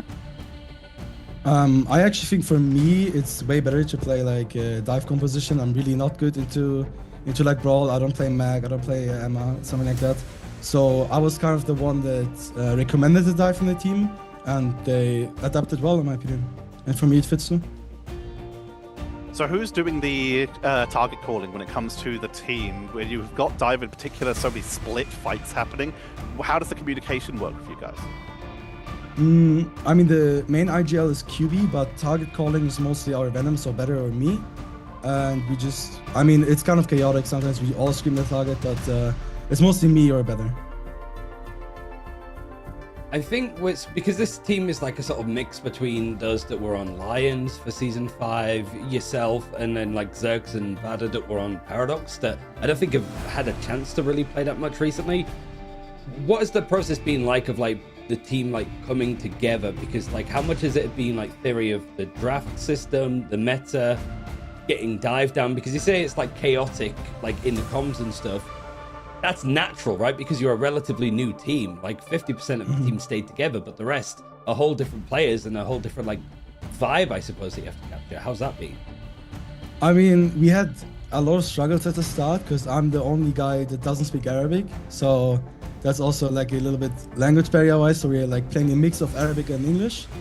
But finding our foot into the meta was actually pretty easy, because since the start we just play dive, because that's what we all want, and it just fit perfectly. Yeah. Do you feel that there's an element of like other teams, like, or just other people like underestimating you, because it's like a new organization, I think, of Vision into Marvel Rivals, and then people look and go, okay, it was an unsigned team that did relatively well in last MRC, and then you that was on OGC, Blood Karyuda, Ecstatic, and then a couple of other like MENA players. It feels like there has been a little bit of underestimating, but surely that works in your favor, right? Because you just have good series like you did against Reason. I mean, yeah, I actually got DM'd a lot and they asked me why should I join the team, because they don't know the Arab players. They're not really present in this community, and they are mostly underestimated. So it actually works in our favor because people don't expect such a good team composition, and yeah, I think it's just perfect when people underestimate us. It's more fun. The final question I have is kind of on that. Like, with these players that people aren't familiar with, other than yourself, like, who are the underrated players? Who do you feel is somebody that, like, you need to keep an eye on this guy because his future is looking really bright in Marvel Rivals? I mean, I would 100% say as a teammate, QB, I don't think people know him that well, but he's a perfect leader. He's a perfect teammate. His calls are perfect, and mechanical-wise, 100% Zerx and Satan. Both of those are beasts, and people don't know them. It's just crazy. You finished the first weekend 2-0 up. You get a day off tomorrow, so you can sit back and enjoy the rest of the chaos in EMEA. And it's great to see you again, Gainer. Congrats, and we'll see you next week. Thank you. See you. As Gainer from the boys over at Vision, and I like the QB was highlighted because it's like another crazy Jeff player in our region that we can add to our list. So perfect answers, really, and I think that Vision are going to be really happy with how this first weekend has gone. I mean, really happy with the meta as well from the signs of things. Like, some teams are so comfortable on the dive, and dive is so problematic if you can't play against it because you can't ban it out. Like, you can take staples of the dive, but you're not going to be able to fully eliminate everything that can dive in Marvel Rivals because so much can. So before we sort of go on with the action, so we've had teams that have like won both their games, won and lost. Now we're up against two teams with Alter Esports and Pulsar that lost their first game. So one really wanted to get a win on the board. We'll have to see how it's going to be after this break as we continue the action here in EMEA Day 2.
And we're going to a series where both these teams didn't have the best debut for Ignite preseason in EMEA. Pulsar up against Alter Esports. Techa, previously this might be faced as Dawncore versus Alter Zenith in previous like MRCs or like open qualifiers and stuff. Both these teams wanted to try and get a leg up over the other, right? Absolutely. When you are in a situation where you have not won a series yet in these group stages, any win you can win, again, is going to be especially important. But the fact that, like you said, they're both MRC teams that have been fighting their way up, the fact that there's a little bit of new players in terms of some of these teams, there's been a couple of bit of adjustments, and the fact that they've got something to prove, because when you look at who they played against yesterday, Alter Esports played against Na'Vi, and Pulsar played against Shikigami, two of the best teams in this group. So they've both got a lot to prove here that, yeah, they struggled against the best teams in the group yesterday, but this is a great grounding level to work out where they actually stand when it comes to maybe getting through playoffs. I mean, in terms of Alter, I just want to see a different ban draft. I think we all want to see a different ban draft, right? Because, oh boy, did they... Like, for those Vanguard Deadpool. It was like multiple times Vanguard Deadpool allowed for, and one-sided at that as well. It was like reliance on Team Captain's Rogue, because for those of you who didn't watch yesterday's, like Alter Esports went for this save onto Team Captain's Rogue, and Na'Vi went for Vanguard Deadpool, and one had much more success than the second. It feels as well like you get the Rogue alongside the Gambit in some of those cases, sure, but even then it just feels that Deadpool Vanguard is just such a utilized tool of being in any composition. Dive, Brawly, he can play with any strategist backline that can really aid him, and he has team-ups as well with the likes of Jeff that, you know, Jeff's very good right now. It just seems that, much like Gambit seems to web himself across multiple people and steal many hearts, Deadpool is more or less doing the same. Elsa, you could just argue, you could just slot her in any composition and she is going to work. But I do think it's the fact that, yeah, the two teams that these two squads lost to were pretty much shoo-ins for playoffs at the very least. Moxie, this is a playoff-defining game. Like, whoever wins this has the best opportunity. Whoever loses has to really, like, find an upset win somewhere along the line. Yeah, especially because, you know, both Pulsar and Alter Esports are yet to face off against Team Heretics as well. So it's not an easy task for both of these teams to be able to make it now that they've both taken losses on day one. I'll leave you guys to it, but this is a tough game for both these guys to come in for. Quick turnaround lessons to learn, I think, Techa, 24 hours before they go into this one. And domination, as always, starting us off, means that it's going to be throwing hands, a lot of throwing hands. For our American viewers coming in here, it's like these two teams just got hired at a shop and had their first shift be Black Friday. That's what they had to go in here, but now they get their second day to actually lock in to show just what they can do as we head into the draft. And wow, I think I'm getting deja vu again as we're looking at Gambits and Elsa's taken away and protected. I mean, do Pulsar go for the save here onto Vanguard Deadpool, or do they go for something like the Daredevil for Chabo Group? No, it's actually going to be the Elsa versus Elsa. So we did get to see Alter Esports rely very heavily on Whoops's Elsa to win them that Marvel Rivals Championship matches back when they played the previous season, and hooray! Alter Esports ban out the Vanguard Deadpool before Pulsar Esports can use the second lock slot and save it, and also target out the Daredevil as well. Removing all the red characters, it seems, is the priority in terms of the ban stage at the moment. What I want to point out is Pulsar banning Jeff exceptionally early in these. We've seen him sneak into the bans, but never this far up. And now we're looking at teams looking at Loki, who snuck all the way through up to this point. And Pulsar have the opportunity to, if they want to take some keys from earlier, looking at potential Adam compositions, and if not, then just having some anti-dive with that regen domain. I mean, do Alter Esports get forced now into banning the Mantis, or do you let... Oh, maybe you go for the Groot, actually, because, I mean, when you have a Vanguard player called Tree Man, I imagine it's a giveaway, right? What Vanguard do you typically see him play? But he is a very good Angela flex as well if his main staple gets banned out, something which Alter Esports are hyper aware of, given that we see the next save slot going towards the Invisible Woman, which will prove to be problematic if Tree Treeman does indeed flex to the flyer. Pick your Both hero. teams end up getting the Loki, despite the fact only one side banned it out. But one team has the option for Loki Mantis. The other team has the option for Loki Groot. So there is actually flexibility on both sides. There's only one team banned each one. However, Elsa's secured on both sides immediately. It means we're going to have a lot of dueling. This is another map with some solid verticality. And you start to look at those front lines. You start to wonder who's going dive and who's going a little bit more sustaining. I mean, it feels like Chabagoop's going to be Wolverine no matter what, right? Daredevil getting banned out. Alter Esports likely going to be fielding a dive of their own. And we saw earlier on in the previous series, Venom is very vulnerable to Wolverine getting grabbed when he goes for those hits. As it looks like Alter Esports are going to be playing a split, very similar to Pulsar Esports, actually. But Treeman can be a lot more individual when it comes to going in and displacing Alter Esports players so that both this Wolverine and Elsa can get more places to work.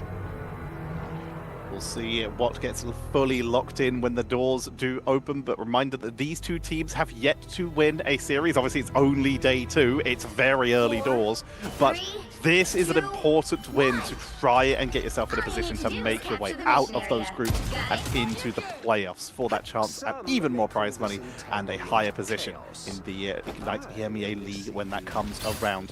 Looking at these openers, team captain on the Captain America, going for even more sustain for the team, and Monarch is giving us to them more.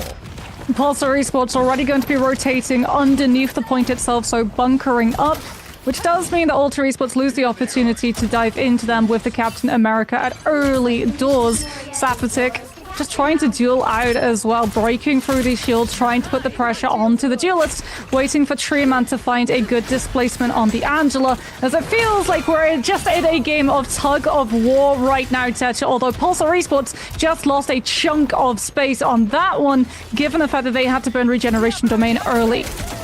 Treeman just got absolutely juggled, came on in, got knocked up once, and then got pulled in by the Invisible Woman Doctor Strange team up, but was able to get away. Not so lucky for Lapsus as they're taken out with that Vibranian Saw from Team Captain, who is now continuing to pile on some pressure into the backline, leaving all the opportunity needed for Whoops to just have full freedom. The splitting of attention is what's so powerful with these dive compositions. And yeah, El Chabagoop knows it's doomed. Reset, jump off the map, rejoin your team.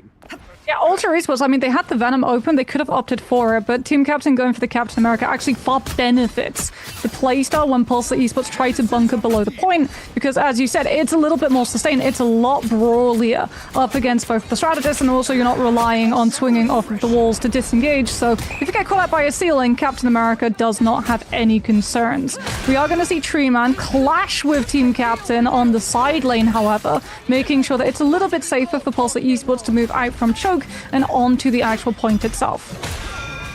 Pressure onto Loki in the backline, but they're very mobile, able to escape and regen domain. Was forced out though, and all this pressure forcing up the jump. Treeman is doing a lot of work without burning almost any resources at this point. Immediately Lapsus is going to go for the Eternal Bond, mirrored by Hatro. So both of them with the God of Mischief for the extra stain. Gartrox comes on out and sends Z-Cube and Hatro off the map, and El Chabagoop goes down with them. That's going to be a 3 for 2 in favor of Pulsar, and they're cleaning out the few remaining members, looking for the split to get their first percentage on the board. I believe that was actually a sacrificial play from Chabagoop. Feral Lunge taking Hatro off of the map to deny the God of Mischief's Eternal Bond uptime, so that Pulsar Esports can finally find this point flipped. Monarch's not going to have these angles developed, plus this is Horn of Proteus against a Loki with regeneration domain, so it shouldn't find eliminations unless Alter can force out the cooldown first. Freedom Charge allows Alter Esports to break out onto the point itself, but Chabagoop comes on for the last stand, trying to take advantage of everyone playing inside the Captain America stripes. Doesn't find anything though, meaning Ultra are able to push on in. Horn of Proteus, but like you said, Regen Domain shuts it down. Team Captain though, with the team split from the Horn of Proteus, is able to find the Legend off on the side. Meteor M directly on top. Regen Domain lasts just long enough to allow them to sustain on through, but it's going to be the pickups from Ultra. They out-sustain, they are holding the fight. So Legend does have ultimate, but they were picked off early in the fight, meaning they won't be here to use it, and that's forcing Pulsar to back up, give up the space, and reset. One more fight, potentially as well, given the fact that Alter Esports are going to hold Pulsar Esports at the choke. trying to force the Legend into burning that Eternal Bond so that EXO can have Invisible Boundary be a little bit safer of an investment when the fight moves on to the point itself. Although both of these Elsas are about to hit their ultimates. Whoops already has his, so keep your eye on that one. Glartrox, I'm sure, could play a foul fiend to the strategist uses. And here it comes, right to the edge. See you later, and Whoop nails it again. Takes out Kizaru and continues to pile pressure onto the front line. Anyone who tries to step onto the point sends the Pokemon into the back. Gets caught on one themselves. 8 HP! Whoops is on the run, looking for the health pack to try and keep themselves in, but makes it back to their team and trades out onto Legend. Invisible Boundary comes out from Lapsus to try and keep the team topped up. Apex Predator from Sapatic, but won't find the pickup. Treeman is still doing a lot of work here, but the portal comes in for Kizaru, meeting Pulsar. Are back as 6, but losing 2 immediately. I mean, Hatro gets the God of Mischief copy onto Invisible Boundary. Alter Esports didn't have all of their players diminished from the portal regroup, and they should be able to stabilize past Pulsar Esports recontest. EXO deals with Treeman, so no Angela, no opportunity to stall on the point. It falls instead to more static players to have to hold their ground, something that Alter Esports will just take angles against and pick apart. And they are going to be able to clean up the first round on Celestial Husk, taking us now to Celestial Vault. Nice start by Alter. Pulsar were able to flip it back at least a little bit part way, and I do want to continue to draw attention to Treeman. They're creating a lot of space for their team, but Alter are able to capitalize more often. Team Captain has been grabbing quite a few eliminations just by themselves, taking advantage of the fact that Pulsar Esports are having to play around Monarch, looking for those quick blow-ups with flanking them more. The fact that Whoops is just detonating the front line every time they step up means Team Captain has full freedom to just pressure that backline, and there's not really much Pulsar can really do about it. I mean, Alter Esports also have more range, right? So when the Captain America goes in, 2 duelists can capitalize off of the space created. Pulsar Esports, on the other hand, Sapatic can take advantage of the distraction that Treeman is giving. Chabogoop has to play more reactive when Alter Esports close up the distance with the Captain America. And Team Captain's doing a very good job of getting in, then getting out, without the Wolverine getting the opportunity to do that. As we're actually going to see Treeman off of the Angela this time and onto the Magneto. Kizaru instead goes to the Venom, as at this point, really good for Venom Stall. You will see him just continue to run up that tree route and remain a stalwart presence on the point itself.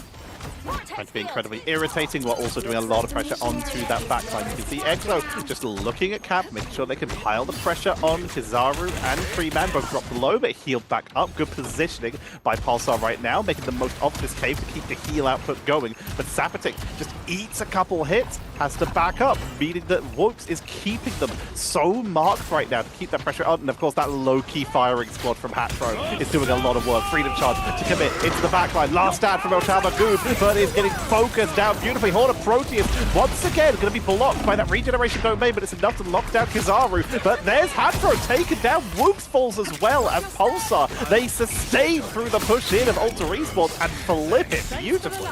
Yeah, EXO gets the Invisible Boundary bolts up from the space that Team Captain buys with the Freedom Charge. Sapatic catches players from Alter Esports before they can get inside it, though. So they'll be able to win out that fight and now claim control of all of this space, which is perfect. Kizaru can go in, soft dive, force out things like the regeneration domain from Hatro before Alter Esports can commit to a fight, and all the while you're buying the time for Sapatic and Chabogoop to just do what they do best. The Wolverine to deal with the Venom, and the Elsa to decimate whatever shows up in her path. Early Feast of the Abyss forces out the regeneration domain coming on for it from Hatro. He's okay parting with that cooldown. He does have the God of Mischief ready to walk Alter Esports forward. The problem is, he only gets an Invisible Woman to copy, and now you have to go into the Apex Predator.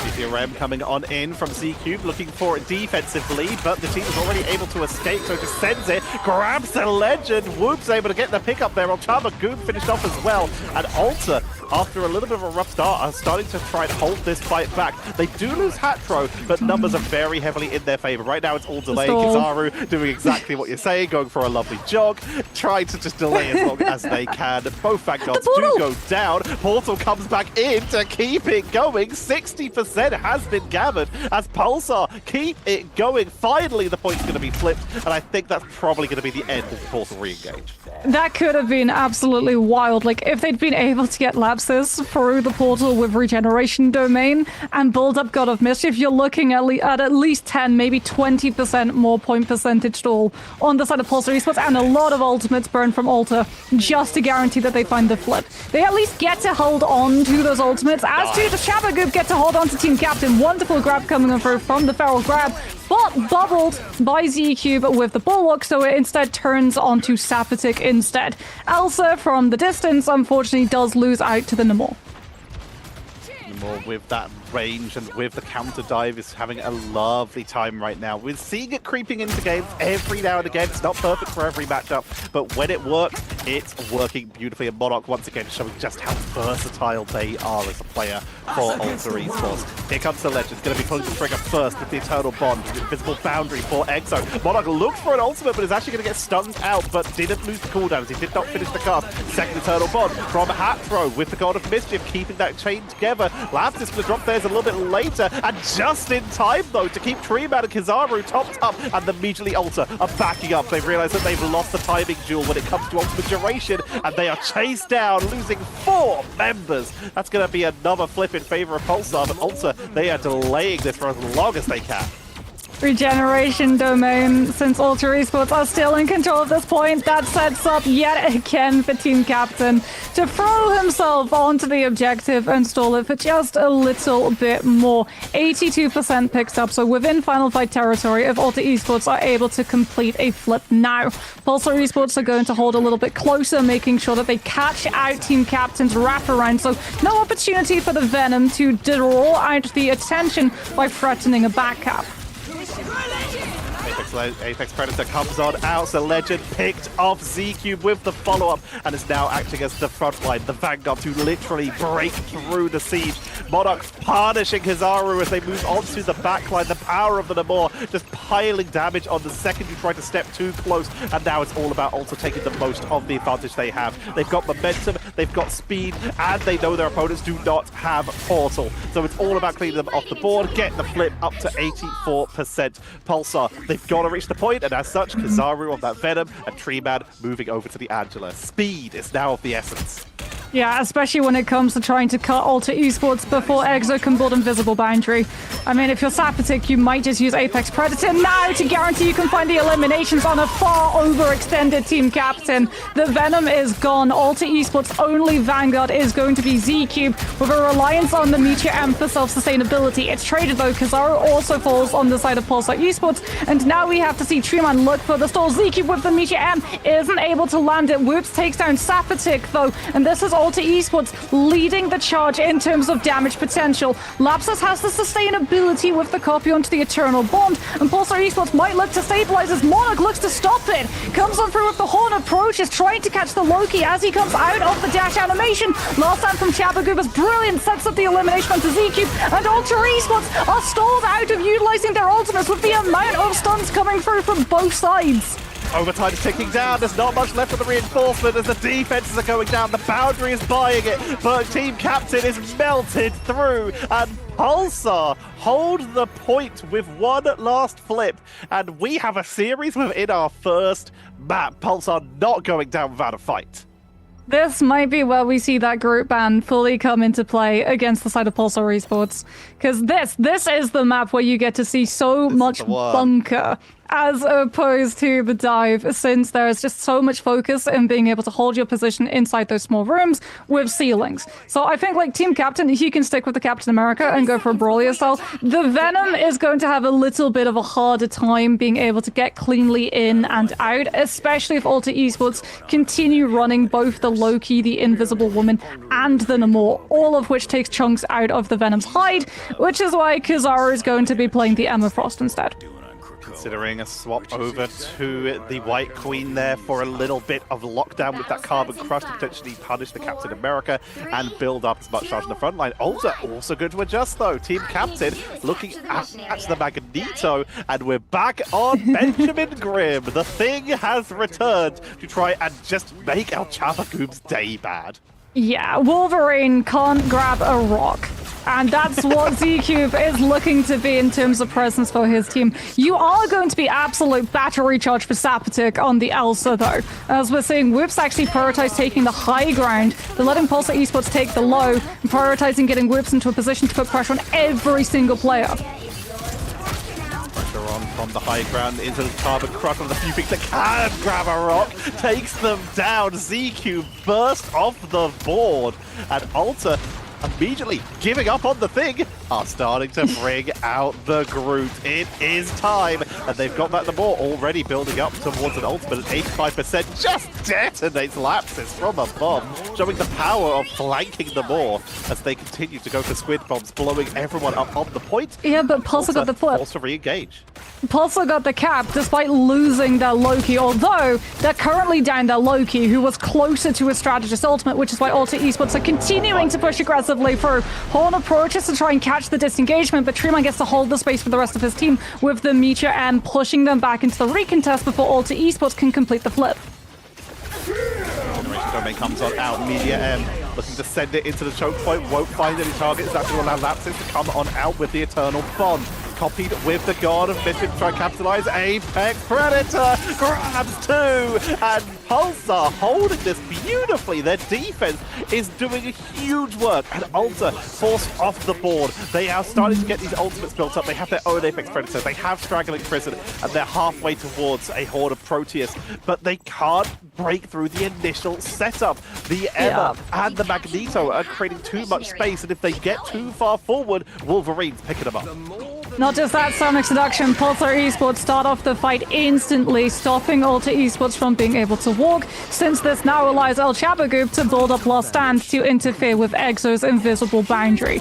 This is a very rough walk commitment on the side of Alta Esports, who have to rely on Apex Predator. They're looking to heal through it, so Legend with the Eternal Bond commits the ultimate to try to keep Pulsar Esports standing, but there's just too much incoming damage, and the rest of the players are forced to kite out instead.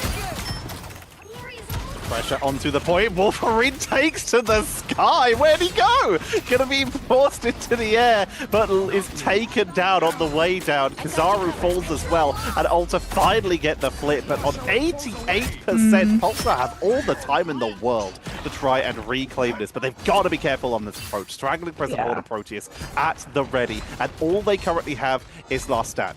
This is all about Pulsar just trying to poke on in and build up ult charge. Kizaru's Venom. He's back on Venom. Yeah, they're taking away the angle development. Ultra Esports with the Namor need the angles developed for the duelist to find space to get to do anything, but their attention is split because of Kizaru on that Venom pulling everyone back and looking at it instead. Meanwhile, El Chabagoob is closing up the distance, looking for a grab onto Team Captain, who does get hit by the Feral Grab, but does manage to self-sustain with both the healing as well as that Bulwark, and Whoops has been able to deal with Kizaru, who back cap attempt, tried, failed, back onto the Emma we go. Whoops developing angles of their own there. Beautifully done. Like I said, back onto the Emma just to make sure they can keep some lockdown going. And of course build a lot of charge on those group walls to potentially punish that freeze. The Flora Colossus. A Sapatic looks for the opening. Here comes the God of Mischief into the Eternal Bond for the setup. Pulsar have chosen their opportunity to try and make something happen here. Invisible Boundary comes on out. Meteor M won't find a target, but Apex Predator will, forcing them all the way to the edge. Two down, and Pulsar might have found an opening. Beautiful chase by Sapatic, and Alta Esports might be forced to portal because that's going to be a flip on 88%, and Team Captain's pulling the trigger. It's time for the portal. It's time for the portal, but unfortunately they just lost the Hatro, so they're going to have to wait for the respawn time of the Loki, if they even afforded it. No, overtime's about to hit. They have to go through, missing a member directly into the Last Stand. Chabagoob comes on through with the pin. Without the Loki, you don't have the regeneration domain, so you're down your setup tool of the Strangling Prison, and Horner Proteus catches very little. Apex Predator from Whoops attempted to turn the fight, but it's just not enough. And Pulsar Esports, this is them just just finishing off the round in style. What a recovery. That looked like from the first point that Ulta might have had Pulsar Esports game, but the flip in those last 2 rounds was beautifully done. We saw a little bit of struggle, like you said, that swap onto the Venom, trying to just prevent everyone being grouped up for the angles while putting that pressure onto the Namor. Got absolutely punished by Woots. But the capitalization of that final push and then being able to hold through the portal, El Chabagoob making that Wolverine so worth it. Able to just pick up ZQ, preventing any straggling presence, which means Monarch just had to blindly horn, and the Whale found nothing. Rough one for Ultra Esports, but Pulsar, an incredible showcase of how to deal with stressful situations. Yeah, and I mean, Ultra Esports, maybe if they'd won first fight on that last round, it would have been a different story, because, like, they ran into the same problem that players trying to run Hulk Namor previously when we had the Gamma Monstro team up in play ran into on Domination in particular. It takes so much time to be able to develop those angles for the Namor to actually get anything done, and Pulsar Esports was so good at punishing that hesitation, being able to catch mid-rotation before the Namor was able to get any of the damage that Ultra Esports were looking for. I wanted to point out Lapsus Atilis 50,000 healing that he was able to output, and like you could sort of see like Monarch and Whoops were able to output a lot of the damage, and El Chabagoob couldn't keep up as much, but it felt like just having that melee character of Chabagoob, certainly for those last 2 points, to create that space, especially on like Celestial Hand where you can just like leap in and take those fights. It did occur to me that Ultra Esports haven't played any like melee characters like the Daredevil and stuff. The closest thing that they got to, I think, was like Psylocke in that first Domination. And it also might explain why we've not seen ZQ pick up the Hulk, which I think is what he was sort of a little bit more known for. So now it is the choice of like Ultra Esports to go to a map. It was Museum of Contemplation last time, but after you see El Chabagoob happy to play the Wolverine and the Daredevil, you might want to reconsider. It's hard to know. We'll see exactly where Ultra Esports want to take us, whether it's going to be Convoy or Convergence, after a quick break.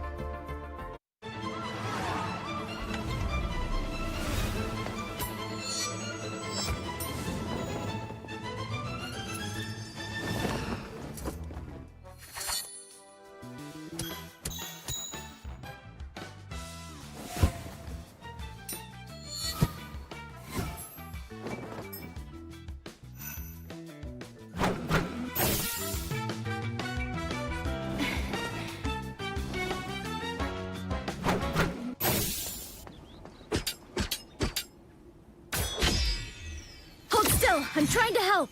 Lights out. Suffer in the darkness. Let's pop back up under their noses. Us against the world!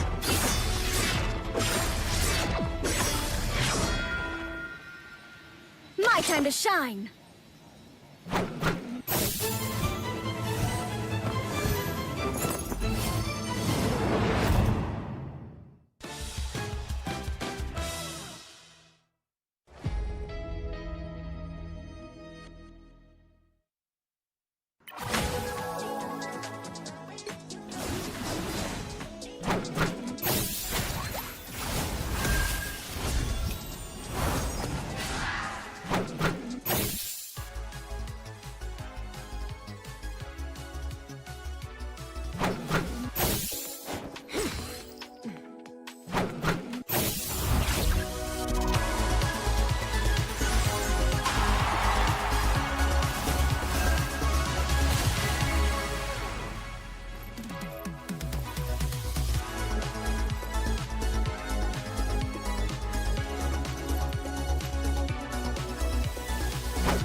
We are going to Jalia. It's kind of what we sort of said of like, if Alter Esports want to go Museum of Contemplation, you're just giving Chabagoob like the reins on playing Wolverine, certainly on that first point. Alter Esports decided to go to not only a different map, but a different game mode with Convergence. Most teams going for Convoy. So Alter Esports also choosing to defend first. So Pulsar need to be the ones to keep that momentum going in their favor, Tetcher. And I think this is the kind of result that you want to start on, considering that both teams lost domination and lost 0-2 in their first series.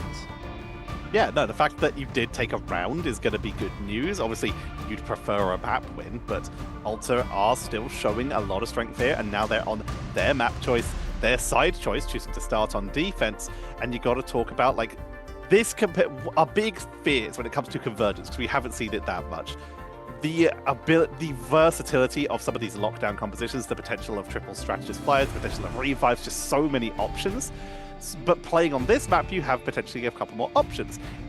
There's a little bit less verticality than, say, for example, a Central Park, so you don't have to worry as much about flyers, but they're obviously still a threat. There's a couple less places for Adam to hide, but he can fly now, so he still has the versatility there. It's just like a little bit less stressful than some of the other options, so I don't hate it.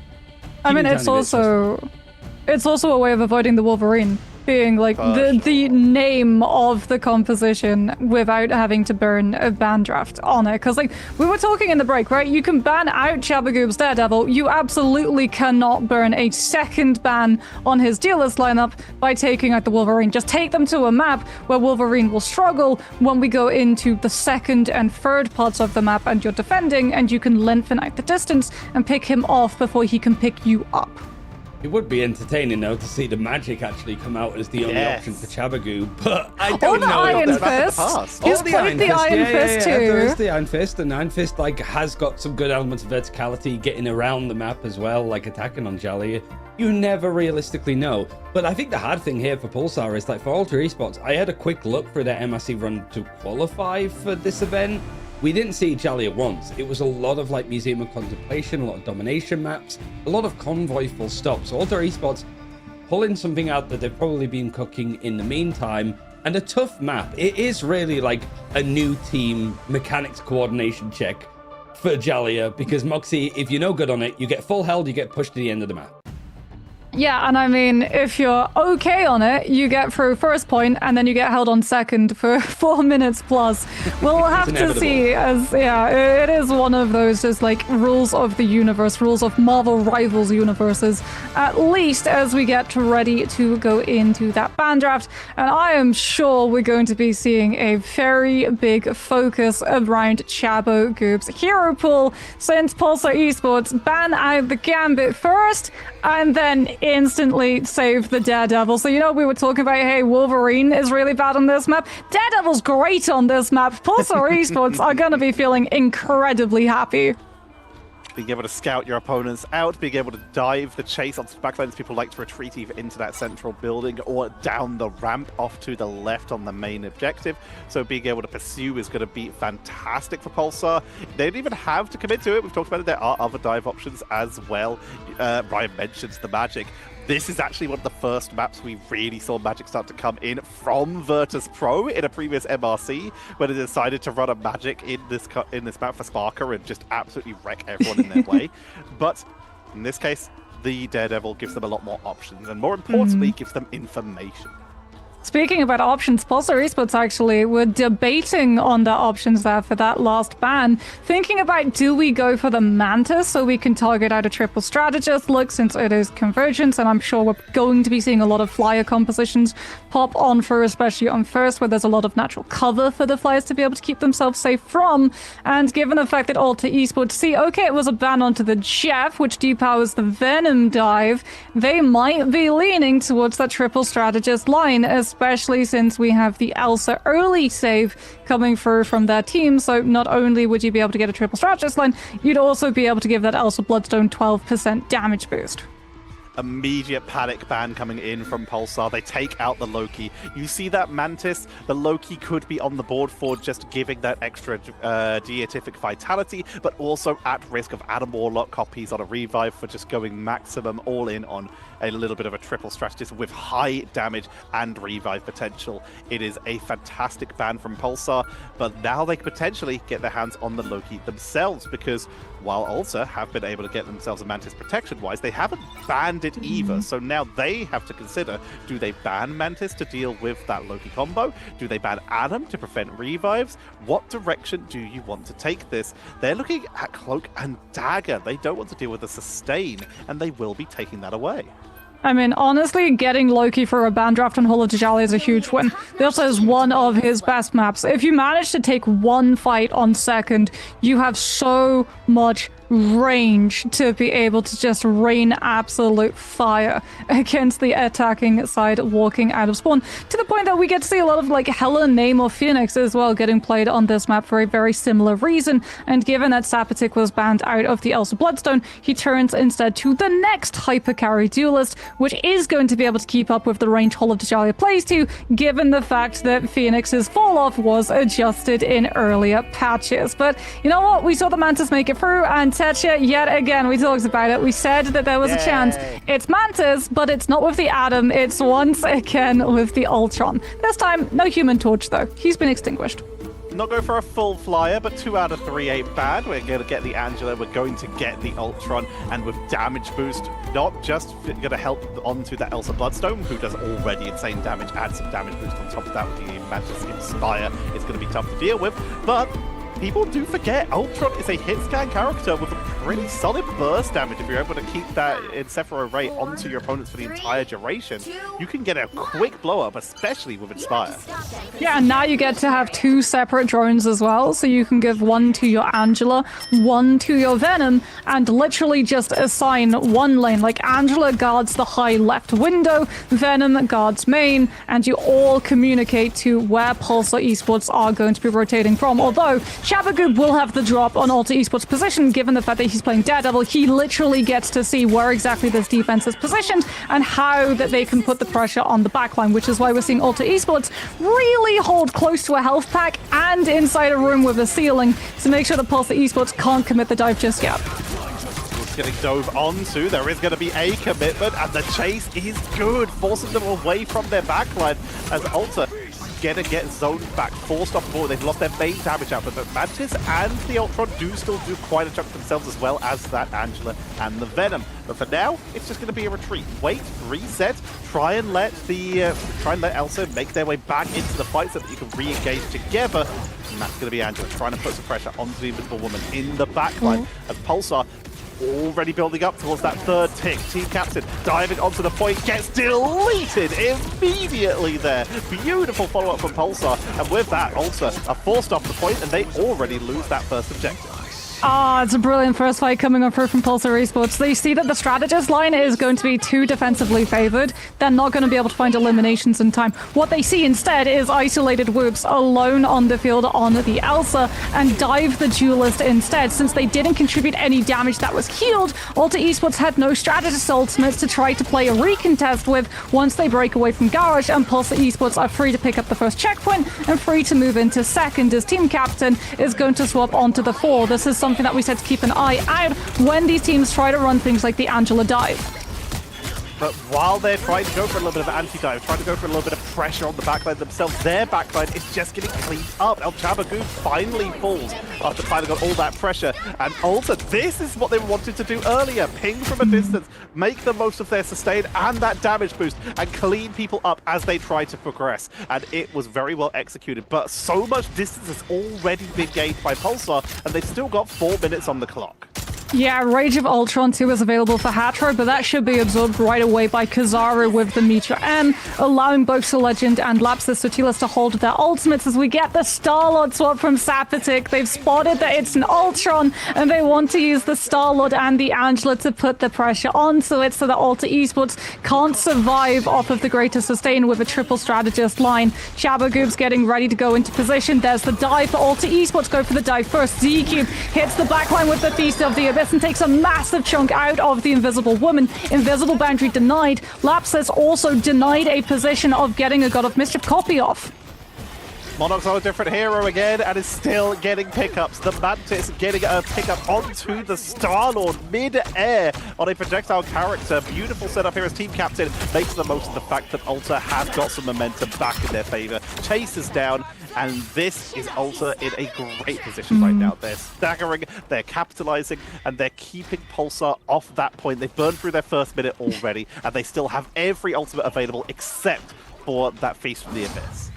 First minute burn through. Let's see if they can complete the full 3 minutes that we talked about to see if it really is the role of the Marvel Rivals universe. Whoops just taking chunks out of Pulsar Esports as they walk up. As Pulsar Esports, they're poking, they're prodding, they're building up a bank of 6 ultimates to commit forward. There's the Rage of Ultron, absorbed partly by the Meteor, and right on top of Monarch Soul Resurgence. Ulta Esports, in the blink of an eye, lose 2 strategist ults, and Pulsar Esports finally gain the space they were looking for.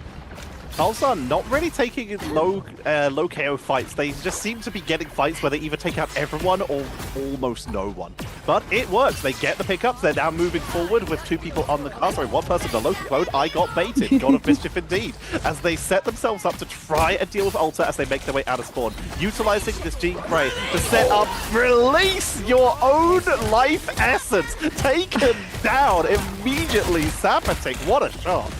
Oh, Sapatic taking the Elsa out mid-cast of Apex Predator, so Glortrox just gets cancelled. Ultra Esports do at least have Invisible Boundary, could potentially use it to try and stabilize and make a play for the faster regroup with their closer spawns, but yet again, Pulsar Esports go for the play first. Aggressive Invisible Boundary, slowing Ultra Esports, forcing EXO to have to equalize, all the while Sapatic is holding the ultimate Tetcher. The moment Ultra Esports Boundary drops, Pulsar Esports will make a play forward with the end song to finish the fight.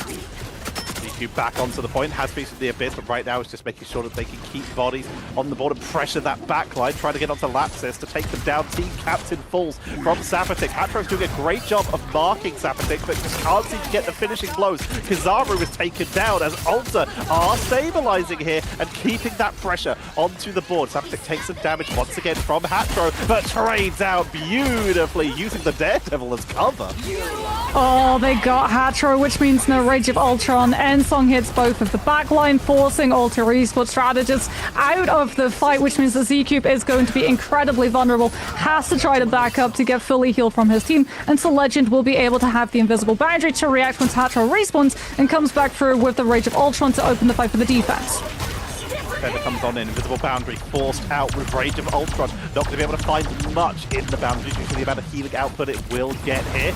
The Legend playing the low ground, Guardian Barrier, making sure that their people on the high ground are healed up. Treebad dropped low though, Whoops with the chase once again, continues to duel. Media M comes on out, but there's going to be very few people to follow up on it. Only Z-Cube is taken down, God of Thunder to keep this push going, and that's going to force Pulsar to back up and regroup with only 12 seconds remaining. They're out of time. Someone's going to have to die for this. Invisible Boundary comes on through from Lapsus just in time, but Whoops adjusts his position!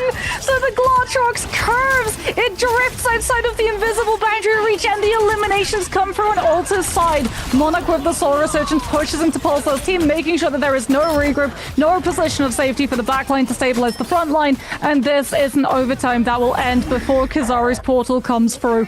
What an adjustment from Whoops to be able to circumvent the Invisible Boundary. That was beautiful. That's one of the joys you can see from Elsa. You will see these good Elsa players really adjust exactly where they want that Glortrox to end. If you can get it outside Invisible Boundary, that's a fantastic way to do so. We've talked about ways in the last patch during MLC of how to deal with that Glortrox, and we were talking about stuff that goes with the Glortrox. Boundary doesn't. That's a static defense. If you're outside it, you're in danger. And the danger was absolutely on the side of Ulta. But Pulsar, they did break the first point, and they did get distance on the board here. So this is now Ulta being forced to try and match. I mean, Alter Esports, though, it looks like we're just going to be seeing a continuation of the triple strategist. Z-Cube, honestly, has been doing such a good job as well of just going into that backline and preventing Pulsar Esports making plays. Like, Pulsar Esports, they're the ones who actually have all of the information when these fights start, right? Chabagoob on the Daredevil literally just exists and knows exactly where everyone from Alter Esports is playing. Therefore, they should be faster at being able to set up for these dive hits. But Z-Cube is just like going in, going out, disrupting the backline, and allowing the rest of Alter Esports team so much more space, and their backline the ability to know when the Daredevil's committing, and having that knowledge, being able to kite the dive and survive. Kiting dive is so important in this current patch, being able to avoid getting picked off early. The portals still being as important as they ever have been. You don't want to burn them early just because someone gets caught out and taken out quickly. Thor up to the high ground. Alter Esports looking for their first opening. Freeman, once again, living up to their name, setting up those Wildwood walls to put some pressure onto the board and punish anyone who steps through those open doorways. As right now, it is going to be that main hallway, not the first tunnel that Alter tried to break through, but Pulsar not giving them a single inch here, have been able to take down Team Captain and force a little bit of a soft reset. Yeah, Sapatek's a real problem on the Phoenix at the moment with the amount of reach that he has. Hatro's trying to challenge it, but you have to be very, very careful, especially since Chabagoob is just waiting for that finish to draw attention, close up the distance, and be even more of a problem for Alter Esports backline to deal with. Z-Cube's the real engagement option, really, unless you're just waiting for Hatro to build Rage of Ultron and go with that first, because unfortunately, Lapsus is actually keeping pace with the Ultron's charge right now. That drone onto Z-Cube so they can keep that sustain going. A very aggressive over the Groot wall engage from Woos, putting themselves in so much danger for the capitalization, and they almost get punished for it, backing out, barely kept up, but their strategists have arrived to keep them healed so they can push in for that backline. Lapsus is dropped low, able to get away, but it's going to be the Magneto who will fall. Kizaru going to be forced to portal back in, and Treeman may have to join them as they're taken down again. Dive counter coming back in as the invisible boundary from Lapsus to keep that sustain going and give time for the reinforce. This will allow Pulsar to hold, but Alter are just able to back away calmly. They've still got 2 minutes. I mean, they've still got Rage of Ultron. Hatro didn't use his ultimate to force it out. Instead, Pulsar had to commit it to be able to hold the point long enough for the portal. So Alter Esports disengage the invisible boundary, come back with Rage of Ultron, and pick up 2 eliminations. Ensom does claim Z-Cube, but is it enough for Pulsar Esports? It costs them the invisible boundary. Whoops tries to go for the Apex Predator to grab them all out of it, and it takes them off of the point, which means that Alter Esports pick up first and now head into second. Pulsar Esports, these both strategist ults in that fight as well, Tetcher, so snowball momentum fully on Alter Esports side. Freeman with that group was trying to delay, was trying to block out as Alter were able to re-engage after that portal came in. But unfortunately, we found out what the biggest counter to our wall is, and it's going over it. Rage of Ultron just able to siege in from above, break open that hold, and by that point, no one was able to reach in time. Boundary used and not even getting the point held because of it. A rough situation for Pulsar to find themselves in, but they've let the Devil out. They choose to try and take some momentum back, but they lose Daredevil, and Alter are just capitalizing. Every time Pulsar run at them, they seem to gain a little bit more.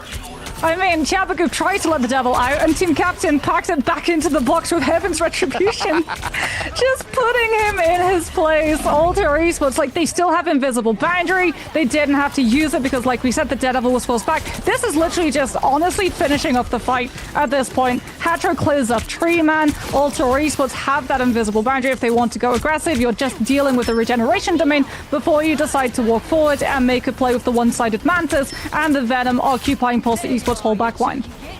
Venom Force is one of their main disengaged tools as they get caught out by the Angela Feast of the Abyss going to come in. They will get some bonus health, but now they don't have the swing! Taken down! Kizaru burst off the point by Woops, who's just about to get an Apex Predator. Looking at the choke point, they've already taken down 2. Waiting for the re-engage, waiting for the boundary to expire. If they step up, they're in danger, but the finish line is there. They have to commit. Rage of Ultron into the backline. Venom for the zone. Takes 1. Boundary. Apex Predator to force them off the point, to send them all the way back. And now it's the last second reinforces. Treeman comes in on the strange GSI of Okamoto, but can't drop the shield because the damage is too much. And Pulsar are zoned off the point, taken down one by Alter Esports. Oh, the end song Inferno as well doesn't manage to connect. And Alter Esports cleanly sweep through Hall of Djalia at, honestly, such a steamroll speed. They looked insanely strong, both on the defense and on the offense, with the triple strategist setup, with the Mantis and the Ultron. Like I said, Whips might be picking up the MVP, no surprises. It's also Bloodstone. The amount of statistics that we're about to see is about to be crazy. But like the unsung hero truly is Z-Cube. That Venom going in, getting the space for the team, only going down a sum total of 4 times as well, really allowed Alter Esports to hit their stride. Z-Cube, the newest player to the team as well, joining right as they qualify for Ignite and showing up here, doing so much work. The pressure on the backline was great. Hatro being able to adjust onto an Ultron as a strategist main because you have a player like Monarch on your team who's just that flexible. He plays everything. Can we name another player who has played literally every single role in the Marvel Rivals Ignite? He's played Vanguard Deadpool, he's played Strategist Mantis, and he's played regular duelists as well. He's on everything.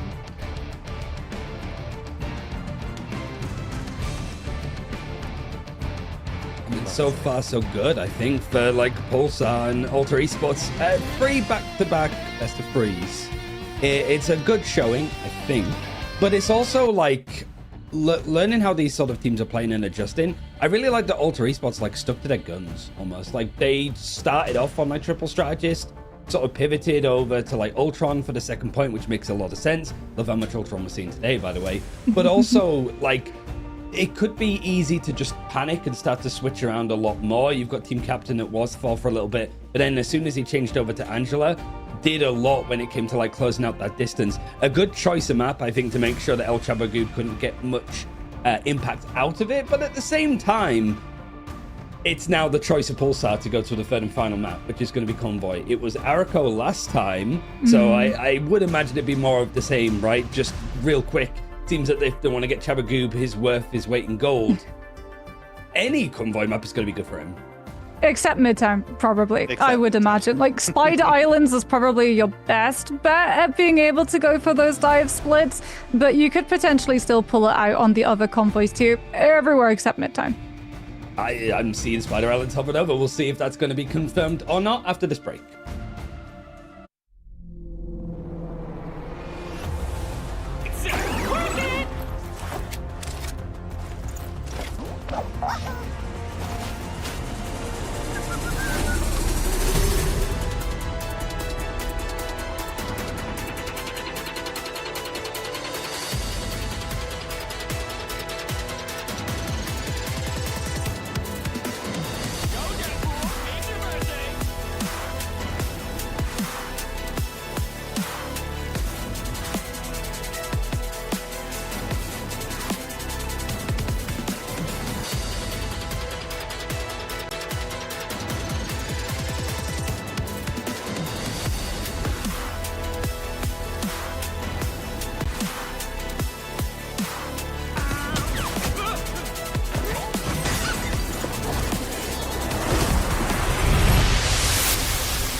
It's going to be finishing over on Spider Islands in this series, and Pulsar Esports, I think, are choosing to attack first.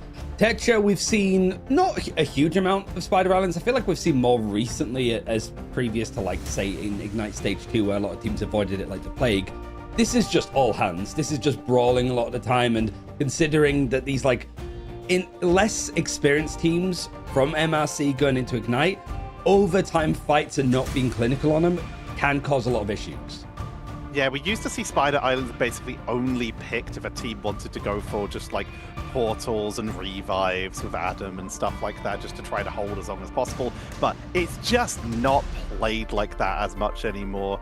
Like, it's there, as Moxie was saying earlier, there's so many angles to dive on this map. There's opportunities to go for those split styles. It's just a completely different beast to what it used to be. I think one thing I also wanted to ask you, Moxie, really is, like, Triple Strategist was used, kind of like Tetra was saying. Does it feel like Pulsar need to look a little bit more at, like, the Mantis being allowed through? I mean, the Mantis was a problem, the Ultron was a problem as well, and Spider Islands having a lot of verticality, pretty good for Ultron to be able to hide amongst those rooftops. I would imagine it's just like going to be a safety precaution to include a Mantis ban at some part in the draft. I just want to really see, like, what is the thinking about Shabu Goob's hero pool, because, like, they went for the save onto Daredevil. That should have been their win condition on Djalia. Was it a case of they dealt with it really well because it was Hall of Djalia and it was easier to deal with the Daredevil? Now when you go to Spider Islands Convoy, do you still want to leave the Daredevil open? Is it going to be one of the first bans? Before we get into draft, real quick from both of you, whilst I sort of disappear into the ether for a little bit, who's winning this series, Ultra or Pulsar? I think I'm leaning a little bit more towards Ultra because I feel they're adjusting a little bit quicker. Like, Pulsar had a better draft in the first round and were able to adjust to what Ultra had drafted, but Ultra adjusted in the second series and seemed to have a bit more versatility when it comes to bringing in stuff like the Ultron and the Mantis. Yeah, I'm gonna agree with you here, Tetra. I think, like, Ultra Esports, not only have they adjusted, they also have momentum with them, and that does a lot of things for teams in terms of the confidence when you're going into that last map. Yeah, exactly, the mental. As we get ready to head into our ban draft, Gambit is taken off of the table for both of these teams, but Ultra Esports actually going to be targeting out the Vanguard Deadpool, so removing that from Pulsar Esports team, but still allowing Sapatix Elsa through, as will Whoops be able to have access to the Elsa. So this time, no value of the Daredevil, no value for Chabo Goob's hero pool instantly. Instead, it's going to be looking more at the Elsa versus Elsa matchup between the two duelists. And Pulsar, they do not continue their anti-fish propaganda. They don't ban Jeff again, at least at this stage. They go for that Vanguard Deadpool, taking that away earlier in the draft, not going to risk letting it through, and then finally going to take out the Mantis. It was a little bit of a problem last time. It was doing a lot of work.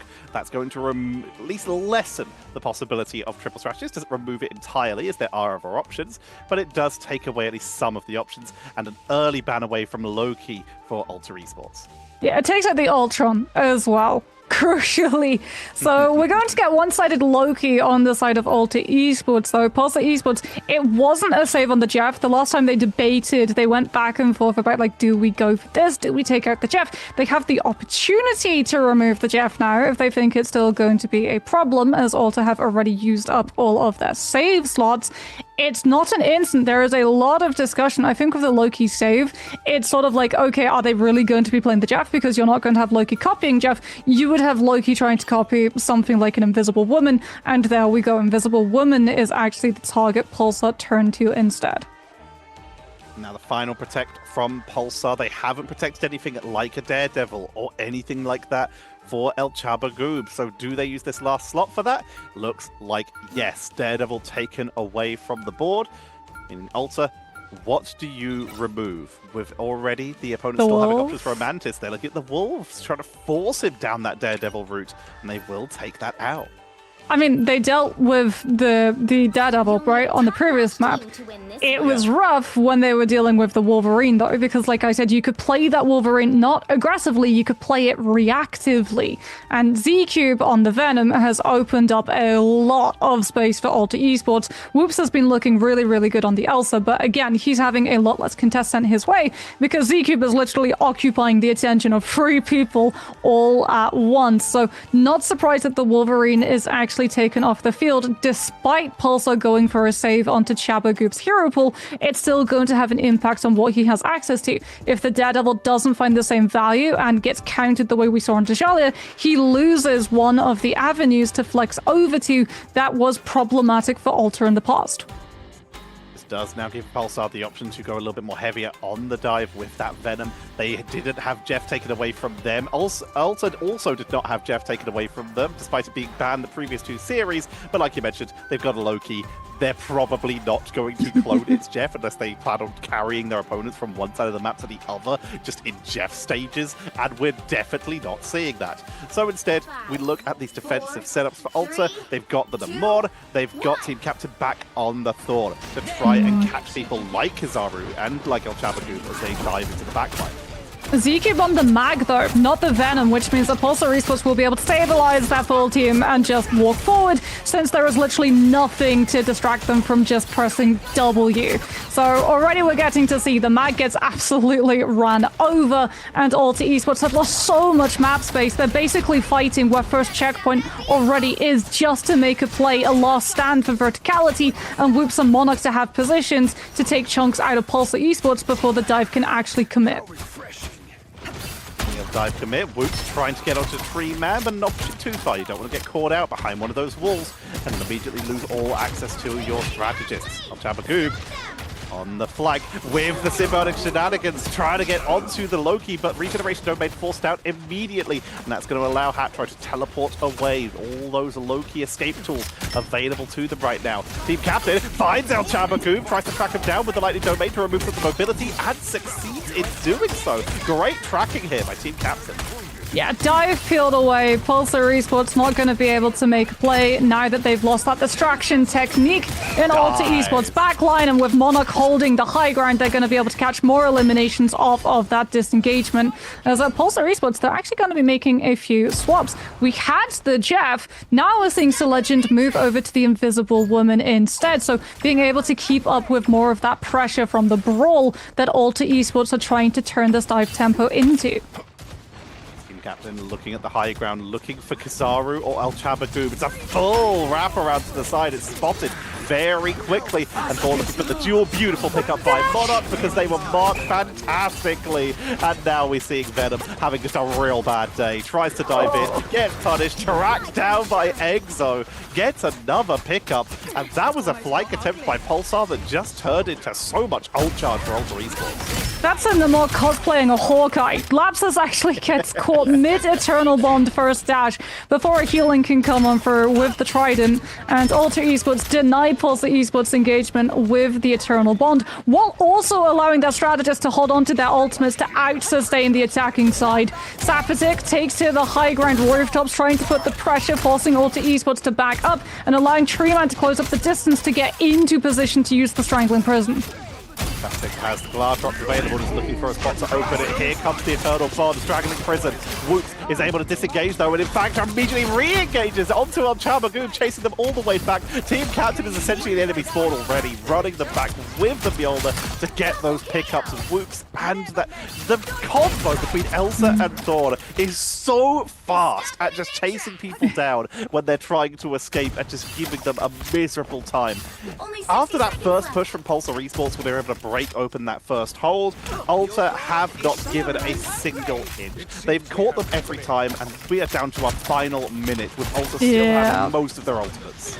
I mean, Legend has the invisible boundary, but Whoops has the Apex Predator, Monarch the Horn of Proteus. Feast of the Abyss forces Hatro's hand into parting with the regeneration domain. Apex Predator, oh my goodness, almost got displaced fully where the Gartrox was coming from with the Thunder Surge, but Sapatic is able to carry the ultimate out and find the eliminations off of the back of it, picking the players outside of Hatro's ultimate and depositing them within the Elsa's primary crosshair. This is Pulsar finally making space, but it costs them so much, and they're still not past first checkpoint yet. Monarch's on the Strange. Is there an opportunity for Alter to be able to stall out and touch? Team Captain's in charge of being able to come on through in time, and the portal is there as is Whoops. Everyone from Pulsar might be off the cliff. Incredible Apex Predator with just 2 meters left to go. Alter re-engage. Overtime ticks down, and Pulsar, they don't have portal, they don't have bodies, and Alter Esports with a miracle defense. Oh, well, we might be in the season of spring, but Whoops says to Pulsar Esports, have a nice fall. Hey. What an Apex Predator, just carting them all off the cliff. Oh my god, and Pulsar, we talked about the mental from after Alter coming in with the momentum. That's not going to feel good. 2 meters, 30 centimeters, and all it took was Team Captain going for a run around, full loop, grabbing heal pack, baiting out the Venom, and getting back in time for the portal to rejoin his team, and then Whoops, showing just why they're regarded during MRC and now at Ignite as one of the scariest Elsa Bloodstone players in the whole league, finding the perfect angle once again. I don't know if they're a math major, but it sure feels like it with that level of trigonometry. I mean, I will say, we are no stranger to fuller holds on Spider Islands. The round is not yet complete until the checkpoint is reached, so Pulsar Esports can still complete a greater defense. The problem is, like Alter Esports, they can scout the composition that they're up against, and they can tailor their offensive composition against it. So Monarch on this Punisher might actually be stuck too, just so you can uproot Treeman's Groot walls, and Pulsar Esports are forced to give up more and more space. Scouting out, they do see that group, so like you say, they'll probably stick on the Punisher for the moment to melt on through, as El Chaba Goob's going to be looking for that backline. Got to be careful. If he gets the engage onto Monarch, might get the blow up, but if Monarch can disengage with that smoke bomb, might be able to blow him up with the shotgun. Oh, he's been marked though. Already coming in. He is marked. Doesn't matter. El Chaba Goob just gets flicked on as Whoops flanks around to the side, looking to see if they can catch anyone out of position. Like, for example, the Legend, who will be eliminated immediately. And Alter kind of doing a mirror of Pulsar from that first round, getting so much momentum at the start. Oh no, these eliminations are split between as well. So like Pulsar Esports, they're losing players, but they're losing players at the wrong time. Like you said, Portal's coming, Team Captain's going to try and flank around and cancel it, but I think someone stepped into the path of the Angela to make sure that Kizaru can complete the circle and let Pulsar Esports have a chance of contesting this. Out they jump, but they've already lost Treeman, and now we have a sole Vanguard against Alter Esports in full control of the space. Sapatic's being pressured by Whoops and the Elsa 1v1, and in the meantime, Hatro's just quietly accumulating God of Mischief charge. The moment he hits it, Alter Esports will hit the gas and go forward with that Eternal Bomb. Treeman returns to the fight. We see a lot of delay. Kizaru is able to hold on for at least a little bit longer. Sapatic stayed in the fight by dancing through the portal to get the healing and then making their way back onto it. But while ult charge builds up, Eternal Bond for Hatru. Aya Magamoto, beautiful Dark Force teleport to avoid the engage as Alter take down 1, make it 2, and push their way through. Keeping their healing onto the backline. The strategist play patty cake as all that damage comes on in. Regeneration domain to keep Exo up to make sure that Daredevil finds nothing, and now it's all about the Punisher, literally becoming the final judgment and the final nail in the coffin. It's just full chase down now. Whoops finishes off the last straggler, and that is Alter taking the round and the series. What a push! The Wolverine was problematic. The Daredevil was expected and therefore predictable. Like Team Captain in that first fight, marking the Daredevil's position, spearing him off of the high ground and into the view of Punisher, who just absolutely melted the health bar. And then you just you cause that panic, you cause that disengagement where everyone on the side of Pulsar basically goes, we've lost our engagement. Give up this fight, disengage back, don't lose more players, have an opportunity to regroup and hold to the next corner. Yeah, that all gets cut off by Whoop circling around the back on the Elsa Bloodstone. Hatcher, by the way, MVP, rightfully so, does not go down once in both of those rounds. That Loki was just absolutely invulnerable, it felt, in a lot of those fights. And not just invulnerable, keeping up with their other strategists as well. You could see that last dive from El Chaba Goob as they tried to get into the backline, tried to get onto Exo, and Exo had already used the Dark Force teleport. They'd already used Dagger Storm. They had nothing, and Hatro was also being harassed by Sapatic and Kizaru. They were able to, one, invade Kizaru and Sapatic, reposition, set up a clone, regen domain, and keep Exo alive as well. Hatro just put on a clinic for Loki. I mean, it's nice to see that Alter Esports were able to turn things around after a rough day one, but you got a feel for Pulsar at the same time. Like, it's a rough introduction, I guess, to the organization, but just the fact that this series that was definitely winnable went the full distance, and it just felt that they ran out of steam towards the end, right, Mox? Yeah, I mean, we talked about it, right? The momentum, Alter Esports being able to deal with the Daredevil, a hero which Pulsar Esports put such a high priority on. You could potentially tailor some of it up to Pull of Djalia, not favoring Daredevil in the slightest with the amount of fights that happen on range. You can't apply that same logic to Spider Islands, and it felt very much like Alter Esports. They just read Pulsar Esports' composition that they wanted to play. They were like, okay, we'll let you have the Daredevil, we'll ban out the Wolverine because we know how to deal with the Daredevil. And it is Team Captain on the Angela. As we sort of highlighted as well, Tetch, it's like this seems like it's maybe deciding who that fourth team is going to be to go from playoffs. And you got Pulsar that have to play Team Heretics tomorrow, so they could very easily go 0-3 after this first weekend. Alter Esports, I believe they do have Shikigami, so it's not like they get an easier time. Both teams have to play Peps. Maybe both teams win there, and then it's just a case of like this head-to-head means that Alter Esports would go to playoffs. So there's a lot at stake unless there's some more surprises that both these teams can put together. It just feels like Alter Esports more comfortable. This really does seem to be the danger. You mentioned it. Peps right now is the real wild card. While we're still currently, we're obviously going to see how well Heretics do tomorrow to see if they're still on track to be one of the top teams in this group. But Peps put on a solid show as well. All these teams keep putting on really good performances because we're getting to see them in the neutral more, where we're getting to see individual skills. And then the teams that are excelling are the ones who seem to be experienced and are just putting on beautiful performances with great teamwork. But with Alter getting that extra point on the board, now Pulsar's last chance is really Peps. They have to beat Peps and one of these other top teams that they have yet to face yet, and it's a rough situation to be in when you're looking to qualify. About to put the majority of the Scottish talent of Marvel Rivals in this call because Team Captain is on his way. I can't think of any other Scottish players, analysts, coaches that I'm missing. It might just be you two, Moxie. Oh, we're just going to have a conversation in Scots. We're going to just greet each other with, okay.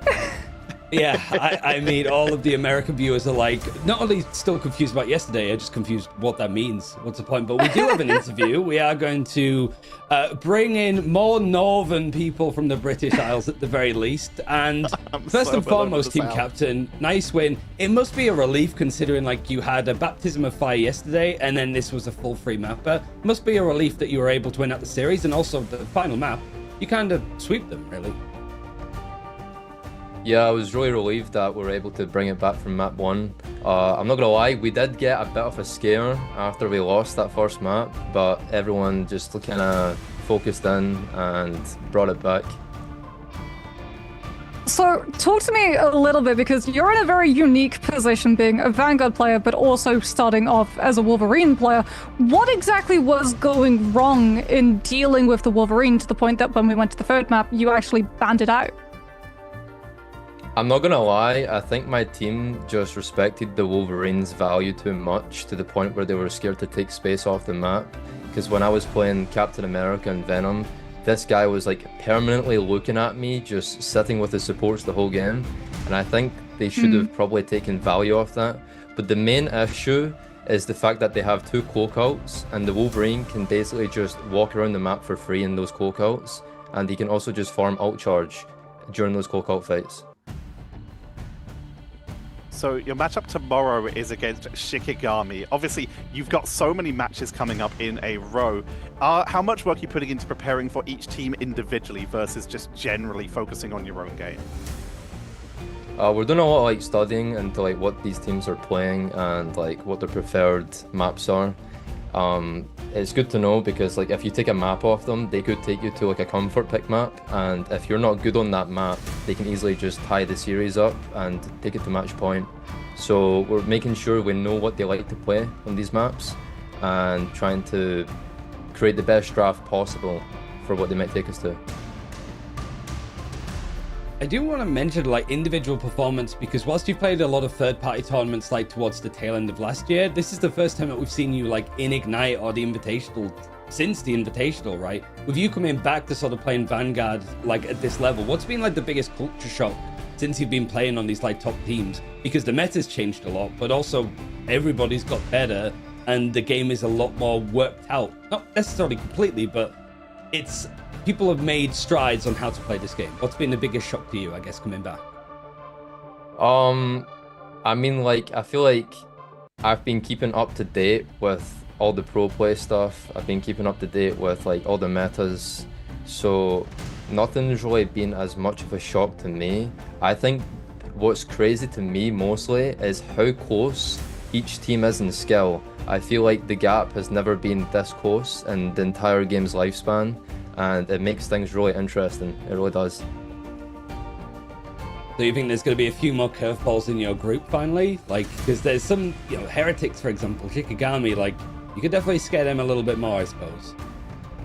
I think there could be a lot of major upsets in Europe and the North American regions in terms of, like, who expects what team to win. Because I'm not going to lie, I speak for myself and probably behalf on most other pro players currently. We are still figuring out this patch and we're trying to make things work as we go along. This is very new to us, and like no one has the perfect draft for every situation. Every team plays something different. There's so much stuff you can play. So it's kind of weird going into a lot of things. It's not like black and white. Yeah, it's learn by doing in its early days, yeah, but you do have a game very early tomorrow, so I'm not going to keep you too long. But thanks again for joining us, Team Captain. Congrats, and we'll see you tomorrow. He did get to say goodbye. Just saw his mouth open, and then we know that he was going to say goodbye. But yeah, I think it's like that is a relief, at least for these games. Like, yeah, you've got to play up against Navi, Shikigami, Team Heretics. They could all be tough opponents, Tetcha, but it's like the games that really define whether they're going to be making playoffs and making good strides towards stage one. It's games like this, and they made the most. Yeah.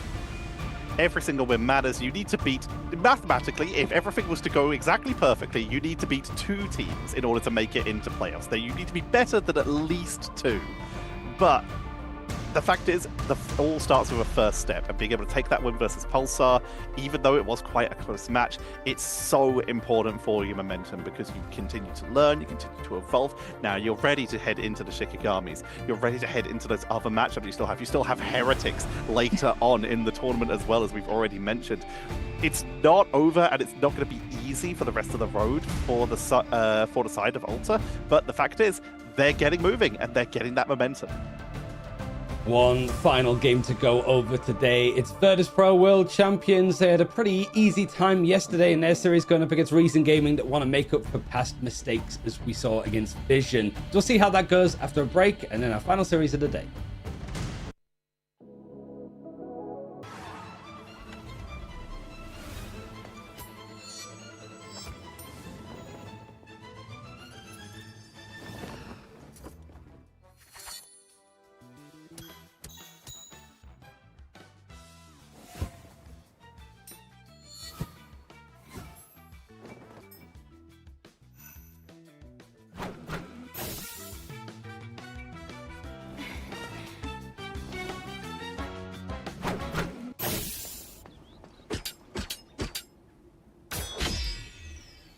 still, I'm trying to help.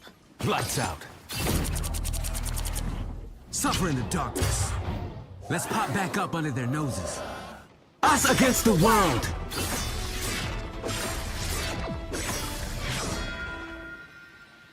My time to shine.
Behold, Dark Child!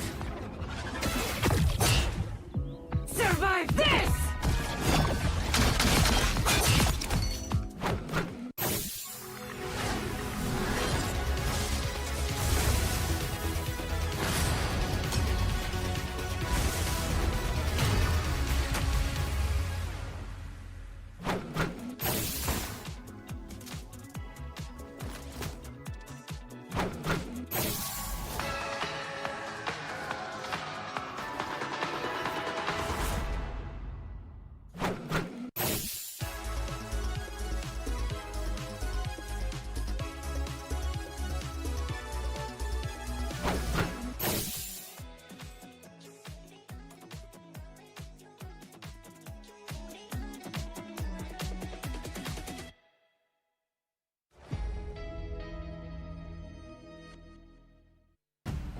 Last but not least, Virtus Pro and Reason Gaming are going to head off the action, I suppose, that we're seeing in Group B, at least for today.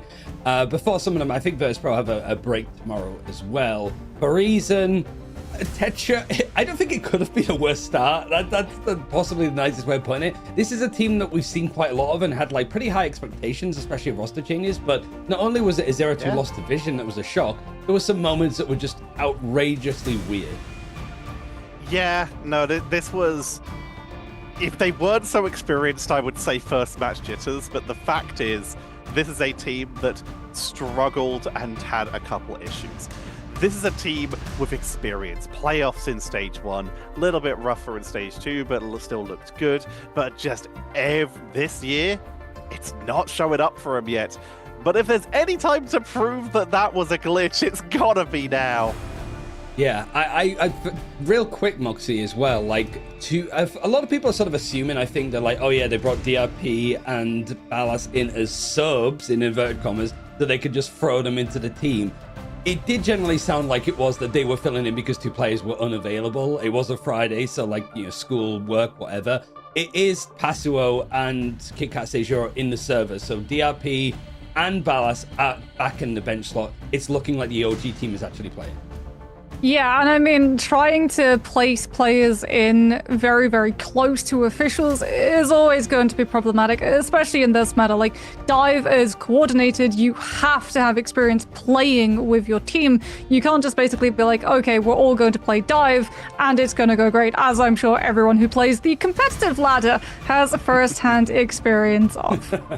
There's a reason why when we talk about those big dive like duos in a lot of cases, before we went into a full dive meta, we talked about Holly and Pokey because they're related. They have that experience. And then we look at more recently, we look at Bobo and Salvation in the OCE region.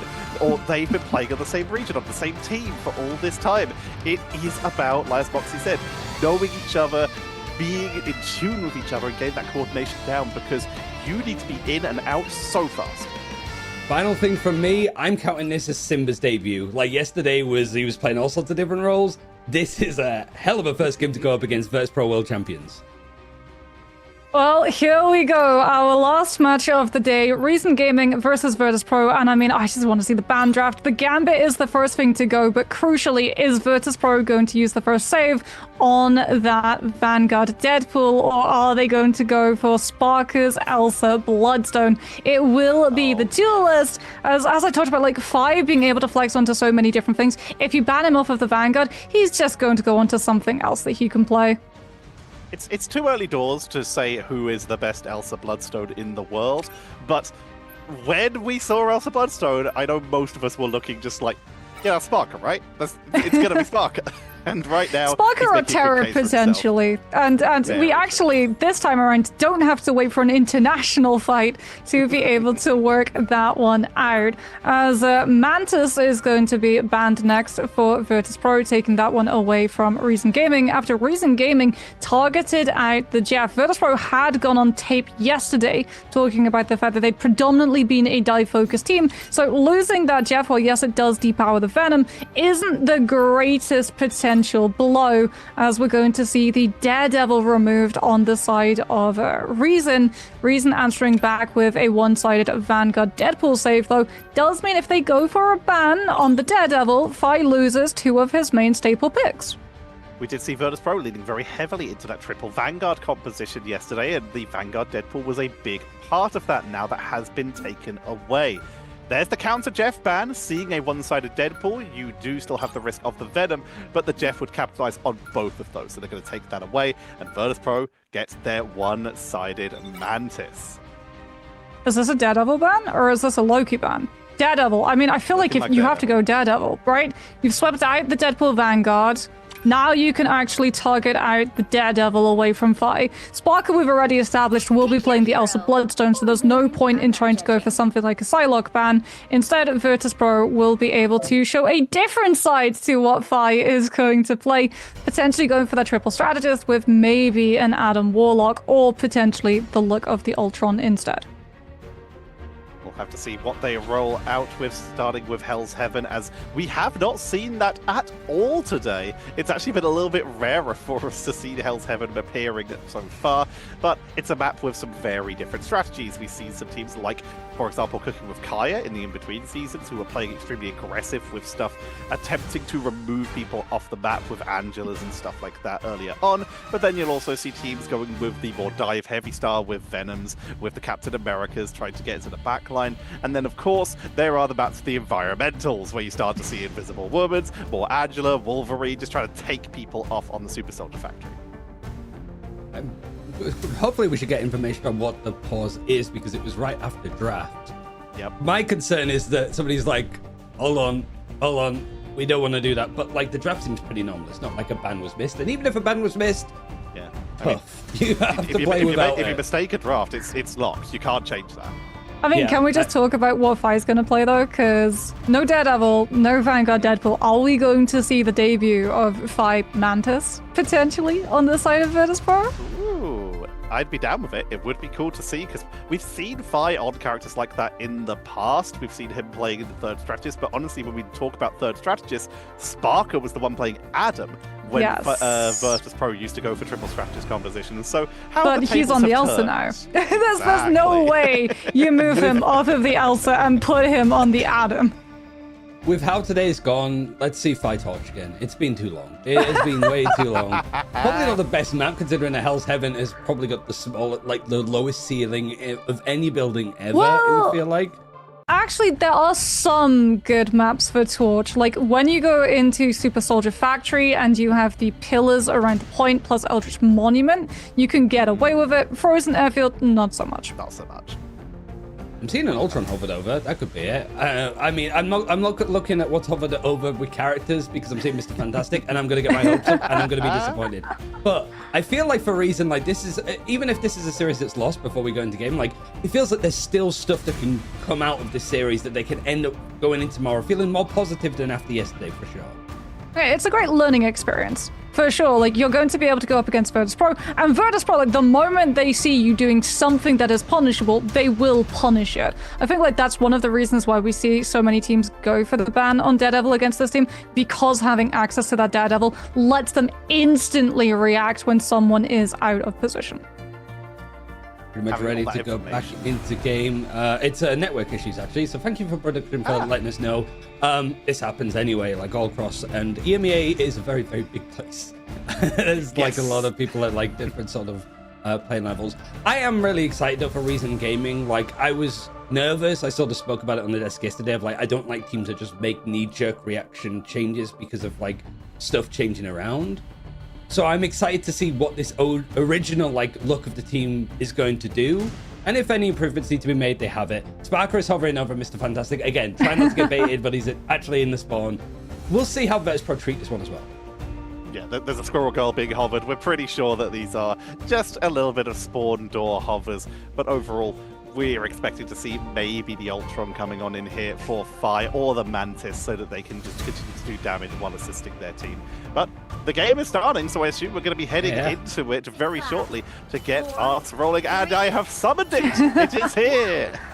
I mean, chat unfortunately missed out on getting serenaded by Virtus.pro with the thing ukulele emote. But yes, the game is here, and fight is actually going to be on the Ultron. So drone dispatched onto Nevix. Virtus.pro will be playing a dive split with the Angela looking for the disruption, and the rest of the team getting to play an anchor core around the Mag, the Invis Woman, and the Elsa.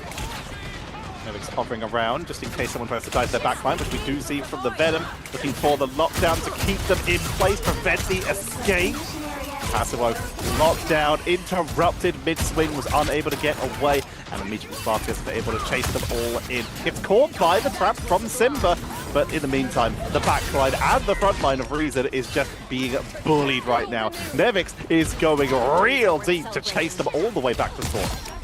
Yeah, Forever's going to go over to the Mag. We're going to see Passimo actually pick up the Deadpool this time around, but Virtus.pro winning out that first fight, already in a very good position to just keep hammering the damage in as Reason Gaming try to cross back into these areas that they can actually answer back with damage of their own, which is really risky because Nevix is just floating, waiting for someone to take a two-step far forward and look to push them out of position with the spear. Choosing now to make their push to try and create an opening.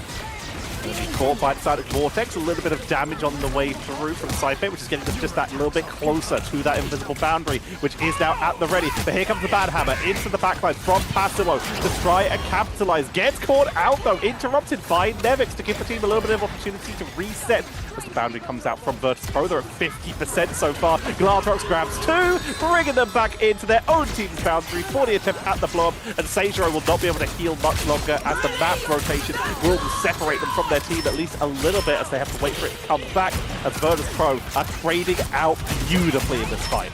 Yeah, Virtus.pro also blitzed down the health of Reason's own Apex Predator. KitKat getting stunned up as well might go down here, which would be awful for Reason Gaming since we're approaching last fight territory and they would be relying on that Eternal Bond allowing them through the door. That being said, Finch is just holding the Meteor M, so the moment KitKat goes for the ultimate, Forever has to get the Bulwark off or they'll lose it prematurely. Approaching last fight territory is a wild sentence considering it feels like we've not been in this game for that long because Virtus.pro have just held the point since the first fight, and it was a quick first fight as well, getting all the way up to 95%, and Reason are forced to step up. Virtus.pro let them take the space. Eternal Bond going to be dropped. Media M, can they get the fade? Beautiful barrier from Forever. That might have just saved Reason this fight, but now they've got to capitalize. They can't just survive the first few engages. They have to actually get KOs as they dive into the backline. Dance the Butterfly coming in from Nocta, doesn't find the target. Here comes the Heaven's Retribution from Nevix from above to try and capitalize, but with range of Ultron to try and take them down. Invisible boundaries forced out by Seijiro, but Saipe matches 5, finally goes down. Sparker with the Apex Predator, though, is going to take out a huge chunk of Reason's health bar. Does get hit by the Banhammer coming on through from Passimo, and Virtus.pro are pushed a little bit back. They've been able to stabilize their players. They've still got access to all of their triple strategist lines as well. And it comes to Simba to try to turn the fight. Apex Predator with the Terror Cape for the increased vulnerability, and finally they start picking away the eliminations. They have to step up, though. Passimo was the only person left on the point, and they were low. Beautiful portal by Forever, very nearly catching a couple members of Virtus.pro unawares and being able to isolate them, but it's going to be enough. They burn portal, but Reason do get the flip. but it's 99-7, Moxie. This has to be a perfect 100 to 0 to 100 for Reason Gaming to have any chance of staying in this, and they don't have any defensive tools. I mean, at least you have defensive positioning before the fight starts, and Virtus Pro aren't close enough to an ultimate to walk with it before Reason also equip theirs, as KitKat is building up to that next Eternal Bond, keeping quite good pace with Sparker's Apex Predator charge. And currently, it's up to Nevix to just try and create an opening to Virtus Pro, but he's being accosted by Nocta on the Psylocke, who's marking this Angela perfectly. Turning on as much pressure as they can, they're also building their way close towards another Dance of the Butterfly. Sparker has that Apex Predator. That could be the flip they need. Immediately, the Eternal Bomb dropped early. KitKat is literally dropping this on cooldown. They know that they have to be proactive in these fights. Noctis dropped low, but tanks on through with the help of that Eternal Bomb. Invisible Boundary dropped from both sides off the objective as both teams just attempt to take each other down. It's a full-on fist fight between these two right now. Meteor M looking for the backline. Dodge modified. Noctis takes down Sparker. 5 falls, and Reason, they're still holding. This is huge for Reason. Like you said, they're still holding. They're not allowing Virtus Pro to flip, and they're able to come out ahead of a triple strategist sustain ultimate economy fight with the greater eliminations. Dance of the Butterflies was absolutely crucial at taking Sparker down, so Virtus Pro just did not have the damage to be able to finish off the fight when Fai's Rage of Ultron tries to sustain the team through. Forever's going to have Meteor M for this next push. Virtus Pro do not have anything to open up the doorway outside the Heaven's Retribution, which is great to group players from Reason side together, but it's not great to find eliminations. You're relying on Sparker to do that instead. They have to build Apex Predator before they can make a play. It's overtime. We are down to this final fight, and Sparker is already removed from the board. He might have to portal back in for their team. As right now, here comes the Heaven's Retribution. It's blocked out, finds nothing. Meteor M into the backline as Virtus Pro are cleaned off the board. Invisible Boundary for the last couple seconds worth of fight, but Angela's going to have to be the one that touches, and they're forced off the objective, losing so much overtime. No portal from Sparker. They stay on that Elsa because they almost have ult charge. They make it back to the objective. Fi's going to try and portal in. The Gladrox takes them off the point, brings them back, looking for the blow-up. Portal reinforced. Virtus Pro coming back in to keep the fight going. And Reason have lost 2 members. They don't have portal back. It's still on cooldown, so it's all about the quick reinforces as Virtus Pro flood the zone and clean Reason off the point. The flip comes in. Overtime coming down. Portal might be back off as Simba's going to try and bring it back in for one last defense. Eternal Bond for the healing. It's still going, Moxie! Simba comes back with the strange portal. KitKat's able to reinforce the health of the team pushing forward with the Eternal Bond, but they find no eliminations off of the back of it. Tritro on the Loki with the regeneration domain, so Virtus Pro have the greatest sustainability when all of the ultimates are over. Has the doppelgangers as well to absorb the dashes coming up through from Dance of the Butterflies alongside Saipei's Invisible Boundary. This is the turnaround that Virtus Pro were holding out for, and they should be able to sweep Reason Gaming away, finally finishing out this round. That was round 1! What's happening? That was like a 2-minute overtime fight in round 1 of map 1. Reason Gaming. We talked about giving them that redemption, that benefit of the doubt. What a show up here. Yeah, you lost the round, but no one can doubt that performance. I mean, Forever, by the way, is 2 for 2 on absorbing Heaven's Retribution with Meteor M, so massive shout out to the Mag being able to protect the team from that Angela's engagement ultimate. Virtus Pro, do they keep Dridro on the Loki? No, they're going to be swapping off, so Dridro goes back onto the Mantis, Fi breaks out the Ultron once more, but Saipei this time, interestingly, rolls out with the Loki instead of the Invisible Woman, so a little bit less accurate in terms of heals, but then again, it's Saipei. I imagine he's still going to be able to hit the targets mid-air, but also being able to pair alongside the Mantis with the increased and stackable damage boost is going to turn Sparker into an absolute monster in terms of being able to punch these health bars through in just neutral. You don't even need the ultimate to become an absolute beast.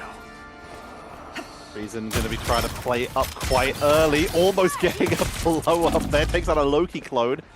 And the trap is able to catch one. But Virtus Pro, they have their own Gladrox, the Apex Predator, at the ready before this round even starts. They held onto it at the end. So Virtus.pro are going to be looking on the aggression. Seijiro just finishes their charge onto the invisible boundary. So they have their own setup, their own defense, but they have to play safe. If they're the one who gets caught as they make their way down through the low ground, they could be in so much danger. Everyone's lined up at this doorway, but it's so risky for Sparker to try and progress into it. He's looking to find an isolated player, though. He's marked out Nocta. Shuts the Psylocke's exit down with the snare and then traces through once that stealth has run on out. We get the Meteor and managing to find the connection onto Fire as well, which allows Reason Gaming actually to claim the first cap. Sparker was chasing the Psylocke down, was not in position to use the Apex Predator and punish the invisible boundary when it came through because he was already out of the fight. And Reason claim the first percentage onto the board. 14%. Virtus.pro forced to regroup. They still hold on to the glass rock. Still available.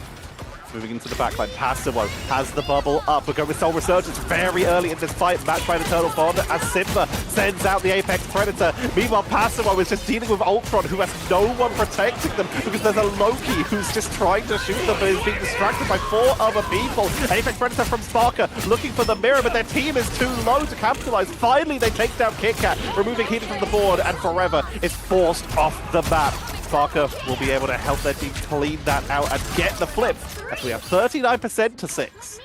Yeah, Virtus.pro will have 2 strategist ultimates in this fight. God of Mischief as well as Rage of Ultron in the amount of time Saipei buys Fi to build up to it.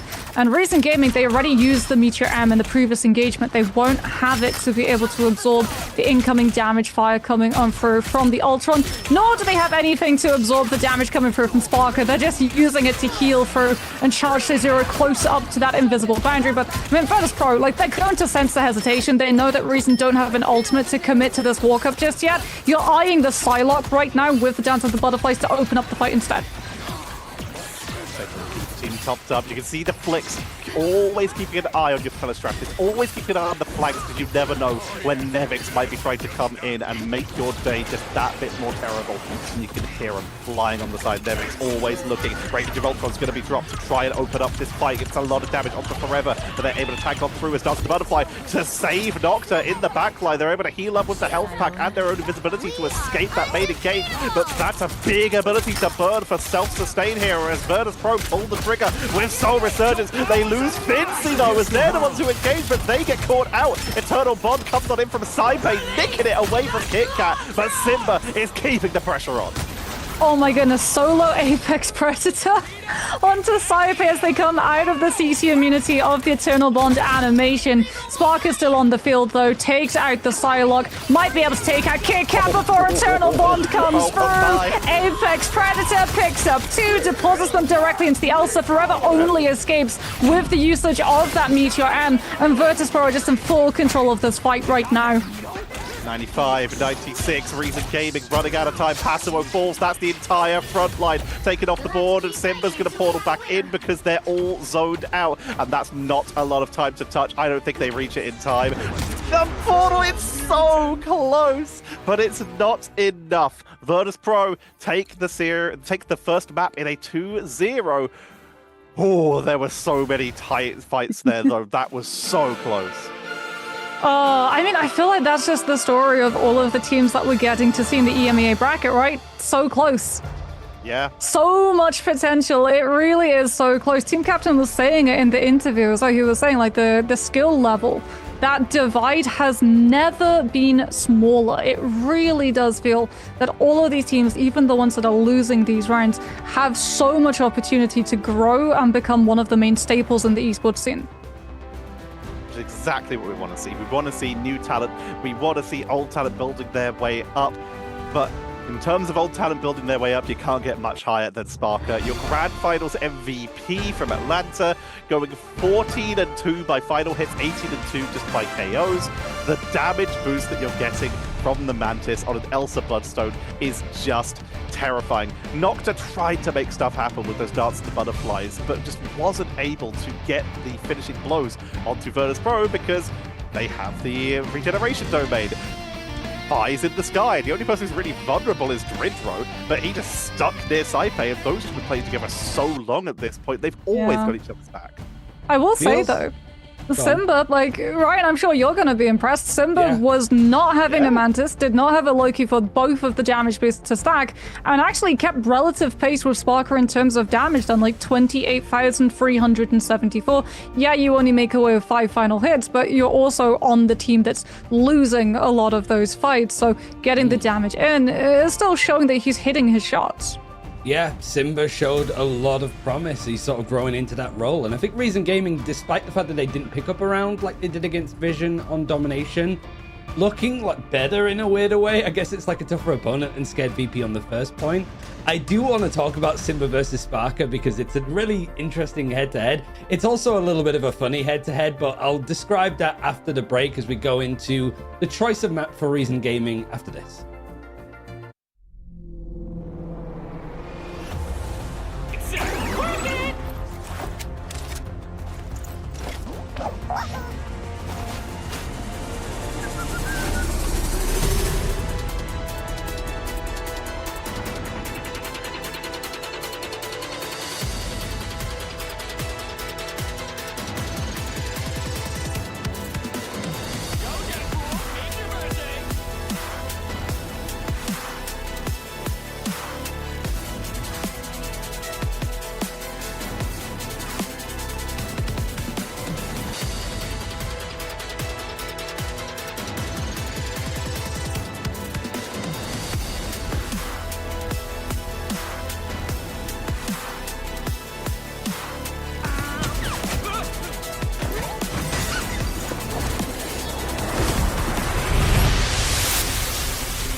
So let me paint the picture, for one. Simba is playing a ranked game.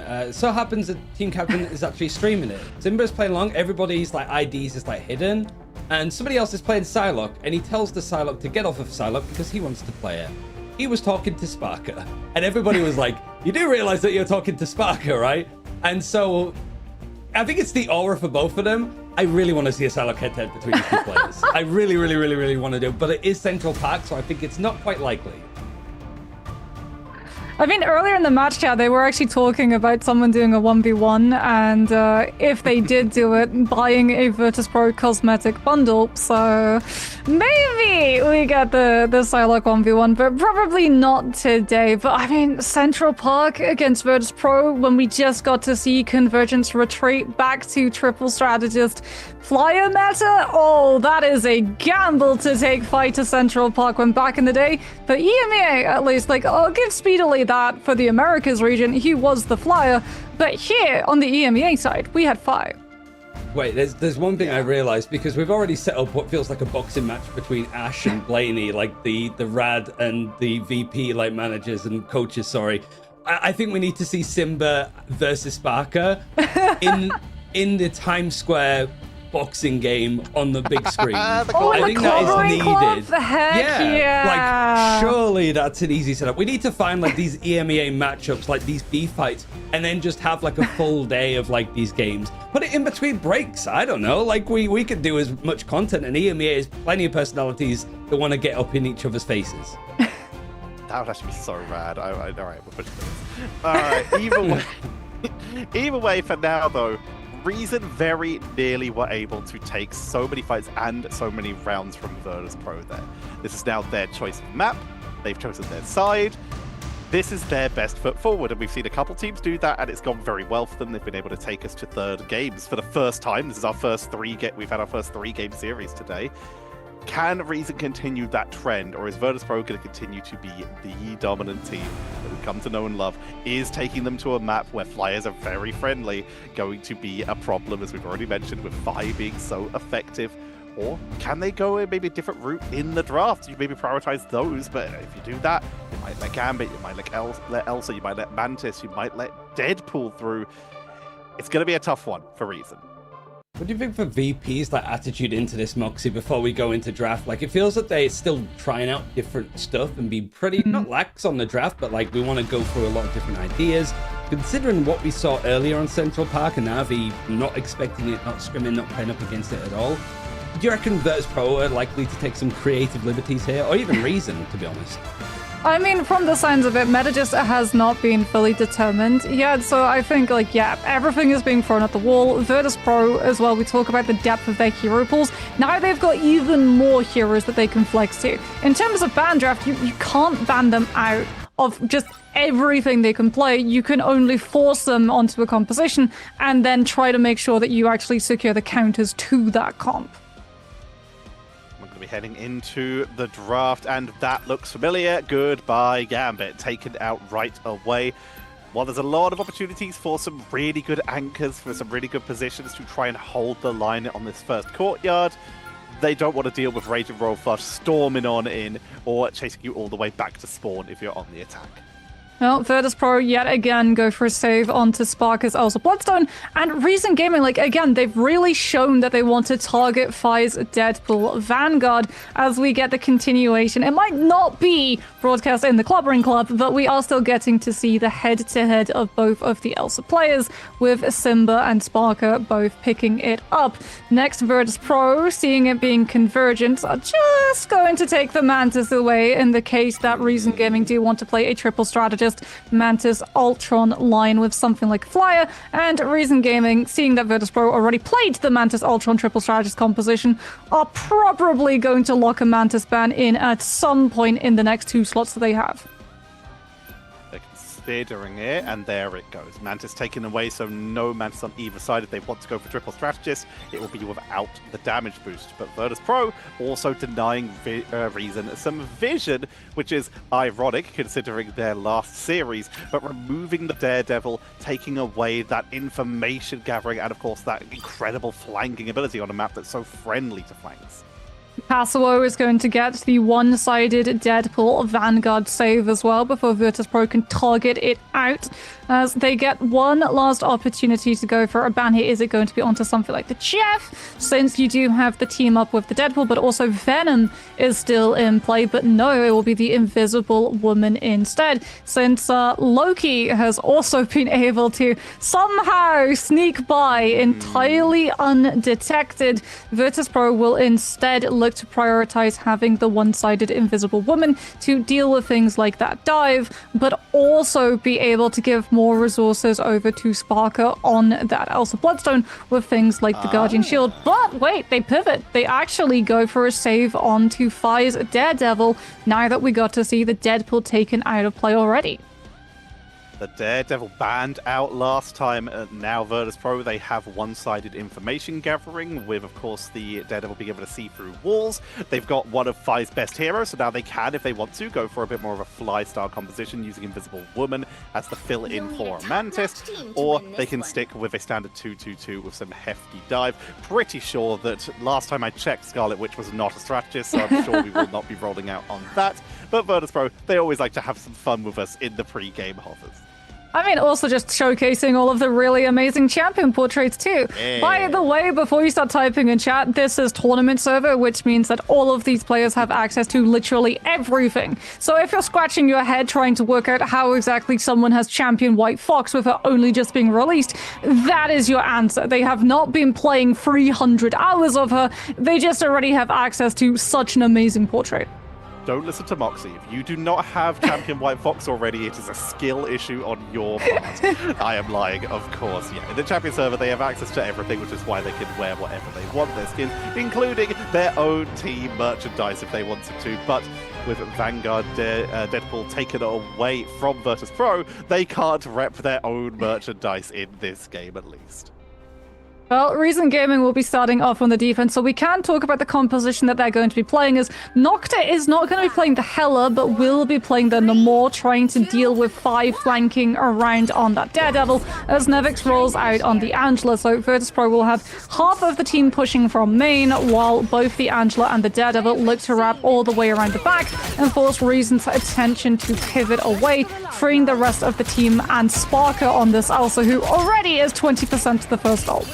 I want to bring up something just really quick that we saw right at the start there, and that was Virtus.pro, so experienced in this game, and yet they still hesitate coming out the door because they're still afraid of getting straight portaled into the abyss. This is the map where it's potentially the biggest risk, as there's only one real way out of that spawn door. It's great to see that they're still keeping an eye out for it. It's always a risk, but Seijiro's taken down as Virtus.pro step onto the point, piling on the pressure with Nevix on that Venom into the backline, and they're charging through.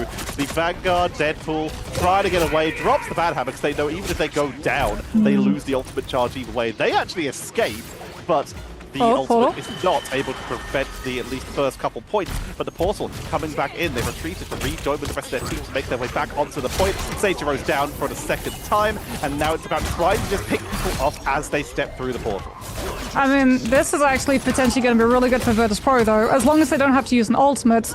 Getting more people to shoot at with Reason Gaming recontesting for the portal has allowed them to hit their ultimates. There's the Hela pivot that I was expecting at some point, given the fact that we are going to be seeing Virtus.pro continue with both the Daredevil as well as that Venom. Hela, yes, very vulnerable when the dive hits, but also with the E, that Soul Drainer being able to force a position, as long as it does not get reflected back at you with the objection, you're in a good, stable position to go for the instant alignment of a headshot multiplier afterwards.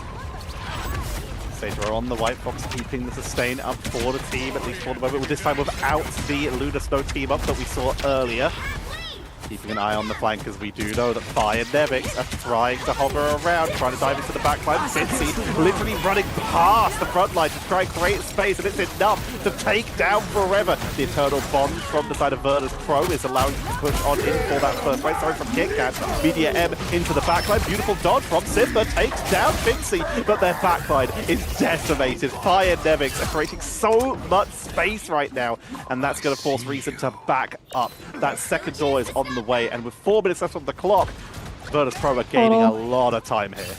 Finzy's coming back on the portal. I think As Saipe does have the God of Mischief. Yeah, there we go. We can see the portal from Virtus.pro's own site. Saipe uses Invisible Boundary just to make sure that Reason Gaming cannot stall this out long enough for them to flip the fight into their favor. It does mean that Virtus.pro lose access to that strategist ultimate now that we head into third, but they can already push all the way up, try and force Reason Gaming into parting with ultimates just to clear the space back, disengage it, and hold on to all of their own, while allowing Sparker to just shred the damage in neutral and rebuild all the way back up to that Apex Predator. Pedro with the shield, trying to keep their team topped up, piling on a little bit of pressure, keeping that healing output going with those bouncy healing shots, and now has the Kumiho. This could allow them to dive onto the point with Doctor taking to the skies. They're dropped low. Great patience. It's always a risk of a hella player that when you get dropped low, you immediately just have the instinct of hitting that Q being sent to the sky. The player names have vanished, but we'll do our best as Magneto is able to take down one with the Media M. Forever to finishing off Fincy here, as Reason will get a quick repel. I mean, Reason as well, cheap repel. Meteor M, the only cost for them to be able to grab all of this space back, and it does become more difficult for the dive to be able to hit Reason Gaming's backline when we head into the third part of Central Park, because look at the amount of map space that they have, as well as it being indoors. Great starlight onto Navix, allowing Noxa to be able to come on through with one, make that 2 eliminations. And Virtus.pro also utilizing the regeneration domain just to have a little bit of a safer disengagement is going to cost them in terms of that cooldown. They'll get their players back, but give it 30 seconds, and then they'll be able to walk with the Loki cooldown back. Forever takes a lot of damage on the way out here, but it's able to make their way back to their strategist and back to Rantoska, able to give themselves a little bit of extra stain. Forever is eating all the hits here. They've got so many abilities. Let the Devil Out comes on in. Immediately the Bad Hammer for the attempted counter of the full boundary for Dridro to keep that fight going for as long as possible. Daredevil is taken down by off the board. Nocta in the air is trying to siege on it, trying to look for a second, but everyone retreats around the corner, giving themselves all that extra duration as Simba is keeping the pressure on, looking for that Angela of Nevix as they've swapped off the Venom to try and punish them if they try to step up. I mean, speaking about punishing, Finzy just holding Meteor Am, waiting for Kit Kat to have the hand forced and part of Eternal Bond, allowing that mag to find the opening for Virtus.pro. Sejour is taken down. It's just the cloak, and there it is. The ultimate is forced. The pathing has to be around the corner. Finzy knows he won't be able to hit the shot, turns his attention on the rest of the team as Sparker sees an opportunity. Out comes the Apex Predator, carrying them all outside of the healing AoE, and there go the eliminations. It's not all in one go, though, so Reason will be able to mount together a regroup before Virtus.pro can finish out this point. But with Saipe having that God of Mischief to copy onto something like an Invisible Boundary, I'm sure Virtus.pro will be able to continue this momentum even when we get to the scrappier fights of Reason's closer respawns. They were so staggered, they could not regroup, and then they were just picked off one by one. Virtus.pro with the triple, they were slowed down. They hit that second point with 4 minutes to go, and yet Reason were able to regroup and at least take 2 minutes off that clock. Meaning that if they can get a triple cap of their own, they are in with a chance. They don't have to fight through basically a full extra round of overtime.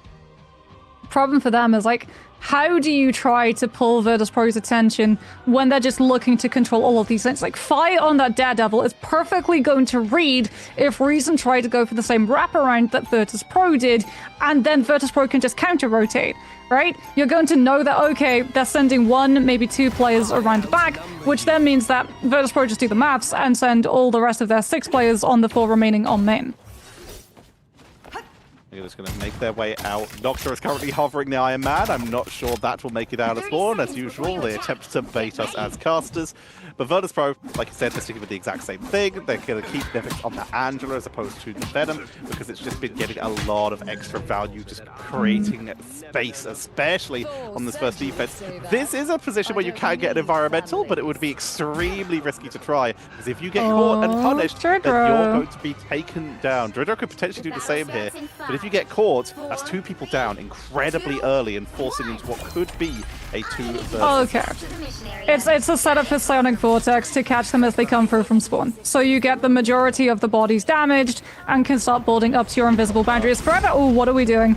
We're trying to grab someone off of the map. We're not trying to get our team around onto point. We're trying to force someone from Virtus.pro to fall off the map with the strange TP, catching them as they walk past, but no one falls for it. No one goes down, and that means that Reason are currently fighting in a 5 versus 6.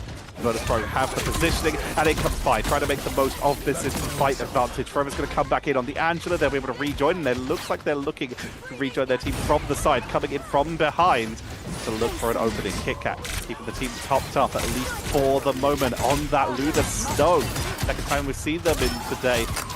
Sparker finds yet another quick blow-up. The Hela is so good at long-range fights, but when they get closer, it's all about that Elsa. Yeah, not just that, Fire's also closing up the distance so that Sparker is just uncontested entirely on the high ground, and uncontested Sparker on Elsa Bloodstone is an Elsa Bloodstone who hit 75% within the first ultimate fight. Stop, you can't say so many scary things to me right now. I'm gonna panic. I mean, Passo is going to go onto the 4, which directly counters Nevix as well as potentially displaces Fi, so Sparkle loses some uptime, especially with Nocta moving onto the Winter Soldier as well. A lot of counter against Virtus Pro, trying to make space for their hit scan.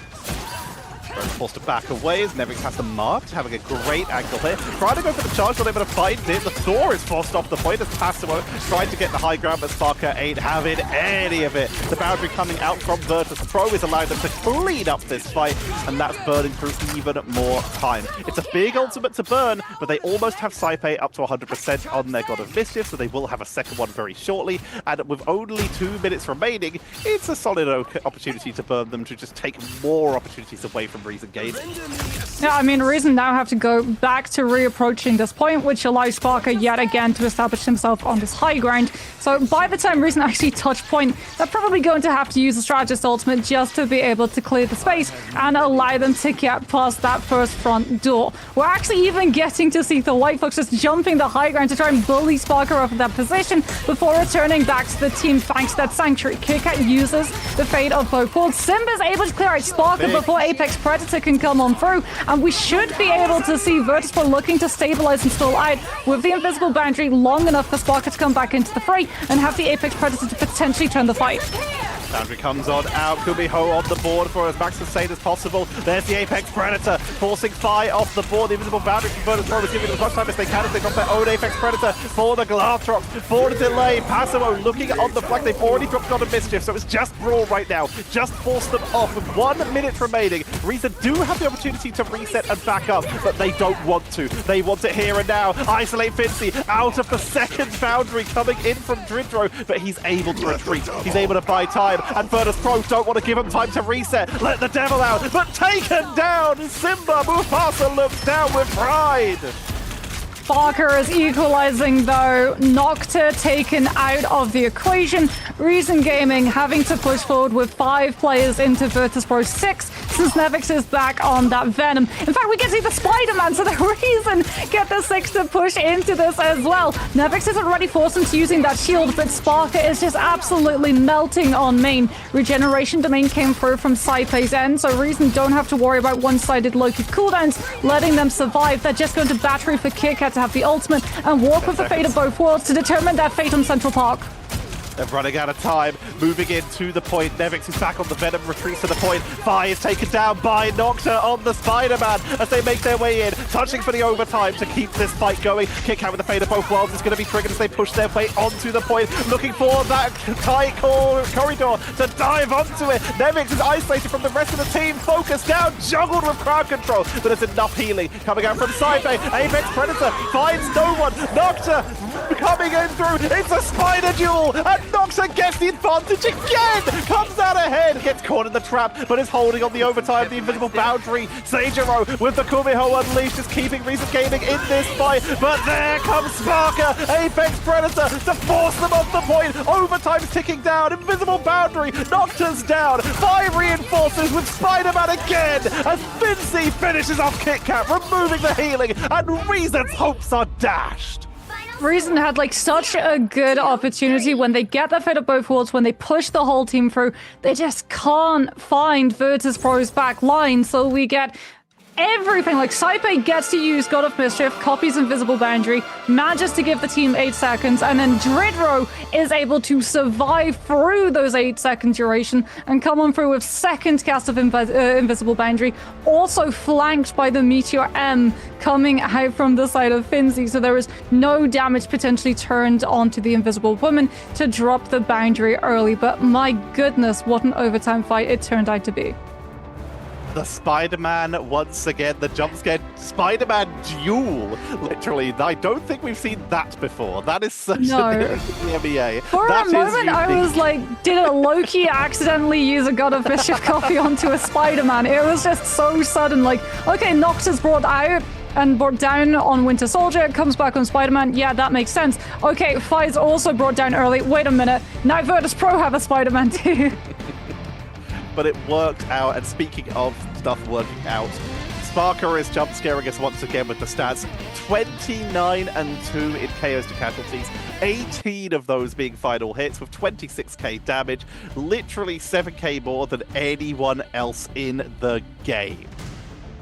Yeah, Saipe not being eliminated, it's just that the backline is just hard to dive, and it just opens up the space for Sparker. I also want to add an addition. The Simba that I was talking about earlier that was telling Sparker to switch off Psylocke, it was a different Simba. Apparently there's 3 of them. So, I think they should clubbering club, fight who deserves the name, and everybody else has to name change, because that's not okay. Simba tournament. Also, I love the idea of intrusive thoughts where he did know it was Sparker, and just the cloud lion just coming down to Simba, tell him to swap off Silent. yeah. It's just like the typical. I mean, anybody doing that needs to sort of have a little bit of a think and a sit on a naughty step. But for Reason Gaming, I think on this one, we saw like promise in the domination map. Here, up until the very end, it was very like lukewarm. It was a very fast first point take from Virtus Pro, and the fast second point take. It's still, what, like 3 minutes on the clock? 3 minutes and 20 seconds, Moxie? There's a lot for Reason to take, and they have Fire Strays tomorrow in their game, which is definitely doable, but there's a lot of lessons that need to be taken from this map in particular. Yeah, I mean, Virtus Pro, like I said, they're great to go up against because they teach you so much about your gameplay. You can think, like, I'm perfectly in position, and then all of a sudden, nope, you're back in respawn because Virtus Pro have things like Daredevil, and basically just go, we know exactly where you're going to be playing, and we can hit you within the space of about 5 seconds, so you have no opportunity to adjust. I will say I'm a big fan of Reason trying out both the Luna and the White Fox, seeing that Virtus Pro were going for some commitments of dive, but not a full dive commitment team. So being able to give extra cooldowns to Kit Kat on the Luna to charm the Venom to prevent the freedom of mobility that Venom has looking for those hits and trying to get out unscathed was a really good opportunity to push Virtus Pro into having to play something that they're not really that rehearsed against. I mean, there's a lot to try out, I suppose, but we could speak to the MVP of the grand finals for Virtus Pro and world champions. So I think the place that we need to start, Sparker, I think, is what did you get up to in the time off? Because you have been grinding so much since the game came out, and then you took a very long extended, rightfully so, break after grand finals. So like, how have you kept yourself warmed up, I suppose, for the season? I mean, I honestly didn't play that much Marvel after the grand finals. I mostly just hung out with family and watched a bunch of shows and stuff like that. Took it chill. Quite literally hibernating, so it suits like the bear like logo and stuff as well, I guess. Yeah. So how has it been adjusting to playing the Elsa Bloodstone? Because obviously she's an absolute powerhouse and you're looking like an absolute monster on her. Do you have any sort of like tips to budding Elsa players out there on the competitive ladder on how to improve playing her? I would say don't just use your left click, just try and get as many shotguns in as you can to the percentile damage. Sometimes I see people like they're maxed out stack and they just like sit there instead of spam shifting and like stacking up the shields, stacking up the shotguns. They're just like not proactive enough, I think.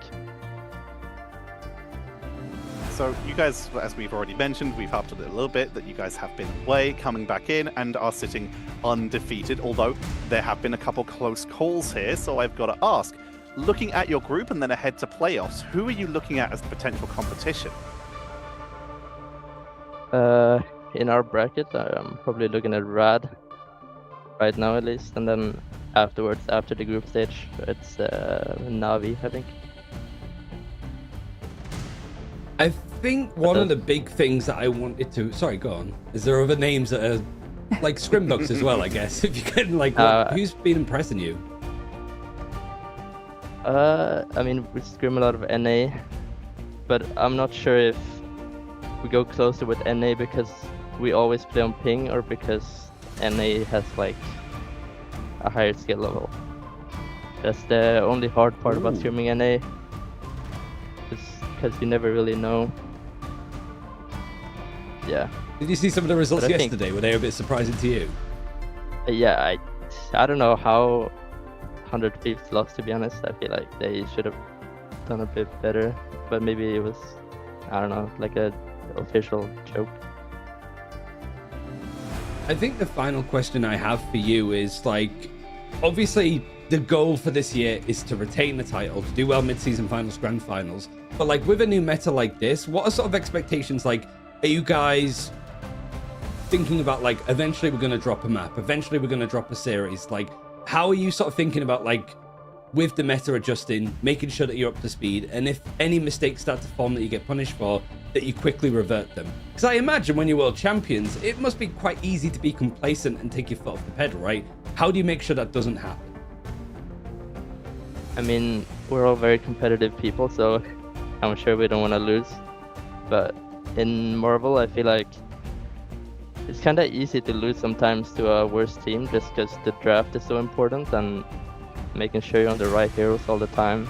And sometimes it's not easy when there's like a patch like drops like all the time, or like a random hotfix patch, and you just like don't know what really is the best. And then you need to change your draft all the time, and I don't know, sometimes like you could get caught up somewhere on like the wrong ideas, and then boom, you're gonna lose a series. You just have to like make sure you don't get caught in that like awkward stage. Yeah, being proactive and stuff, I imagine, is important. Well, you do have a day off tomorrow, so you can see what the other teams are doing meta-wise, and we'll see you in action next week. So thank you again, Sparky. Congrats on having a 2-0 start, and we'll see you next week. Yeah, thank you. I mean, it feels like... I imagine it, if I was a world champion, that it would be very easy to just like, all right, we're undefeatable. But there have been moments that Virtus.pro have like dropped maps and series early in like stages that makes me think that there's always a chance for some curveballs to be thrown. It just felt like today there wasn't really much of a glimpse of that. Yeah, I mean, I really thought when we sit down and talk as casters, Moxie, I think, said it perfectly of they've already been humbled. They didn't make mid-season finals. They got knocked out. They didn't even win EMEA Phase 1. They had to come back and do that. They've learned to expand. They've learned not to get too cocky. And once you have a Virtus.pro that have done that, it's very hard to imagine a lot of teams beating them. The thing is, though, we're starting to see it get a little bit close because these teams are still figuring out the meta, and he brought up a good point. If you get outdrafted, it's real easy to lose to Marvel rivals. They know it firsthand, right? And I feel like it just doesn't feel to me to Moxie that like there's going to be this sort of sense of meta, like, because I think Virtus.pro, when they did struggle in stage 1 last year, there was an element of stubbornness, perhaps, that they felt that their read of the game was better, and then they got humbled by that. They sort of did that in stage 2 with being like, okay, we want to build around like Dive Daredevil, but they gambled right, I suppose. Or does it feel like they were more adjusted?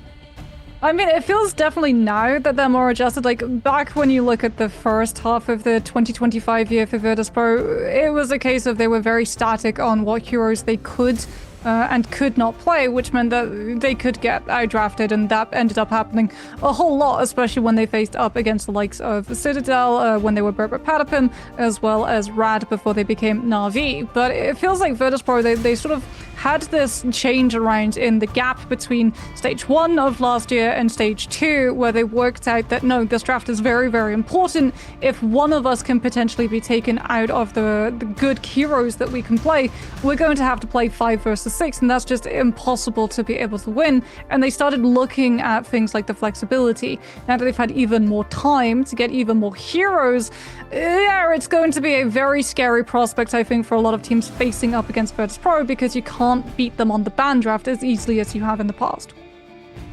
They're very well, postured, I suppose, as well. Like, it feels like a lot of the theory goes in, certainly since Tetra, EQO's come into the team. Like, it feels that him and Nevic's okay, what do we know about this team? What do we expect? What are the sort of adjustments? It feels that that's given them a lot of workflow, I suppose, and what options that they could have available to them. But it does mean that they end up giving us one of the few 2-0s that we've had so far today. Much closer series. I was going to ask you another question, Tetra, but what series is a rewatch for any American fans that might be tuning in, waiting for their region, and want to fill the time in between? Honestly, this was such a spectacular day. Like you said, every single series was close. The one I'd like to point out the most, I think, in terms of excitement and being able to watch back, has to be Na'Vi versus Shikigami. That was, for starters, such a close one, but we also saw the first real arrival of the Ultron coming back in, and Human Torch coming back in as well, which is so unusual, while still sticking with not just the stuff we've seen already, but slight evolutions of it, as these teams really pushed each other to the limit, building on each other to create one of the most tense matchups we've had in the EMEA so far. We have also going to look at the groups as well to see how much of a standing it makes. And I guess, Moxie, for Group A, the sort of results are not too surprising, I think, with the points. I think it's 1 point for a win, so it is just tallying up. What series today, Moxie, do you think is the most defining for these teams in these groups? I mean, for Group B in particular, Crimefall Vision. It has to have been Crimefall Vision, and also that was one heck of a series. If you do get the opportunity to go back and watch it, highly recommend. Both first round of domination, but also that midterm, which was so memorable. Not so much the third map, we don't really want to talk about that, but it was one of those ones which will massively determine the standings of who has the opportunity to be able to make it out of those group stages, because Crimefall need to pull a win now that Vision have got 2 beneath their belt. Yeah, both Vision and VP are the 2 teams, actually, that we're not going to be seeing in action at all tomorrow, so they're going to be topping off their group. Rad hoping to join them, I suppose, as we look at what the schedule is going to be like. We didn't see Team Heretics or Peps in action. We're going to see Team Heretics starting off first. They 1-0 up after beating Peps, playing up against Pulsar that have yet to get a win. I think Rad Crownfall could provide a lot of interesting moments. But I think it's looking to maybe Firestray's Reason. That is a very scary game for both these teams to deal with, and Ultra Esports don't want to end their weak Tetra 0-3. Ultra are putting on a great performance so far. They need to see if they can keep growing after that win today, if they can try and take down Shiki, who really took Na'Vi to the limit. But you mentioned it, I think Firestrays versus Reason is going to be interesting, because we just saw a completely different Reason today.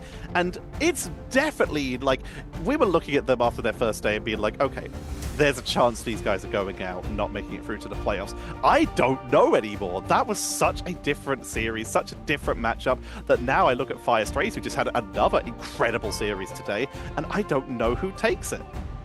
It was a night and day difference, so I suppose that going straight into a cloak and dagger skin is I mean, it's less smooth that I point out how smooth it is, but you get the point. The Daring Duo costume, seen plenty of it in between the breaks, still want to be seeing it in game. I don't think it's going to be updated in game until next week, I think, because we are playing on the hotfix patch before the most recent one with the White Fox buffs. But this is in game for all of us. You don't need to worry about the tournament clan. It has been in game since March the 26th. And it is obviously inspired by the Marvel Rivals Infinity comics, the most recent version of that. So there's plenty more to be going over. We don't get to play our new skin bingo game just yet, Moxie. But considering the characters that we are about to show, they are all pretty meta. So there's a good shot of seeing them in action next week. Yeah, moving away from the heist movie set, we have the dance floor for the Flight Mode World Tour, which is here with Volume 2. The funk does not stop. You're going to be able to get your hands for free on the Namor C Samba costume, or you can upgrade to Premium, which will unlock all access permanently for both Star-Lord's Groovy Guardian as well as Magic's Infernal Idol. That's available in the game right now. And ladies and gentlemen, make some noise for ESU's very own sports legends, Brett Hendrick. Whether he's scoring on the field or just walking the campus, he's always the center of attention. The newest and continued absolute banger Captain America skin, because every single one they release is great, is already available for you in-game. Make sure to bring your A-game though. You've been seeing Captain America in the pro play. Learn from it. Take it into your own style. What a setup. We love Captain America in general. It's a pseudo-strategist ultimate, and with ultimate charge being nerfed for everyone, he's just even more important now. I mean, I just love the fact that like this whole this whole battle pass, right, is meant to be them flying under the radar. And what does Captain America decide to do to be entirely unknown? Go out and start a career and become a football sports star. Yeah, I mean, the final thing that I want to say is somebody in chat, even Riri News, saying, are the upcoming games actually games? Is the preseason over? Yeah, the preseason's completely over. Of course it's not over. Not only have we got more games tomorrow in EMEA, but like Americas starts in half an hour. So I'm pretty sure the production wants us to get off the line so we can get the Americas casters in. So more action again tomorrow at the same times. America is starting very soon as well. So plenty to watch, Ignite the battle and all that jazz. And we will see you tomorrow for EMEA Day 3 of Ignite Preseason.